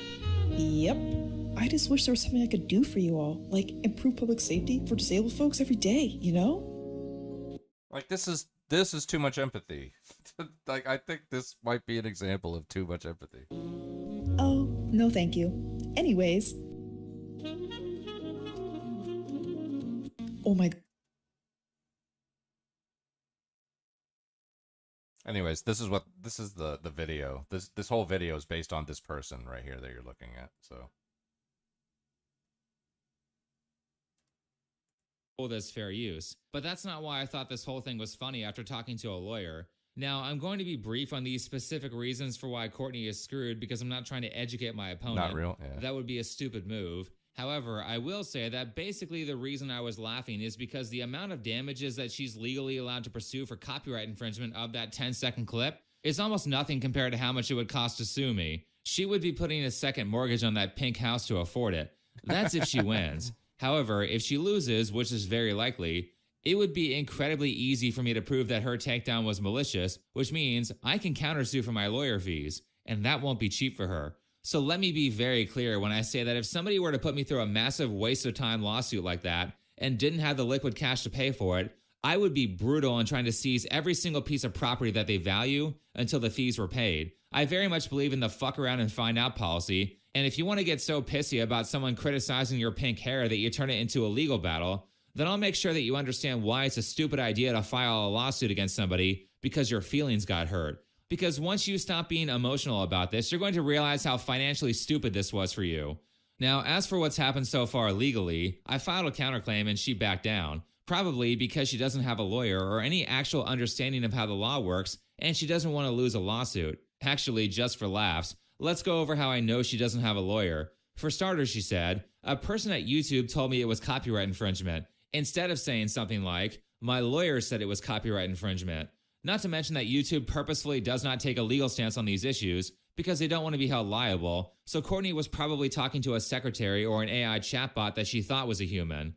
Now, let me further emphasize how stupid it is to not consult legal counsel for stuff like this, because Courtney 100% does not know how to shut the fuck up, which, as the defendant, personally, I love. So after she made that post telling everyone to mass flag my channel, she made a YouTube community post talking about my video where people were happy to confirm that they were mass flagging my video that broke no rules, which again, violates YouTube's community guidelines. Here's evidence of that. The great thing about this post is that it helps my case for fair use. Her calling me alt-right and transphobic is a public admission that our viewpoints are diametrically opposed. Thanks, Courtney. That'll make it much easier to argue in a court of law that my commentary is transformative and fair use, because I'm arguing a viewpoint that opposes yours. The great part is that she deleted this post, another indicator that she doesn't have a lawyer, because deleting evidence like that is called spoliation, and there are penalties for that in court. I mean, she'd have to be an idiot to think I didn't save it. Speaking of, Courtney had no problem running her mouth all over the comment section of that post, and it would be a damn shame if somebody read through every single public comment she made and archived them. I mean, she was super arrogant about how knowledgeable she is about copyright law, and how she has some sort of connections at YouTube. I guess it didn't work that well because my video is back up. Here's a comment that says, "They're weird as hell for getting upset over this. Even if it is fair use as some people claim, you have a right to not be in a video if you don't want to." There they go misgendering me again. I'm not a they, them. And no, she doesn't have the right to not be criticized. Courtney is an influencer, and because she posts herself in the public square, people are allowed to comment on her. If you don't want people commenting on you, then don't post stuff on the internet. Courtney responds by agreeing and saying that transphobic comments make a video not fair use? What? Did I read that right? Here's a comment where she's openly acknowledging that she told her followers to go harass me and how much she appreciates them doing that. And last but not least, you could use this comment to argue that the reason that she struck the video is because of the criticism and not because any copyright infringement was committed. Let me just emphasize that we have a ton of evidence that Courtney filed that strike in bad faith.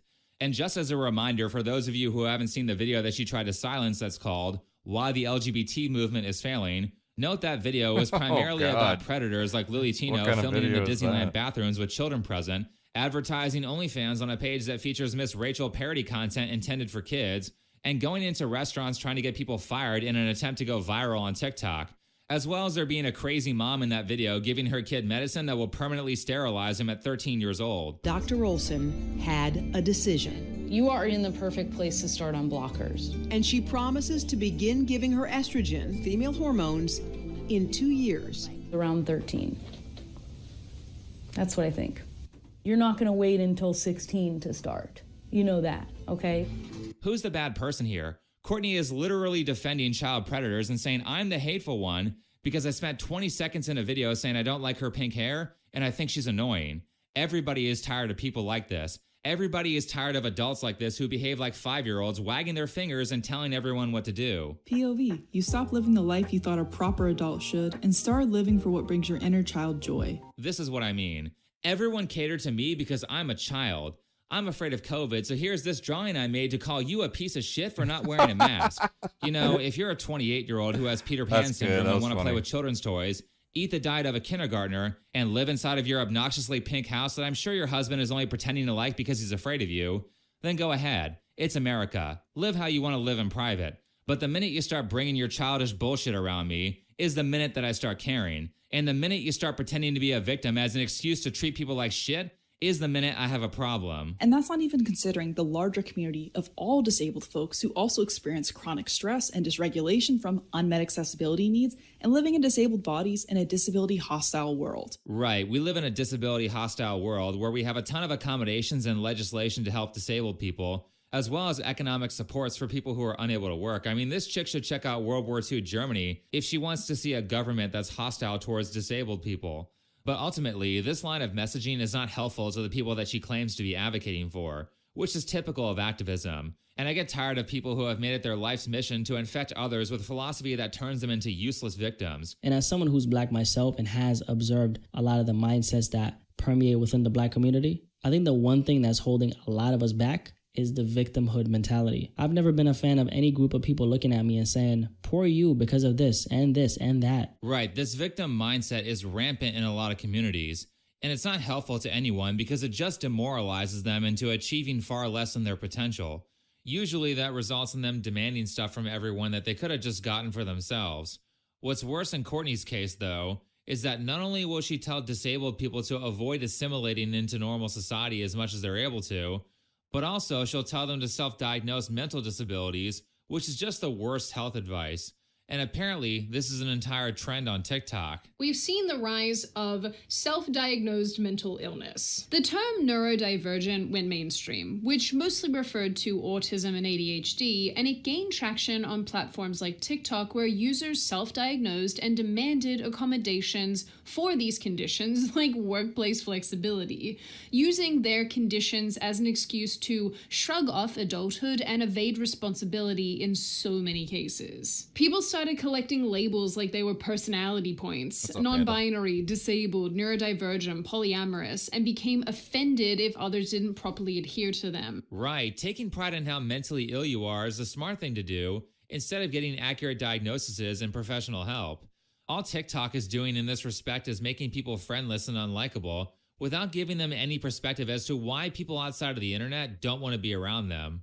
You seemed really standoffish at first. Gee, why would people see you like that? Well, maybe it's because half of your videos are you telling people why they can't live how they want because it offends you, followed by using being slightly autistic or non-binary as a shield against criticism. Like, it's funny how you have perpetual victims like Courtney, but then you have people like Ricky Berwick who doesn't give a shit and can eloquently say things like, "I'm Canadian, you retard." It's weird how basically everyone I've known who has a disability in real life doesn't feel the need to make it their entire personality and really just wants to be treated as if they weren't disabled. But then you have people like Courtney who are out here ordering everyone around, calling people evil eugenicists for not complying with her demands. People like Courtney are doing a disservice to everyone who needs help or accommodations to survive. Fireworks suck because they scare autistic and neurodivergent people too. 4th of July is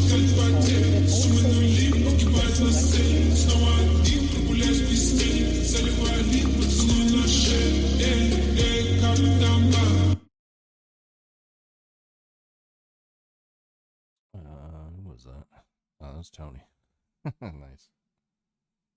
Don't give me money. You're diagnosed on Sigma. Nice. Okay, not only do we have to wear a mask everywhere, but now fireworks are bad because they offend autistic people, and the 4th of July is racist? I have to mask every day, but you can't wear earplugs for a few hours once a year? You see what I mean? Literally doing everything in her power to make everyone hate autistic people. And all irony is completely lost on her, as she is a Korean who complains about bullshit like Halloween cultural appropriation, as she dresses like an anime character from Japan. So everyone's done with this. Elon bought Twitter and stopped banning people for criticizing these professional victims, and because of that, all of the other social media sites had to stop doing that to compete. So, Courtney, maybe it's time to learn how to ignore criticism that you don't like, or respond to it in the Coliseum of ideas, instead of using the typical radical leftist below-the-belt cancel culture tactics. Because those... Oh, is that Tim? I think that's Tim. What was it? I like total calote. I think that's Tim. I think that's the Zeninator. don't work anymore. Anyway, thanks for watching. Follow me on Twitter, and I'll see you in the next video. Show me where I said it. Wait, hold on. Show me where I said it. It's pretty frustrating, right? When this shit. Interesting.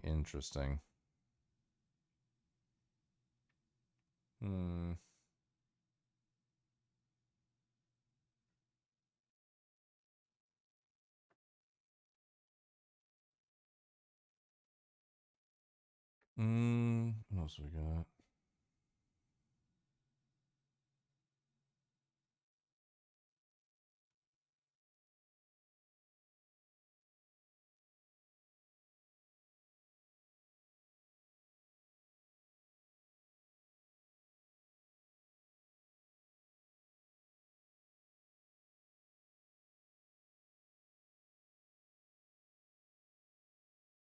Oh, yeah, this was about that fucking truck driver from India that killed those 3 people in Florida. I don't know, this one might trigger the Zeninator though. I know Zen doesn't like this guy at all.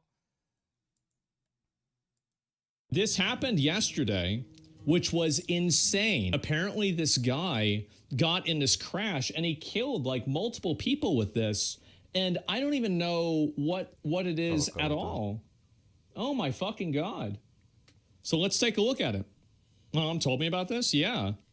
Was this American? And this reading? guy who's like a Trump admin steps in after migrant true. involved in deadly crash, fails proficiency tests. Wow, I would have never guessed. Here we go. The Trump administration now investigating a deadly Florida crash, allegedly. You see this guy? Like, this guy, like, literally watched this group of people. I don't know if it was a family or whatever, but he literally just watched them drive directly into their fucking deaths. And he like barely had any reaction to it. Like it was more like, oh my God. Like it's like when you get a flat tire or something. When you get a flat tire, you're like, oh fuck. That's the way he looked at these people crashing into their fucking deaths. Yeah. Caused by an illegal migrant truck driver. See that? And officials. He just immediately like fucking put it in neutral, put the parking brake on. He's like, ah, fuck. Instead of like, oh my God, it was more like, fuck, man. Say the suspect couldn't read English or understand road signs despite getting a commercial driver's license from 2 sanctuary states. Look. Oh my God. He was also involved in collapsing an old bridge, being overweight prior to this accident. So he got a work authorization denied by Trump, and then he received work papers under Biden administration. It is crazy what an unforced error having these people in the country is. It is absolutely insane. How does this keep happening? Oh my God. 28-year-old illegal alien faces deportation and 3 counts of homicide. The trucking company is also under review. And guys, that accident happened just an hour north of Palm Beach in Mar-a-Lago, guys. Wow. This is the big problem, is that whenever one of these things happens, like this driver's fucked his life up, right? I mean, he's probably going to go to jail forever, and that's going to be the end of him. And that's a good thing. But the problem is that I think in a lot of these cases, there's never any sort of secondary consequence for that. Like nobody that's making these decisions ever feels any sort of pressure for doing it. And I think that's the main problem that we have right now. It's that a lot of the people that end up doing this stuff and that make the decisions themselves end up completely getting away with it. Totally getting away with it. And I think that's what's frustrating for so many people. I know it's frustrating for me. It's extremely frustrating for me. Yeah, So I think I've this seen that driver video. is driving Yeah. down in Florida. He ends up being arrested like an in the state of adverse California. reaction. If I was the federal government, I would just totally cut off all their funds until they cut this shit out. Like, unless you're going to cooperate and work with the federal government to enforce immigration, you're not getting any money from the federal government. That's it. And if you have a problem with that, well, then just send the military over there. I mean, the amount of just blatant, basically treason that's happening where you have these people that are usurping the country. They are actively damaging people's lives. They're getting people killed. I'm just realizing you put a link there. I think I've seen the video anyway, but I just don't let fucking people put links on my channel because there's too many people abused it. There's too many people just like link. Not either that or it would be like a link to something horrible. And I was just like, you know what, fuck it. Unless you're like VIP or a mod, you're not getting links. But I think I have seen the video of him drinking water because I know he only drinks like soda, right? He only drinks like Dr. Pepper or something. This is what I was talking about with like the selfishness of altruism is that people like this think that they're doing a good thing by letting in some random guy from another country because they're like, oh, wow, he's from this horrible country. It's so bad. Let's let him in. And then something like this happens. Yeah, fam. I mean, the thing is that, you know, people consider Asmongold right wing and I consider you right wing. So if you're right wing and he's right wing, then you guys should get along. Obviously, you have different opinions about Palestinians. That's obvious and that's fair and that's understandable. I get that whole dynamic. But you, my friend, are right wing, and a lot of people consider this person right here to be right wing. So I'm wondering, you know, there's different kinds of right wing. That's true. That's true. He dies, and so this is really the problem, and this is the reason why I think that he's more center right. Yeah, I mean, honestly, anybody with a fucking a real grasp of reality would probably just consider Asmongold to be like a spicy libertarian in terms of the political spectrum or a compass or anything like that. He's just a spicy libertarian. He's just the kind of guy that's like, I'm all about people doing what they want to do as long as they're not harming anybody, you know. But then he'll lean to the right about, you know, certain things. And that's the spice. That's the spice. But for the most part, he's just like a libertarian, you know. This type of emotional messaging is dying. And this is why so many more Americans, at least, are waking up. And I think that they're realizing, like, this is fucking ridiculous that this is happening. People are getting killed because of this. And and again, like, whether you think that immigrants commit more or less crime is irrelevant, because number one, they're not immigrants, they're illegal aliens or migrants that shouldn't be here in the first place. And number two, the acceptable amount of that should be zero because they shouldn't be here, period. So the problem is that and I think that more people are getting there now.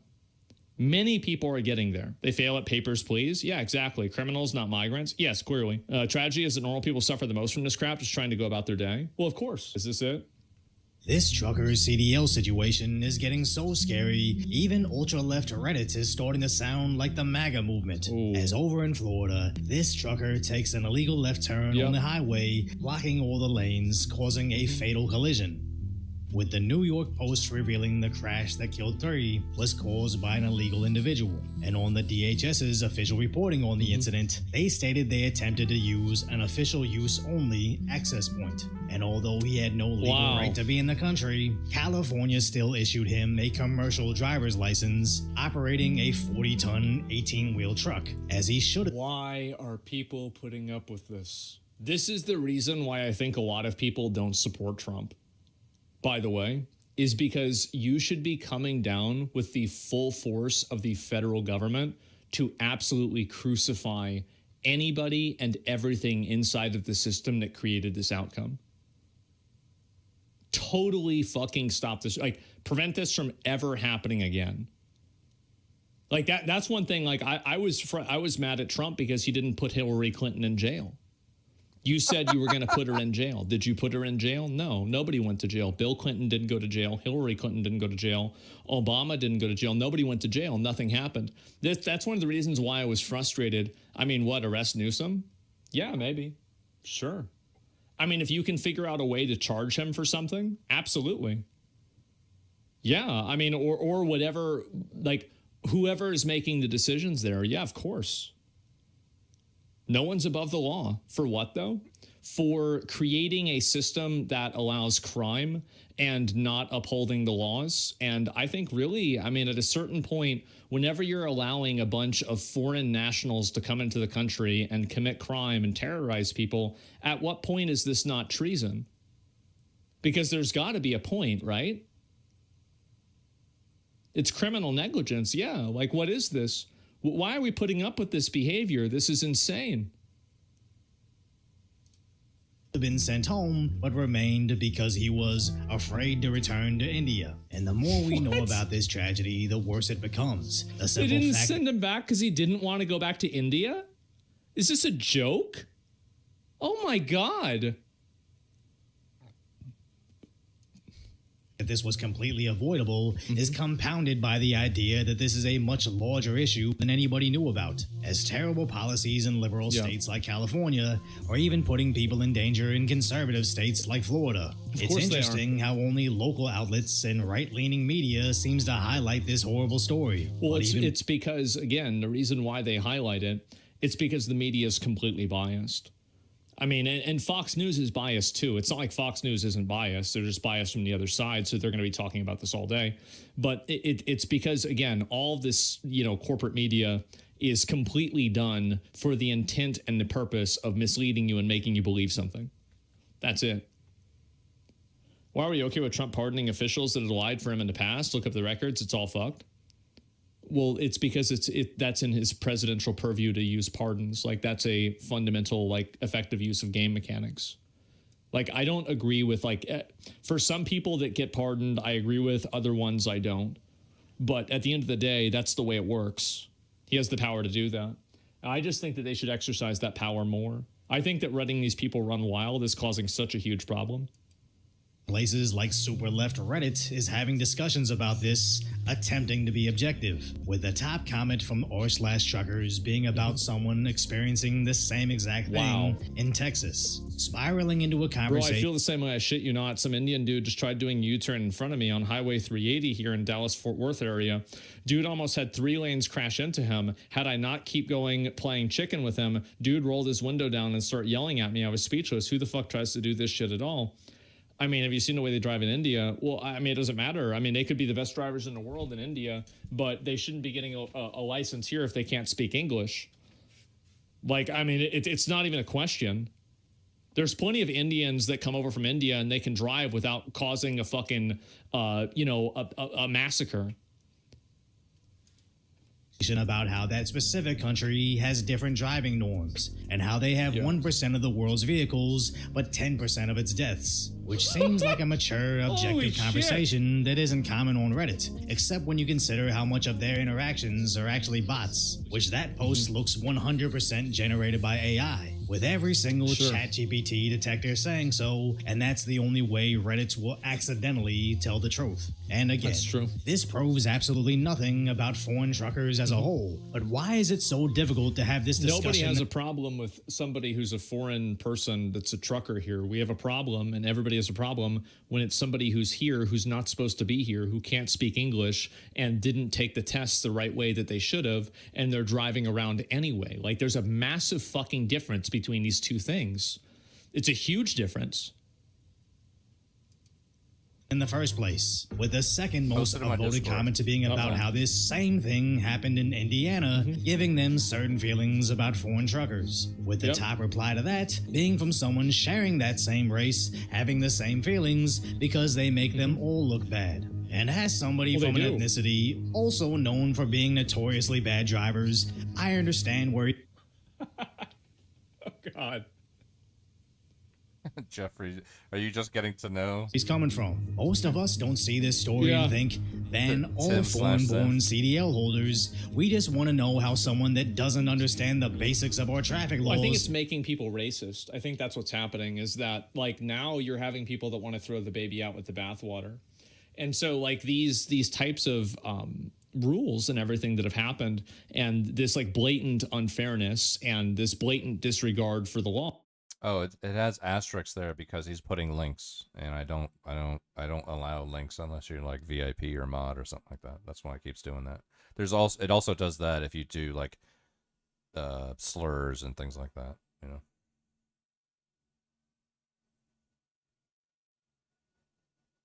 Watch the results. Did you put in the Discord?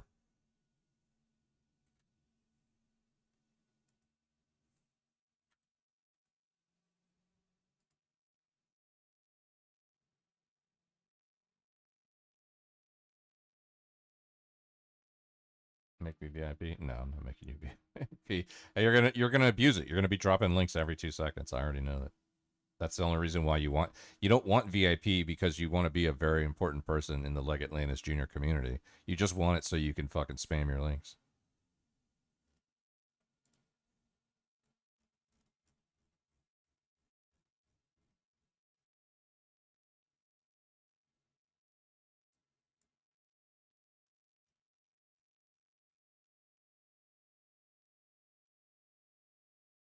I mean, you gotta be like pretty hard auth-right, I imagine. But I don't see it here. Did you drop it in the Discord or no?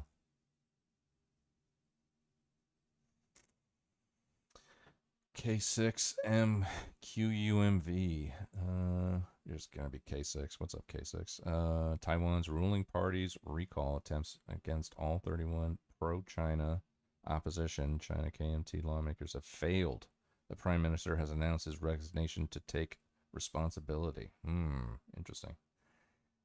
Casey's Discord, let me see.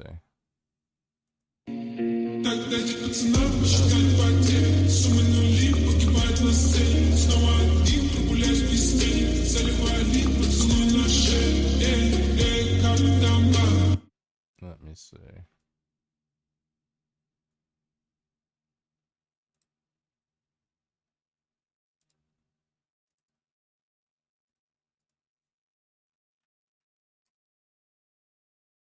No way, dude. No way. There's no way that's you, dude. Isn't Casey a bot? No, Casey's not a bot. That's not you, dude. That's fucking crazy. That is not you, dude. There's no way that's you. You need to move that dot over, dude. You need to be over in the blue. You need to be up here. You need to be up here somewhere. Dude. There's no way that's you, man. That's crazy.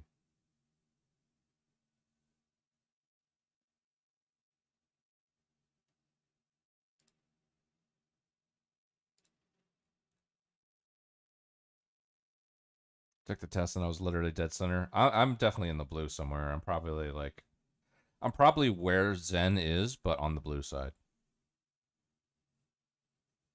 I think Zen truly is probably like up here on the. Although I don't know, maybe Zen's got like an anti-capitalist streak to him. I could do the 8 values one; it'll give me more stats. What makes you lean left that way, anyways? It's just like an anti-capitalist stance or something, or. That's crazy. I thought you were way over in the blue, dude. I'm in the blue. I would say I'm like where you're at, maybe a little bit further up and right. Because I famously don't mind exploring authoritarianism, but I'm definitely on the off right side for sure. He likes the gays. Yeah, that's probably. Yeah. Has, I think it's radicalized a lot of people. And in the process of radicalizing a lot of people, I think what it's done is that it's made people go so far in the other direction. Whereas, I mean, for me personally, like if a legal immigrant comes over and they want to do this, that's fine. But you have to pass certain tests and you have to do things the right way. Obviously, that's the way the world works. But the issue is that people have become so radicalized by seeing the unfairness of this. Yeah, but it's crazy. It even if you disagree with him, it's like in my mind to interpret like every conversation you and I have ever had, and then for me to think that Asmongold is more right wing than you is fucking crazy, dude. That's crazy. Like it doesn't make any sense to me.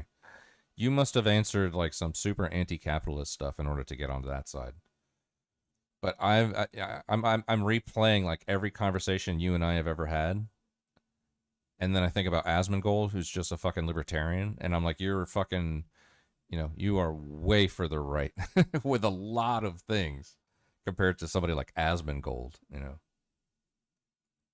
That they become the opposite of it, and so now because from the Netherlands. Yeah, that's true. That's true. He's got that European bent to him.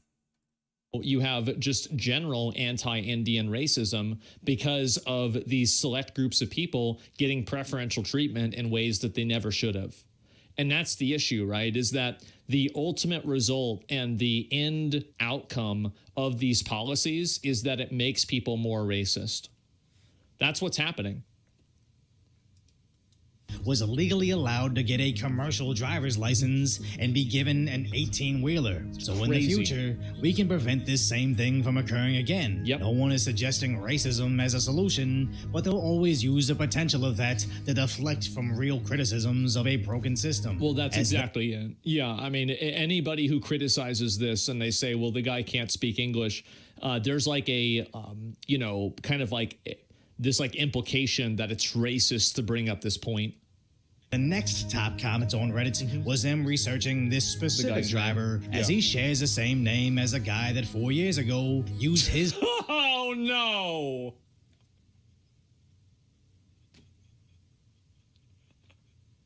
We got... Bro! Come on! Repeat offender 4 years ago. So got that horseshoe going on. Well, that would make sense. Because, so logically, if you look at the timing of this, it said that his application was denied in 2020 and it was approved in 2021. So that means that if this was the same guy, and plenty of people have the same name, so we don't know if it was or not. Maybe now we do. But let's assume that it is. This would have been right when he got his license, that he never should have had to begin with, by the way. Truck to Costs like collapse a 70 mil to bridge in dig everything Arkansas, out who also and remake was the bridge. connected Wow, to a that's crazy. California-based trucking company. But the X replies found that it's a common name, and Either way, oddly, it's still a fuck very ton of money. common in the trucking industry. Sure. Now, no one is accusing every single one of those guys as being bad drivers. It's just a... But the racist backlash from this will. And that's what's going to happen. And that's why you have so much anti-Indian racism now. Like, anti-Indian racism is probably the most culturally accepted form of racism after anti-white racism. Whoa, I gotta hear that one again. That was a banger. That was a banger. Hold on, I gotta hear that again. It's just a... But the racist backlash from this will. And that's what's going to happen. And that's why you have so much anti-Indian racism now. Like, anti-Indian racism is probably the most culturally accepted form of racism after anti-white racism. Fortunate that this inconvenient information... Oh, man, that's a banger. That's a fucking banger right there.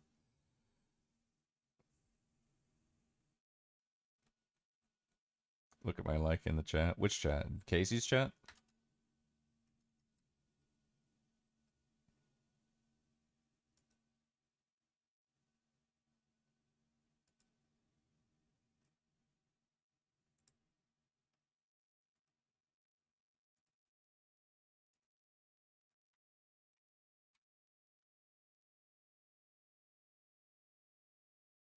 Okay.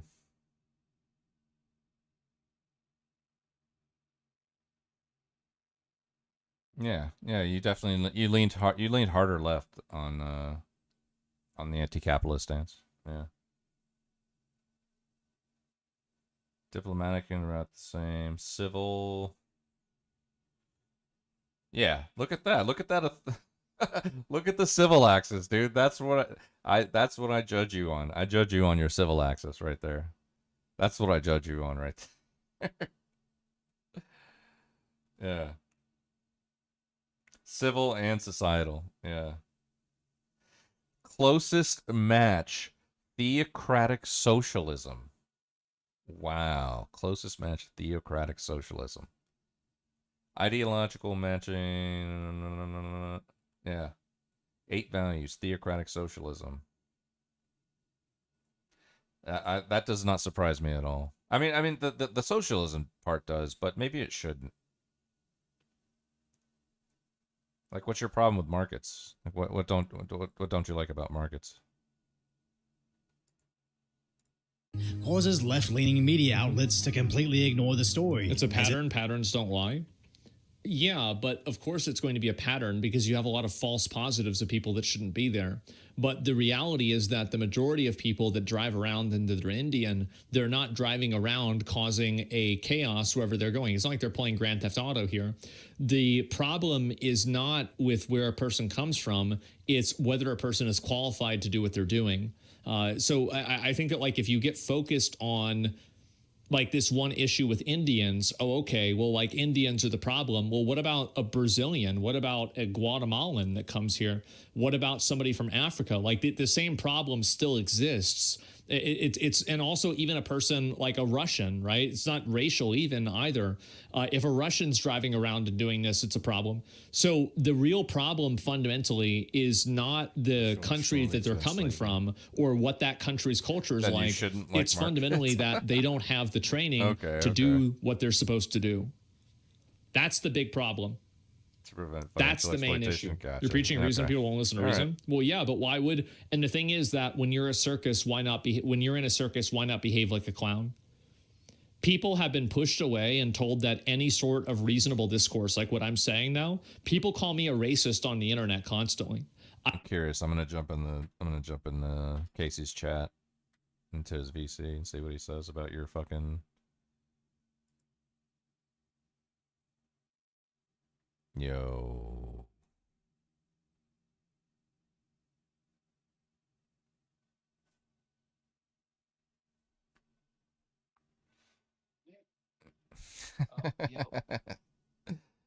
And catch you by surprise. Oh, a little bit. Not too much. Check out the fucking links that fucking Zen put in your fucking Giga chat and tell me what you think of his fucking political compass. Put in mine? Yeah. Oh, He put in your Giga chat. I'm worried. I'm worried. Are we about to get? Are we gonna ban someone? No. It's not Oh, like okay, it's not okay. like Oh, his it's not like compass. horror. It's not a bad thing. I'm curious what you That's think. worried. Like, like who do you, if you just had to, before you even look at those, if I had to ask you who's more right wing, Asmongold or Zen/Tim, who would you say is more right wing?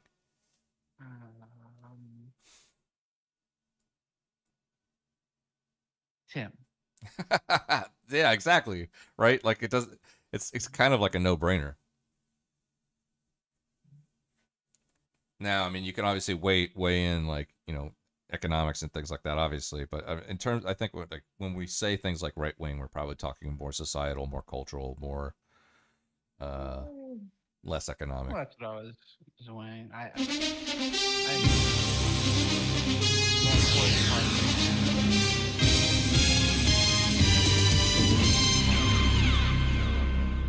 just played the loudest sound alert I had. What'd you say? I mean, Tim, yeah, he certainly makes some outrageous statements. He doesn't like women or something, and I'm trying to refresh myself on some Tim takes. Oh, Sure, Tim's greatest hits. Is that what you're trying to?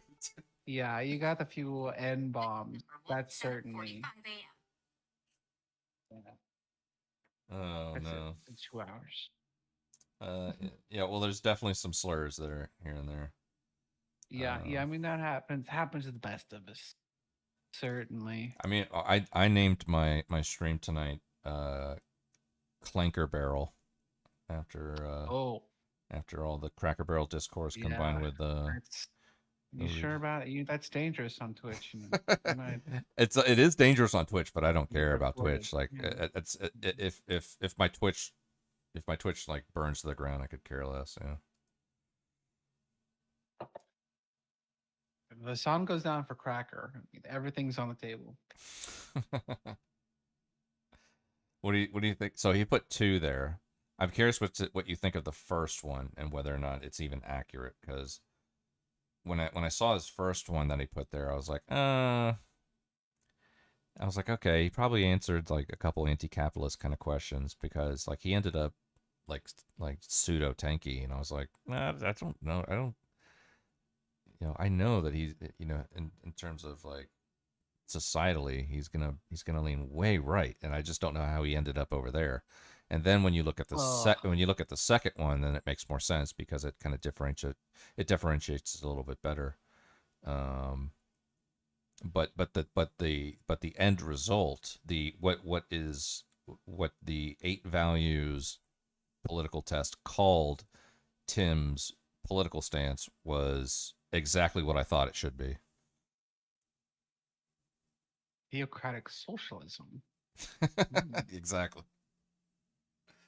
Theocratic socialism.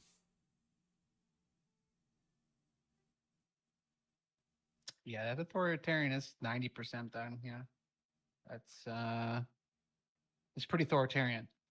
Yeah. 70% tradition. Yeah.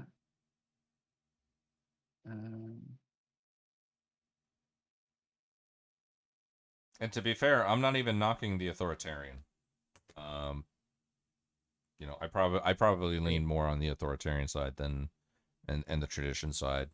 I don't know about as much as he does, but I think that I probably land on that side a little bit more than people typically do in general in this day and age. I hate all of these tests. The questions. Everyone I want to whoever them. What?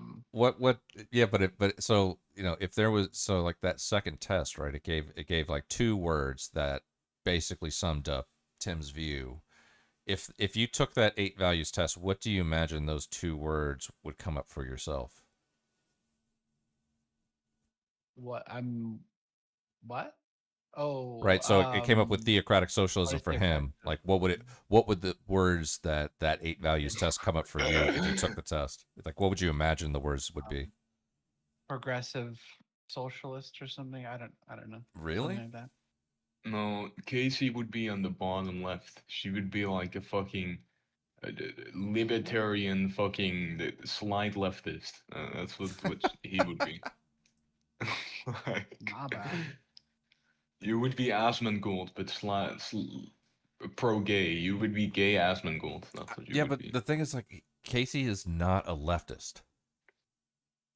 Correct. Yeah, I mean, Right? Like, slightly. Casey's not. I Casey's don't. okay with gay and shit. I've had that's tons what of you- conversations with Casey, and I don't know Casey on a personal level, but I've had enough conversations to know he's definitely not a leftist.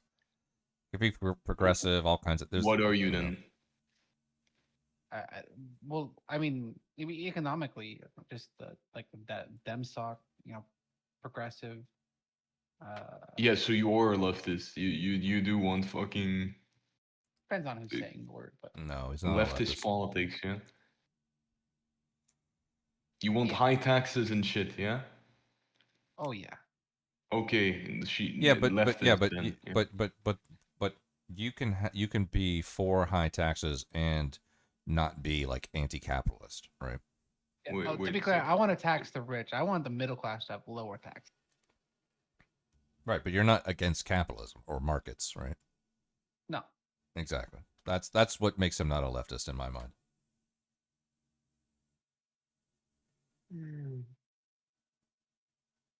Yeah, all these political compass. I need to make a website for the tanky test. The tanky test. What is that? Yeah, that'll be. That's I believe I came up with it. I might have been talking to Potato or someone, just like outrageous things that tankies say. I think we might have taken it. I don't remember, but it's like, do you agree with this statement? Do you agree with that statement? It's Right. like it's just like it was just like one outrageous statement after the other. Did China liberate Tibet? Right. How much do you agree with that statement? Did he basically agree with all of them? I Or did he design it? I mean, I base it somewhat off of Potato and a few other tankies Okay. of note. Just things they say. I guess I could, to be fair, I could have other outrageous things on the other side. Like the Iraq War was justified, though. It'd be like the tanky or neocon, like like which more are you, or something, I guess. Test. The extreme, what would it be? I guess the extreme authoritarian test. You're either going to fall on one side or the other. Yeah, basic.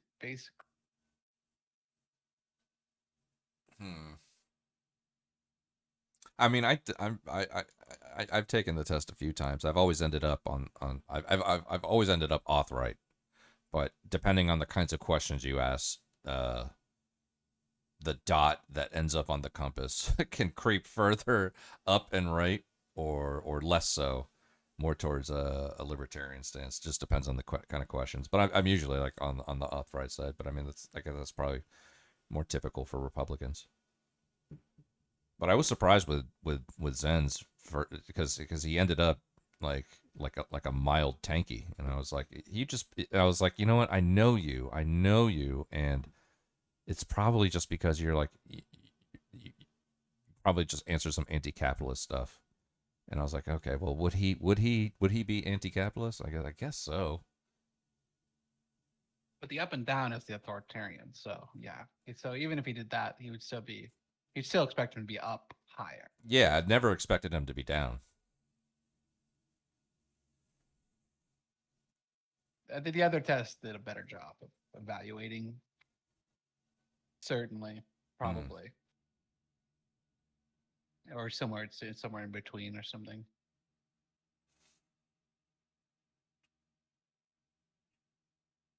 What's going on? What's going on in the world? What do you think of this whole Destiny thing? Typical Destiny. The whole freaking minor underage, whatever he was doing. I don't know the full extent of the story yet, but I've only got bits and pieces of it.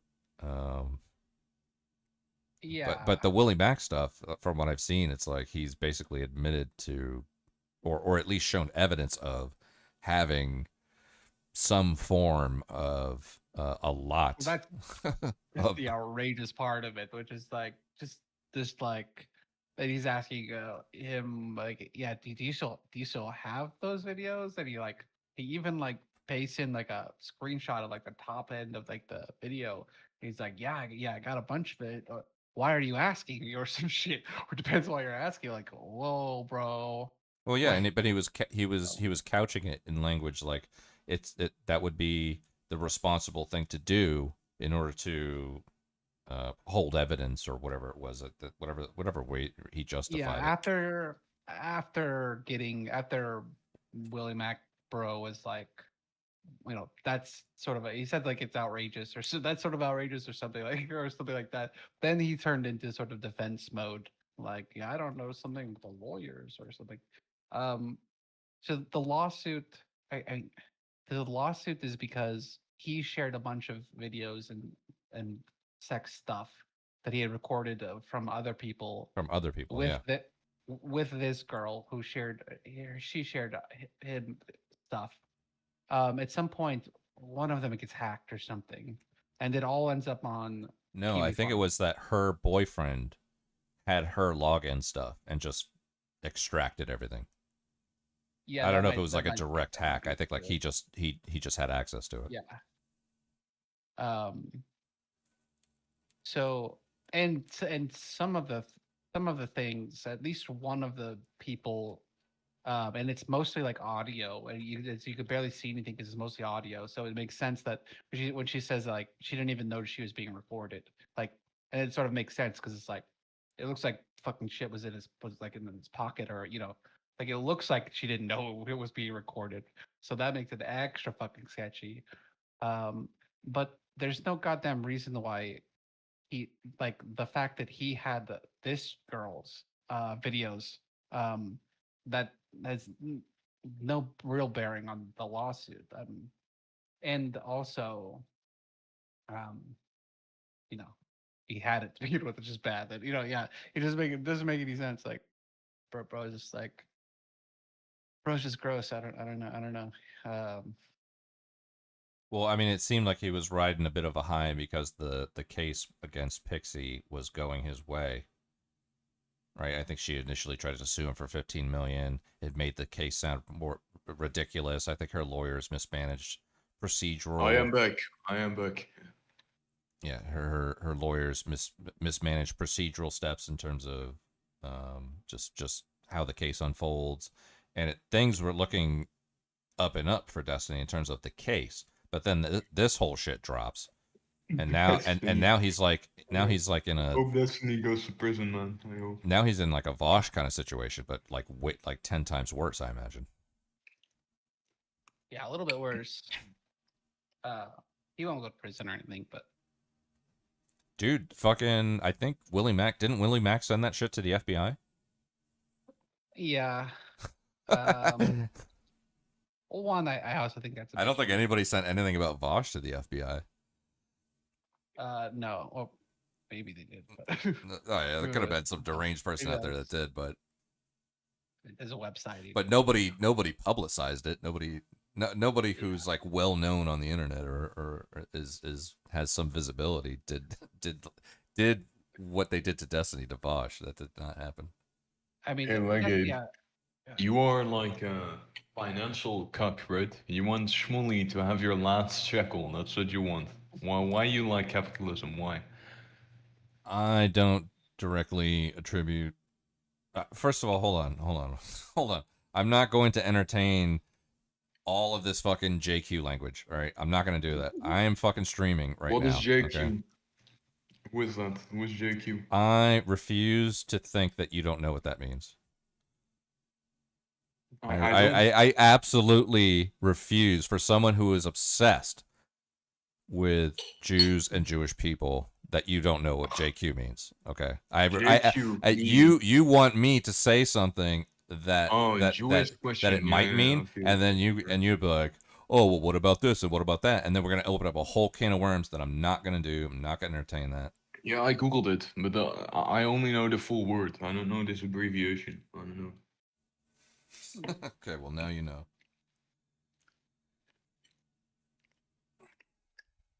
I don't know. I like going to the store and buying things, so I don't have to. I said Shmuley. Shmuley is JQ language. It is, but the thing is, like, the thing is that you don't stream, so you don't care how the world perceives you. You're just an anonymous European dude on Discord, and you just jump into chats where people are streaming and say the most crazy things, and yeah, and you suffer absolutely no blowback from it at all.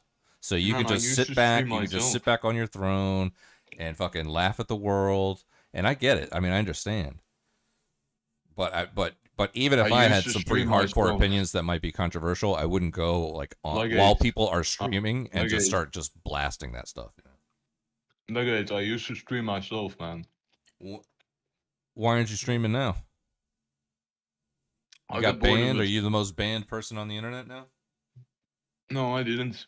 I just got bored of it. Why? I don't know. It was boring. You could be on Kick spreading the message, man.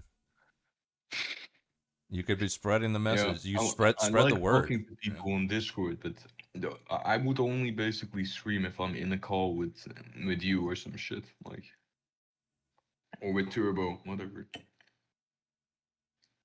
Like I don't like. Well, at the very least, Casey agreed with me that, like, if we had Zen and we had Asmongold, and somebody asked us to measure who is more right wing, everybody 9.9 times out of 10 would pick you as more right wing than Asmongold.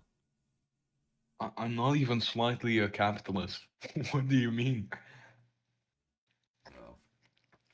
I think you can wrap up. The thing is, I think you can wrap up more in the term right wing than just.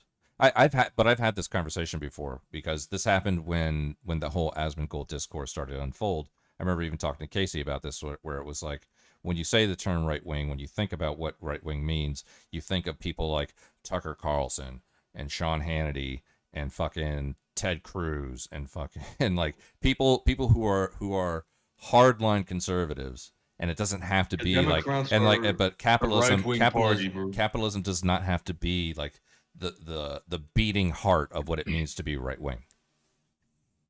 When I think left wing, I don't think the American Democrat Party. I think fucking Lenin and whatever. So some fucking Xi Jinping motherfucker. That's what I think. I don't think of Democrats as leftists. Democrats are just gay right wing. That's it. So you are on the left then. That's what leftists think. Leftists think that Democrats are right wing. I mean, there's not. They don't want fucking communism or some shit. The Democrat Party doesn't even want to slightly increase taxes. They don't want anything that's slightly left wing. In most of the world, like Bernie Sanders is just like an average. Yeah, just like Bernie Sanders is like slightly left leaning. That's the most left wing thing you have in America. Or Bernie politicians Sanders. too. Not even just like, people, or just like for politicians. Yeah, he's just like just average. Okay, but like Bernie Sanders isn't average like a Democrat, is he? Isn't he like an independent motherfucker? Technically independent, and Yeah, definitely the most left. I'll give you that, Legate. You have one guy, Bernie Sanders, that's slightly left-leaning, but the rest is right-wing, because you're America. You're like capitalist TM country. That's what you are. You are the capitalist nation. Of course, you're not gonna have a fucking communist party that's actually getting votes. But I do think that the more important spectrum is the economic spectrum, and Yeah. everything else is a distraction. Hey, Mostly. Legate, a question. If you think the Democrats are like these left-wing extreme motherfuckers, I why don't. aren't I they don't know. advocating- You're. No, that's like a total. What are they then, I don't according even to know you? why you even would go that far. Okay, what are they then? What are they? Well, on a normal American scale, or do I have to adjust it for PPG, Overton window, and European sensibilities?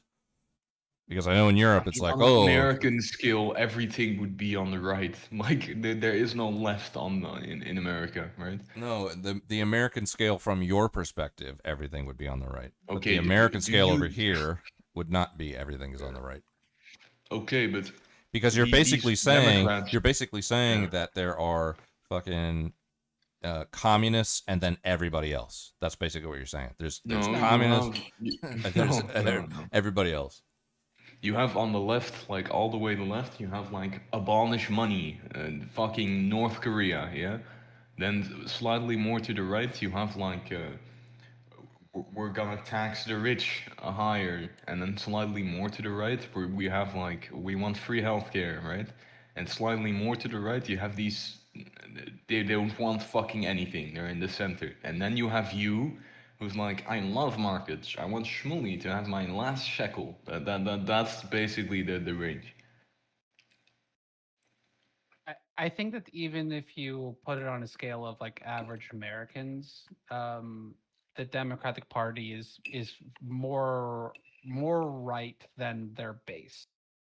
To the at the very least. Okay. Well, what leftist economic policies are the Democrats advocating for? Is Bernie Sanders right wing? He's not a Democrat. I know he's not. He runs for a Democrat. He's independent. Yeah, he's independent, but he's ran for president as a Democrat.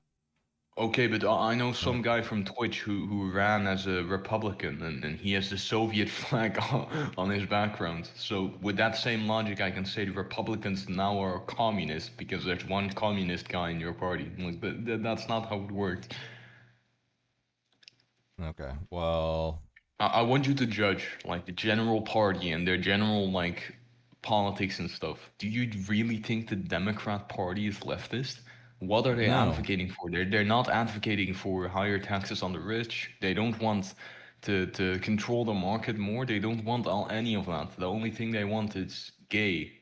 Then that's what they are. They're gay capitalists. That's it. That's all they want is gay. They want transgender pills, and other than that, it's the same thing. They both want to fucking destroy other countries and take their oil. Only one wants the pilot to be a man, and the other one wants the pilot to be a lesbian woman, a black lesbian woman with a gay flag. And that's the difference.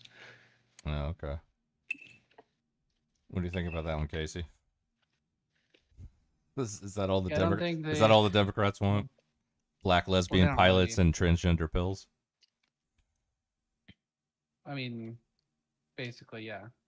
But they don't even care about that stuff so much as like they need to stand for something. So that's why they push Jeffrey. You tell me then, Legate. What else are they advocating for? What's the actual difference between the Democrats and the Republicans, other than gay and feminism and all of that shit?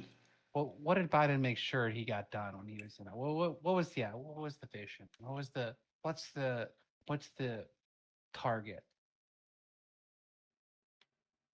What do they do? What do they want to do? Oh, Legate. Joe Biden? Yeah. Sure. Joe Biden was status quo. That's right. Change nothing. Changed nothing, yeah.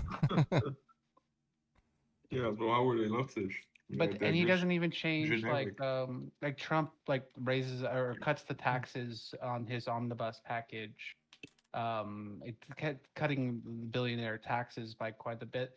You know, Biden could have just reversed it with his omnibus. He just could have reversed it. He just put it on his. He just put the like, but they don't even. It's not even in the discussion. It's not even. It's like, oh, that happened. Oh, nothing to do there, or whatever. Like they pretend like they don't care, but they do. They like those tax cuts. They're never going to say it, But man, do they love tax cuts for the rich. Man, do they.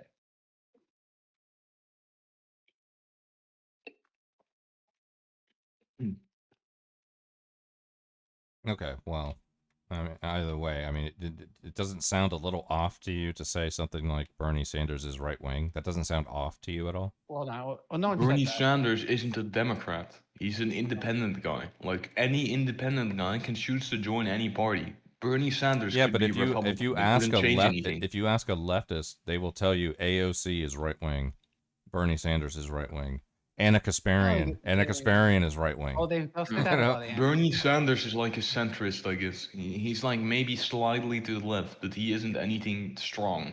He's just like, guys, just maybe Shmuley shouldn't have 5 shekels. Maybe he should have 4 shekels. You should have 4 instead of 5. That's what look, Bernie we Sanders get it. is. We get it. You hate Jews. We get it. Okay, we get it. Thank you for telling us again that you hate Jews. I okay. mean, Paul Jeet isn't taking your money. It's Shmuley. Look at the rich guys in fucking America. There's a lot of rich guys. But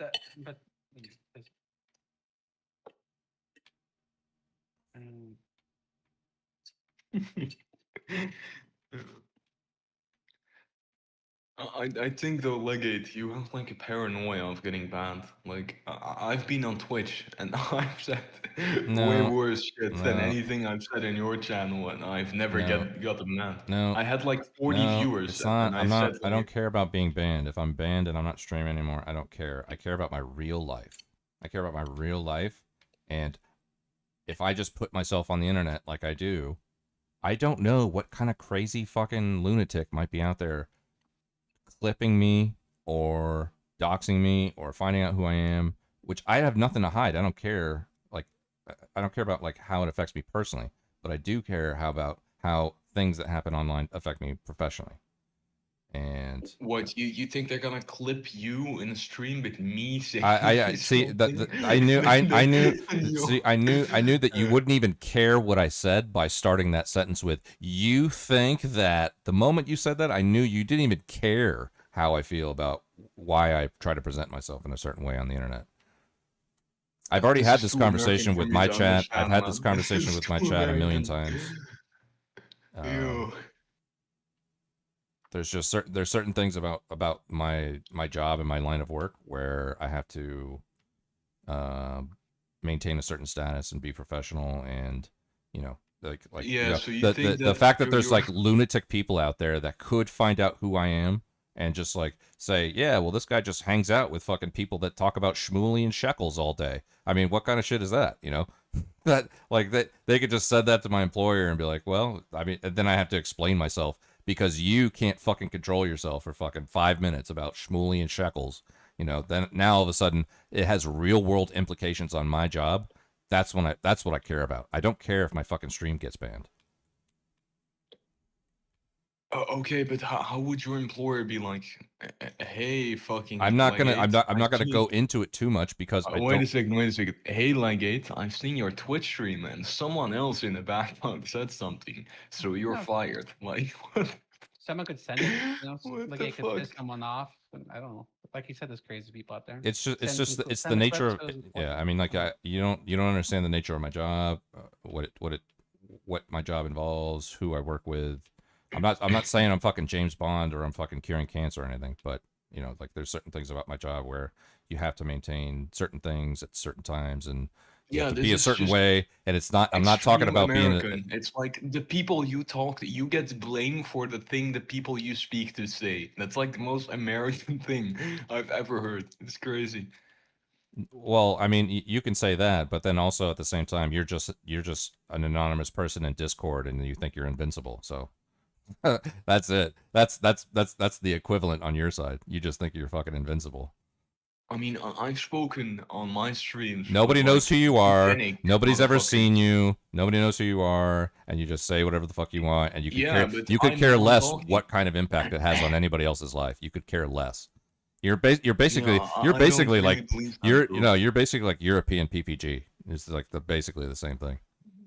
I don't think you're gonna get punished at your job for something. Yeah, I well, say you'd on have your no stream. clue what I do for work. You have no clue what company I work for. You have no Yeah, clue what what the lame nature of my job job will hire you involves. for You have someone no clue else about need- any of that, and you're totally fine with just saying, I don't think anything's gonna happen. Yeah, I don't believe You have there's a no job clue. on You Earth. have I no don't believe that information. there's a job You like have that. no I don't believe that. information to inform that statement, and you're comfortable just making that statement, like just blatantly Yeah, it's like because that. I don't believe there's any job or profession that could possibly exist where somehow you are to blame for what I say on your stream. I don't think that It exists. definitely is. I don't believe it. It is because like it's harboring the sentiment, right? Yeah, so this is literally like I'm trying to maintain a ultra-American balance. mindset. I'm trying to maintain a balance between Censorship built into people. I'm trying to and maintain. yet you say you're I'm this free trying. speech I'm country. no That's no. crazy. I'm trying. Well, I mean, you could talk about the country as a whole. You know, that's a different conversation. But me personally, I'm trying to strike a balance between having as open of a conversation as we possibly have, and also not trying to do soy leftist fucking woke censorship on anybody. I'm trying to strike a balance with that because I particularly enjoy my job and the fruits of my labor. You know. What you're doing is just like the soy leftist stuff, but for right wing. It's like instead of being sensitive about the gays and stuff, you're sensitive about the Jews. It's the exact same thing. But No, for it's just all of it. It's all of it. No, it's not like just the leftists praise the transgenders, and the right wing praise the Jews. Oh, Jew, thou must not be insulted. It's not. No. It's not just that. It's all of it. It's all of it. I've gone off on Turbo. I've gone off on PBG. I've gone off on you. I've gone off on everybody that has fucking said things that they know are fucking a little too much for people's public platforms. I've told you, I've told anybody else. Casey's even been there when I've done it, and Casey's backed me up on it. You're platforming Asmongold on your stream. Asmongold, he's a spicy libertarian that doesn't even curse. He barely curses. He barely says on your stream than Asmongold. It's crazy. Now you're doing fucking woke soy shit. If you think that Asmongold is Hitler, you're fucking no. That's he's worse. Dude, it doesn't get more woke and soy than thinking that Asmongold is Hitler, dude. No, he's way worse. Like I would rather have you listen to Mein Kampf on stream than listen I'm not to surprised, Asmongold dude. stream. I'm not surprised. It has nothing to do with Asmongold. It has everything to do with you. Do you not see the fucking crazy shit Asmongold says? The fact that you would say I would rather listen to Mein Kampf than Asmongold says everything that anybody listening right now needs to know about who you are, dude. Asmongold literally said, like, even if everybody hates Asmongold, no one's going to sit there in their right mind saying, yeah, I'd rather listen to Mein Kampf. Wait a second. Asmongold said things like, these are degenerate people, they are inferior culture, I don't care if they get exterminated, this, that. Like, he is crazy, right, bro. but he's not saying it every 2 seconds. You're saying Shmuley and Shekel every 2 seconds, dude. You're saying Shmuley Shekel every 2 seconds. Asmongold said one thing one time. You say things every sentence. You say it every sentence. How is saying the name Shmuley and the word Shekel the same thing as advocating for the systematic extermination of an entire race? I don't even have to answer that because you already answered it for me. You would rather listen to Mein Kampf than ever have to hear about Asmongold. Man, listen, Legate. I don't even need to answer that question, dude. Legate, listen. Mein Kampf has less genocidal statements than Asmongold's average stream. That just tells me you don't watch Asmongold ever. No, I've seen both. I've read the book and I've seen the gold. I've seen both, yeah. Okay. And I can honestly tell you that the book is more of oh, boo hoo hoo! I didn't get the painter job. I'm poor in That's Vienna. crazy, dude. That's the book. And Asmongold is like, kill these people. We hate the Palestinians. Exterminate them. That's Mein Kampf Asmongold. is a book. Is boo hoo! I didn't get the painter job. That's what Mein Kampf is. Okay. That's like, I think it says the word painter more often than Jew. I haven't read it, but that's it. Like, it's nothing crazy. Yeah, but Casey, does like, this not sound like batshit crazy to you? No, Yeah, you it's haven't pretty read it. good. That's why I don't think you that's haven't read it. every. It's not every Osmond stream, but it's a stupid comparison. I mean, I just but both can be No, bad. no, So no, that's no, fine no. too. Legate. You have. I can see by your statements that you have no idea about that book and what's inside Yeah, there. no, You haven't read it. I've never read it. Yeah. Yeah, it's literally just him venting about his life story and how about his parents abused him and shit. That's it. It's nothing crazy. It's just that they don't want you to read it because they don't like the person, and he says like he says pretty intelligent stuff in it. It's like economic opinions and shit. Oh, okay. He mentions Jews like 5 times, maybe. That's it. Okay. Well, what do you think about Nazis? You know, they fixed it a bit extreme, but other than that, like it's not like the problem they had was made up. They had a problem. They just a bit overkill, you know. This is It's how I like know you have nothing that you're so anonymous and invincible that this is the kind of fucking shit you just come up with. It's like you have a fly to swat, but instead you throw a grenade. If you and had a that's like job what and a they're- life, you wouldn't be saying these things, dude. There's no way. I have a job. I just What do you? don't What is your feel job? like- What's your job? IT. You work in IT? Yeah. Okay. And You think they give a fuck? Like, bro. I don't know. I don't know what you guys do over there. And You sent online on a random Discord call that a streamer is worse than Mein Kampf. You are getting fucking fired. Like, you're projecting American culture onto the rest of the world right now. Like, this whole thing of your opinions get you fired. no, is like I'm the not. most I'm no. American ass thing No, ever. I'm just saying that you don't go out into your real life and just talk the way you talk on Discord. I literally do. Yeah, we okay. don't get There's fired no way over you our do, bro. opinions here. There's no way you do. You can say whatever you want. You're not getting fired over an opinion. Like that's retarded. Oh, I definitely would get fired over an opinion.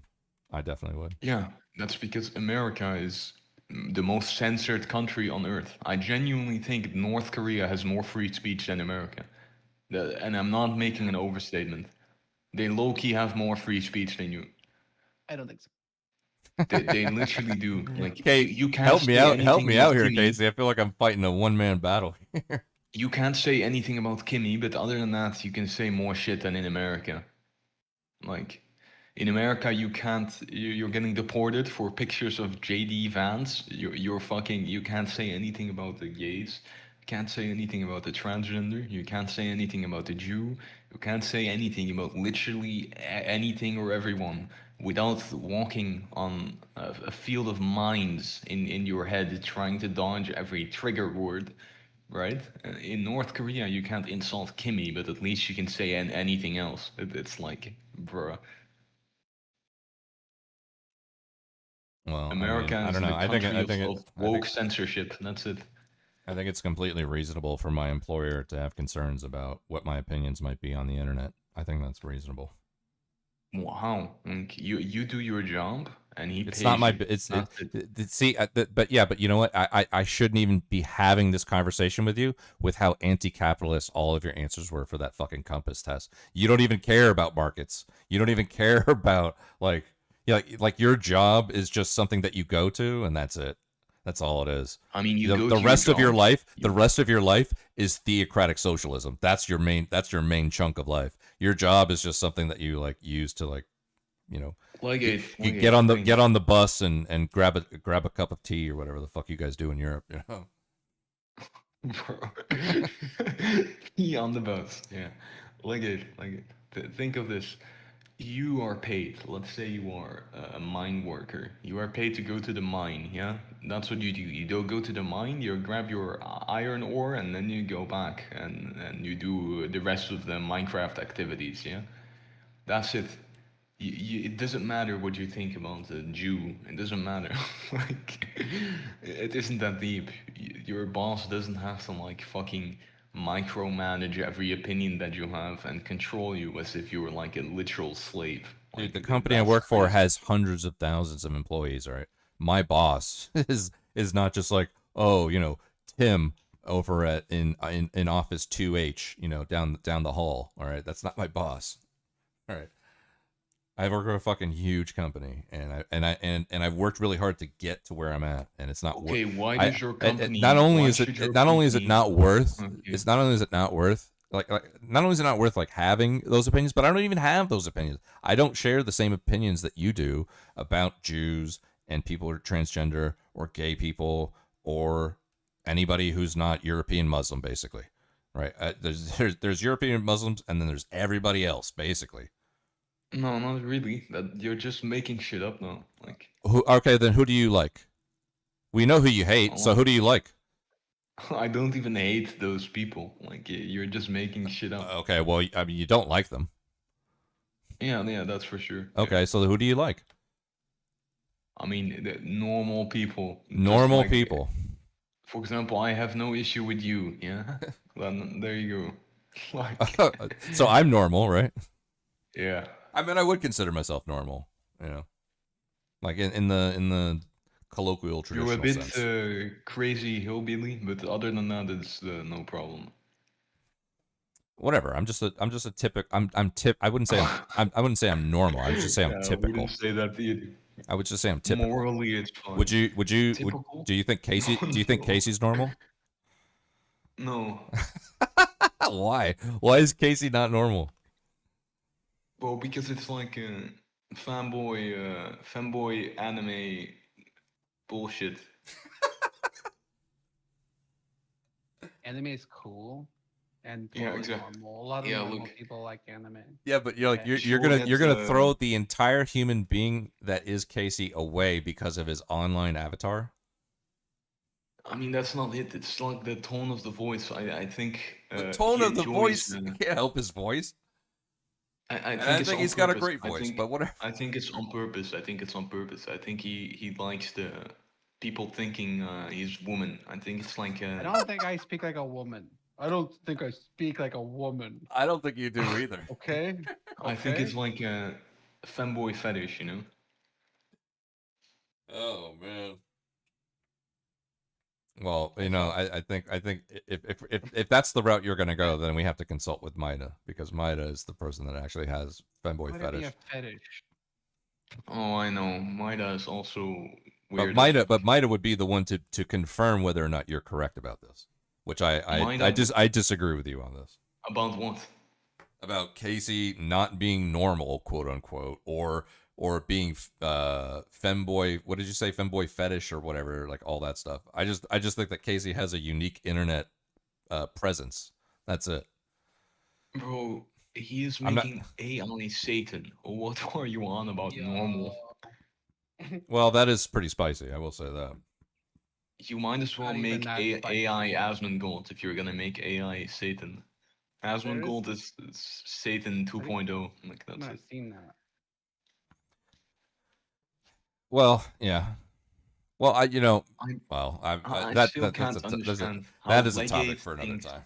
How Legate thinks Asmongold is like a normal average person. He's literally Dude, like the normal worst average opinions I can person think of. would rather watch an Asmongold stream than read Mein Kampf. The average normal person, okay?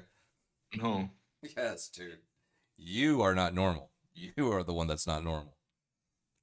No, man. One is like actual informative, like you learn something. The other one is like a retarded, like 5-year-old. Like I've watched his stream lately. I saw him say like he reacted to black American guys talking about fish, and that they were saying, you know how we can't see air because we breathe air, and how fish they breathe water. Does that mean they can't see water? And when they look at the air, it looks like water for them. Blah blah blah. And Asmongold said, yeah, they have a point. Probably fish do see the air like floating water. Probably they do.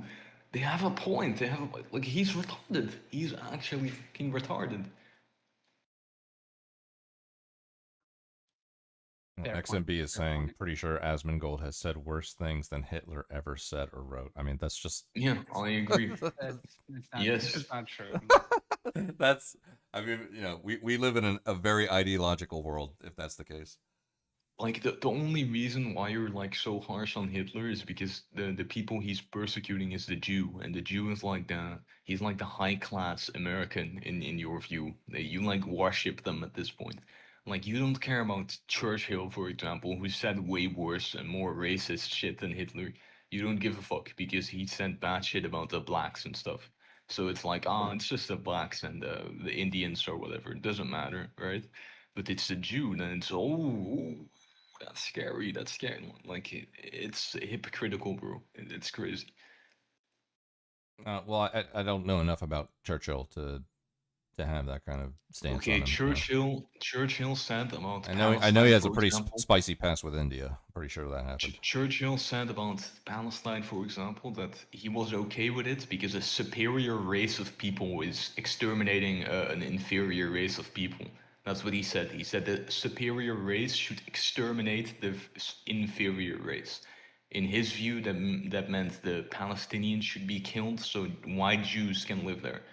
And that's the shit he said. Like, that is the same shit Hitler said, but at least Hitler backed it up with, like, moral statements. Like, the Jews are fucking up our economy. Churchill doesn't. He's just like, nah, random people at the other side of the world, fuck them. Like, he is way worse. There's no question about it. Do you think that the Holocaust happened? I mean, yeah, but I don't think it's. They're exaggerating it, you know. Oh, like, you're one of those. I mean, yeah, but you can see the old newspapers. The number 6 million. They were saying that for like multiple years in a row. It's 6 million, and then 5 years afterwards it's 6 million, and 7 years afterwards it's still 6 million. Like that was like a catchphrase. You know how the news nowadays has like these catchphrases like 40 beheaded babies in Israel, 40 beheaded babies, right? It's the same thing as that. 6 million Jew, 40 beheaded baby, blah blah blah blah. It's just a news catchphrase. Like. Oh yeah, and they also they went to the camps and shit, and you have old photos. There was no chimney, and a new photo, like after it already closed down, they built a chimney. It's some bullshit, right? What? Yeah, and you didn't know what JQing was when we first started this conversation. You had no idea what that meant, right? I believe. Yeah, it this is mostly. American terminology. You believe that? I don't believe that at all, dude. There's no way. I mean, believe I that. wouldn't know what You it think was the if I first didn't- time if I he's ever didn't heard JQ in watch- his life was watch. tonight? I don't Yeah, know. that's There's no American way, shit. dude. That's American shit. But Wayne, I want to react to you. Yeah. No, that's not what I think makes him worse. That makes him more retarded for sure, but that doesn't make him worse. What makes him worse is the racist like extermination shit that he So you said. think that Asmongold is worse than Hitler? Yeah. Yeah. Okay. So is Churchill. Like there's a whole load of people that are way worse. Genghis Khan, yeah, that raped Well, like look. Even more women. if you wanted to make that argument, that's fine because at least if we were comparing Churchill with Hitler, we're talking about people who were in the same lane, right? We're talking about people who were of consequence, who held major political power on the world stage, right? And then if you were saying comparing those two, it'd be like, okay, well, at least I understand where he's coming from. But then when you weigh Asmongold versus Hitler, I mean, like it's just it's fucking ridiculous. It's ridiculous. Okay, but I think it's ridiculous, dude. The fact that you can't even, it's like, it's not even honest. It's just like, it's just ideological. It's like you have to uphold something ideological in order to do this. Saying this person doesn't have power, so they're better, isn't an argument. Let's say he did have as much power. He would be way worse. He would be like world's worst fucking dictator in human history. Like he would be way worse if you actually gave him power. Like the argument of you're saying he doesn't have power, so he can't do what he wants, isn't like a moral excuse. You're saying that a guy that said one spicy thing about Palestinians, and then for the rest of his life, all he does is eat McDonald's and drink Dr. Pepper and go online and talk about fucking League of Legends, is worse than Hitler. It wasn't one spicy thing. Spicy is a bit of an understatement, by the way. Okay. Like that's worse than anything Hitler said in his life, basically. But Essentially, I mean, right? Casey, back me up here. Like, am I crazy? Is this? You don't have to like Asmongold to tell him that he's fucking crazy for saying this. Casey, you agree with me, right? That the shit Asmongold said about the Palestinians is significantly worse than what Hitler wrote in Mein Kampf and shit, I right? didn't read Mein Kampf, but you're gonna lose the argument here because Hitler is Hitler. Okay, but the words that Asmongold said are more extreme and more crazy than what he said. The only reason why Asmongold isn't killing anyone is because he doesn't have power. That's it. So you say, we don't know. Yeah, if we gave Asmongold But power, we do know- he'd like we do know Hitler. exterminate every non-white person on Earth. Like, he's like an actual extreme white supremacist. I don't even think that's he's what that. Asmongold He's is. not that bad. I mean, he's not that bad. He's more white supremacist than the Nazis, man. Like, he actually is. I mean, I'm just gonna let you talk. Keep talking. Go ahead. Keep saying those things. I'm totally fine with that. I mean, you're not even saying anything bad. It's just I think you're proving my point. Like, it's fucking ridiculous what you're saying. How is that ridiculous? Like, your whole argument is he doesn't have power. So Casey already said it. You're already gonna lose this because Hitler is Hitler, right? That's why. Yeah, that just means that you American brain have like, ooh, scary, scary. That's it. There's nothing more to it than that Oh you're my conditioned God. to like see him as Satan himself. That's it. Doesn't mean he's factually better or worse than the Asmongold guy. It really doesn't. And you do something, and then you make compared to making statements that that you don't care if someone does something. I mean, I think that's has been sort of apathy towards murdering children or whatever. Yeah, I think it is. I mean, obviously it's racist, but again, but Hitler actually like did the things, and Asmund just doesn't care about people doing. Yeah, the that's things. because Asmongold is too retarded to lead a country. But if we like gave him an extra IQ cell so he could get in power, then he would do the same shit. Like, he's like worse Hitler but stupider. That's it.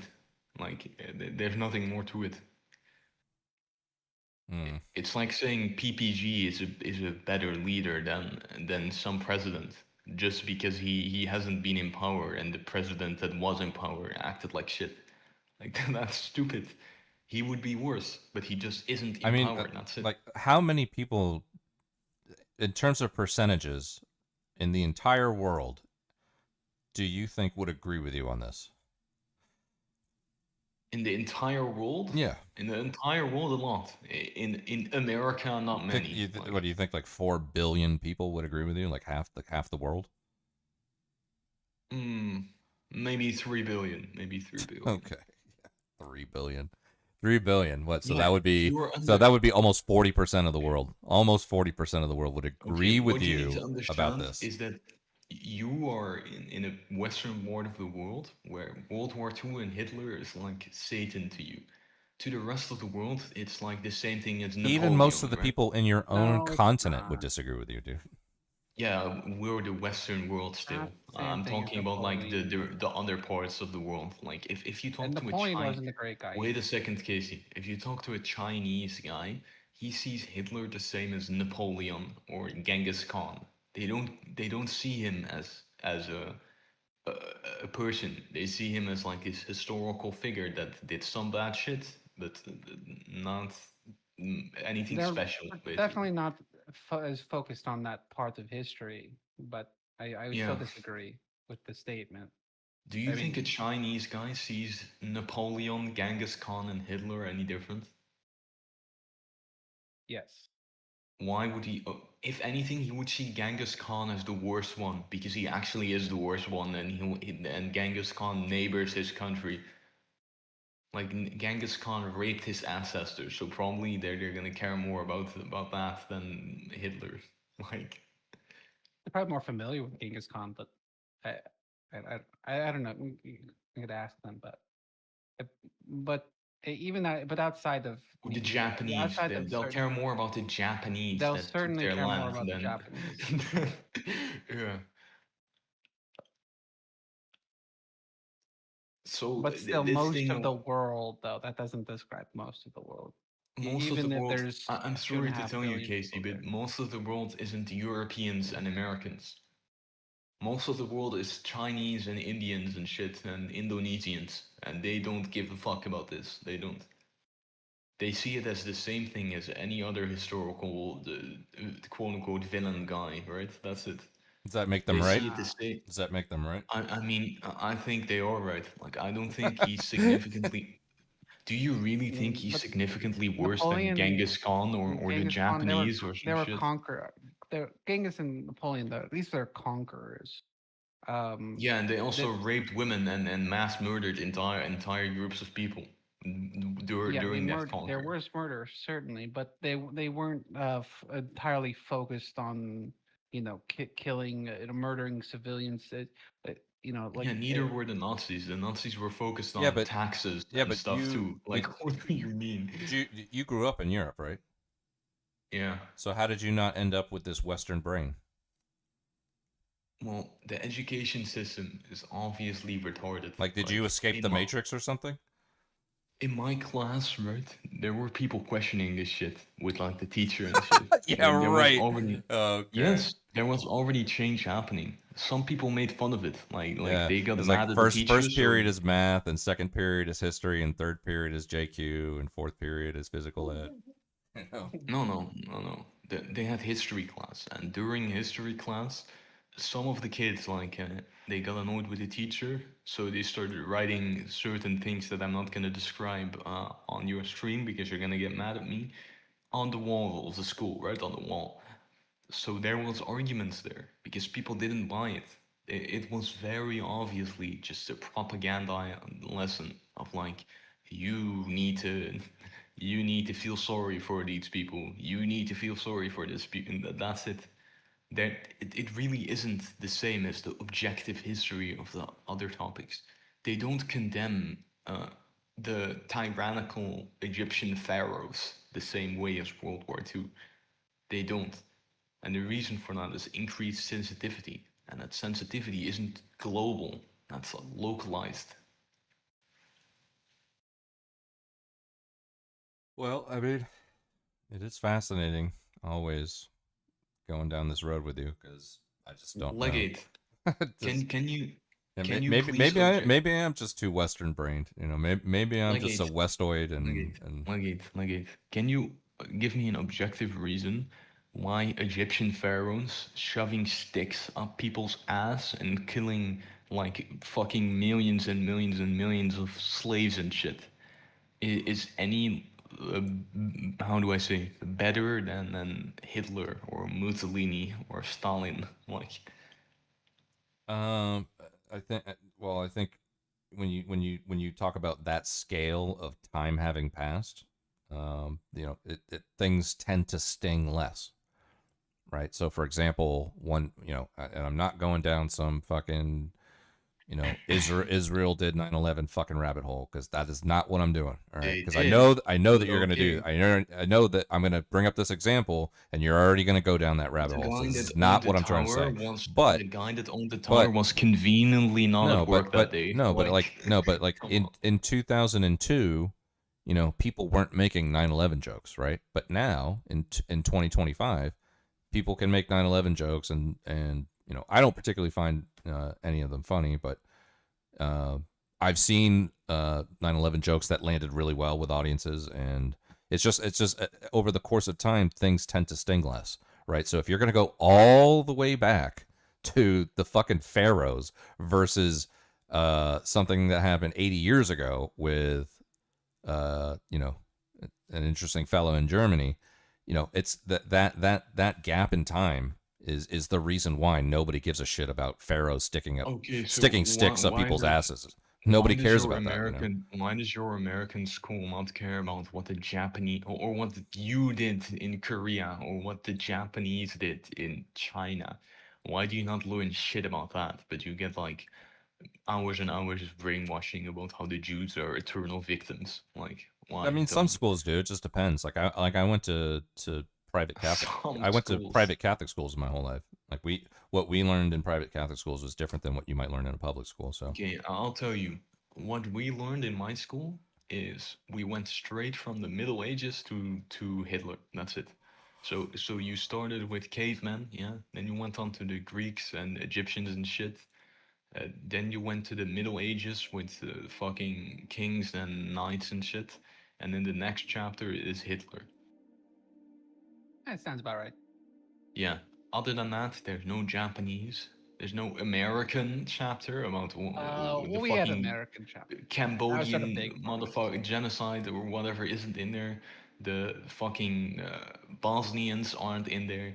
There's no fucking Koreans in there. There's no Afghanistan. There's nothing.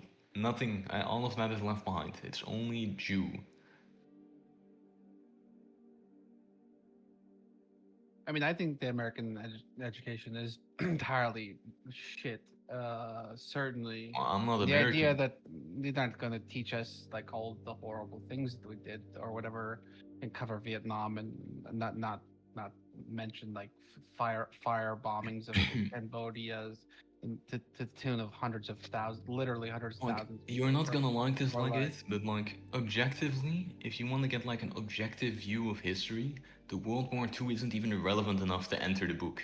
It really isn't. It's Like you should have more extremely chapters about the Roman Empire, the Byzantine Empire, the Mongol Empire, what more? Ottoman. The fucking Indians and shit. Like that's what should be in the books. These niche European wars. You call them world wars, but they Well, it's really not niche. aren't world World War wars. II They're I niche. mean, they're it's- European. it's they're- World War it's II was European war too. niche. World War II was niche, bro. Yeah, it is. It is. It's It, shaped it the- shouldn't the be called. current, It wait a like, second. world Wait a second. Wait a second. Wait a orders second. and- Wait a second, Casey. Wait a second. It shouldn't be called World War. It should be called European War, European and and Japanese DLC war, and that's what it is. The Africans aren't in World War We II. were The fighting in South Europe, American. and we were fighting. Yeah, in you're Asia. European. Maybe you aren't because you're a Native American motherfucker, but the Americans are that's Europe. true, I'm It's a European colony. Then it's I'm Native to literally is. America. It's a European colony. That's why you're involved because your fellow Europeans over in mainland Europe are warring over there. Other than that, there's no world war. There isn't Asians except maybe Japan. They also fought in. There's a lot of fighting in Africa or Northern Africa. No, there isn't. I mean, I guess you have like soldiers that got recruited, like the slave soldiers and shit. Like I mean, the I think colonized Germany countries had that were gathering. Germany had like, some shit yeah. going on in Africa. I'm pretty sure. There was some like Yeah, with the but- French or some shit like that. I mean, there was I like mean, you got that's you got most separate of the wars, conflict right? on- You have like these one colonial thing. wars and shit, like the fighting for their freedom, but that isn't related to what's going on in Europe. It's just separate. I mean, the Asia thing would be separate, except Japan had to go and fuck with us. And then now we're all fighting. Yeah, I don't So think it is a that's war. related either. Like we didn't even have anything about Japan in the World War II lesson. That's like the Americans that think it's related because that's their fucking Well, they brought us sensitivity. in, basically. Yeah, that's what you learn in American history class. Like, What's true. when I learned about this, the story was like the Japanese were having their shit in their country, and then the Americans decided to intervene and bombed people and killed a lot of innocent people. That's like what we learned. We didn't learn like the Japanese started it. No. Did you go to a That's Japanese like, school? No. But it wasn't considered part of the World War II chapter. It was like the higher education, like special To history. be fair, we fought with the Japanese for a while, and we took our sweet ass time to get over to Europe. It took us like 3 years. What was Pearl Harbor? Yeah, okay, 40s. Casey, what I'm saying is this. No one outside of America thinks Pearl Harbor is part of World War II. No, that's not true. They view it as American fucking bullshit that they have. They don't view it That's as the not true. same as the Hitler. They don't think it's Hitler's fucking fault that Pearl Harbor happened. Like, No, it probably isn't. It isn't flatly. In fact, they're sort of unrelated. And honestly, we might have gone to Europe sooner if it wasn't for Japan. We probably would have. I mean, we had nothing. no, we went if it over there wasn't for World War Japan, I. you wouldn't have gone to begin with. Nope. Like you Bro, like we you went- like to but wait why a did we second. go to You World like to War I? pretend. Why did we even You do like- that? You like to pretend that you gave a fuck, but most of the countries didn't give a shit about the Jew. They only cared because their country got invaded. No, people Same hardly for knew. America. People For hardly knew America, about it was that. wait a It second, wasn't wait a about second, that. wait a second, wait a second. For America, it was like, the Germans are getting quite powerful now. We don't want them to be more powerful than us, so we're gonna war them now. You Americans didn't think, oh, we have to help the Jew.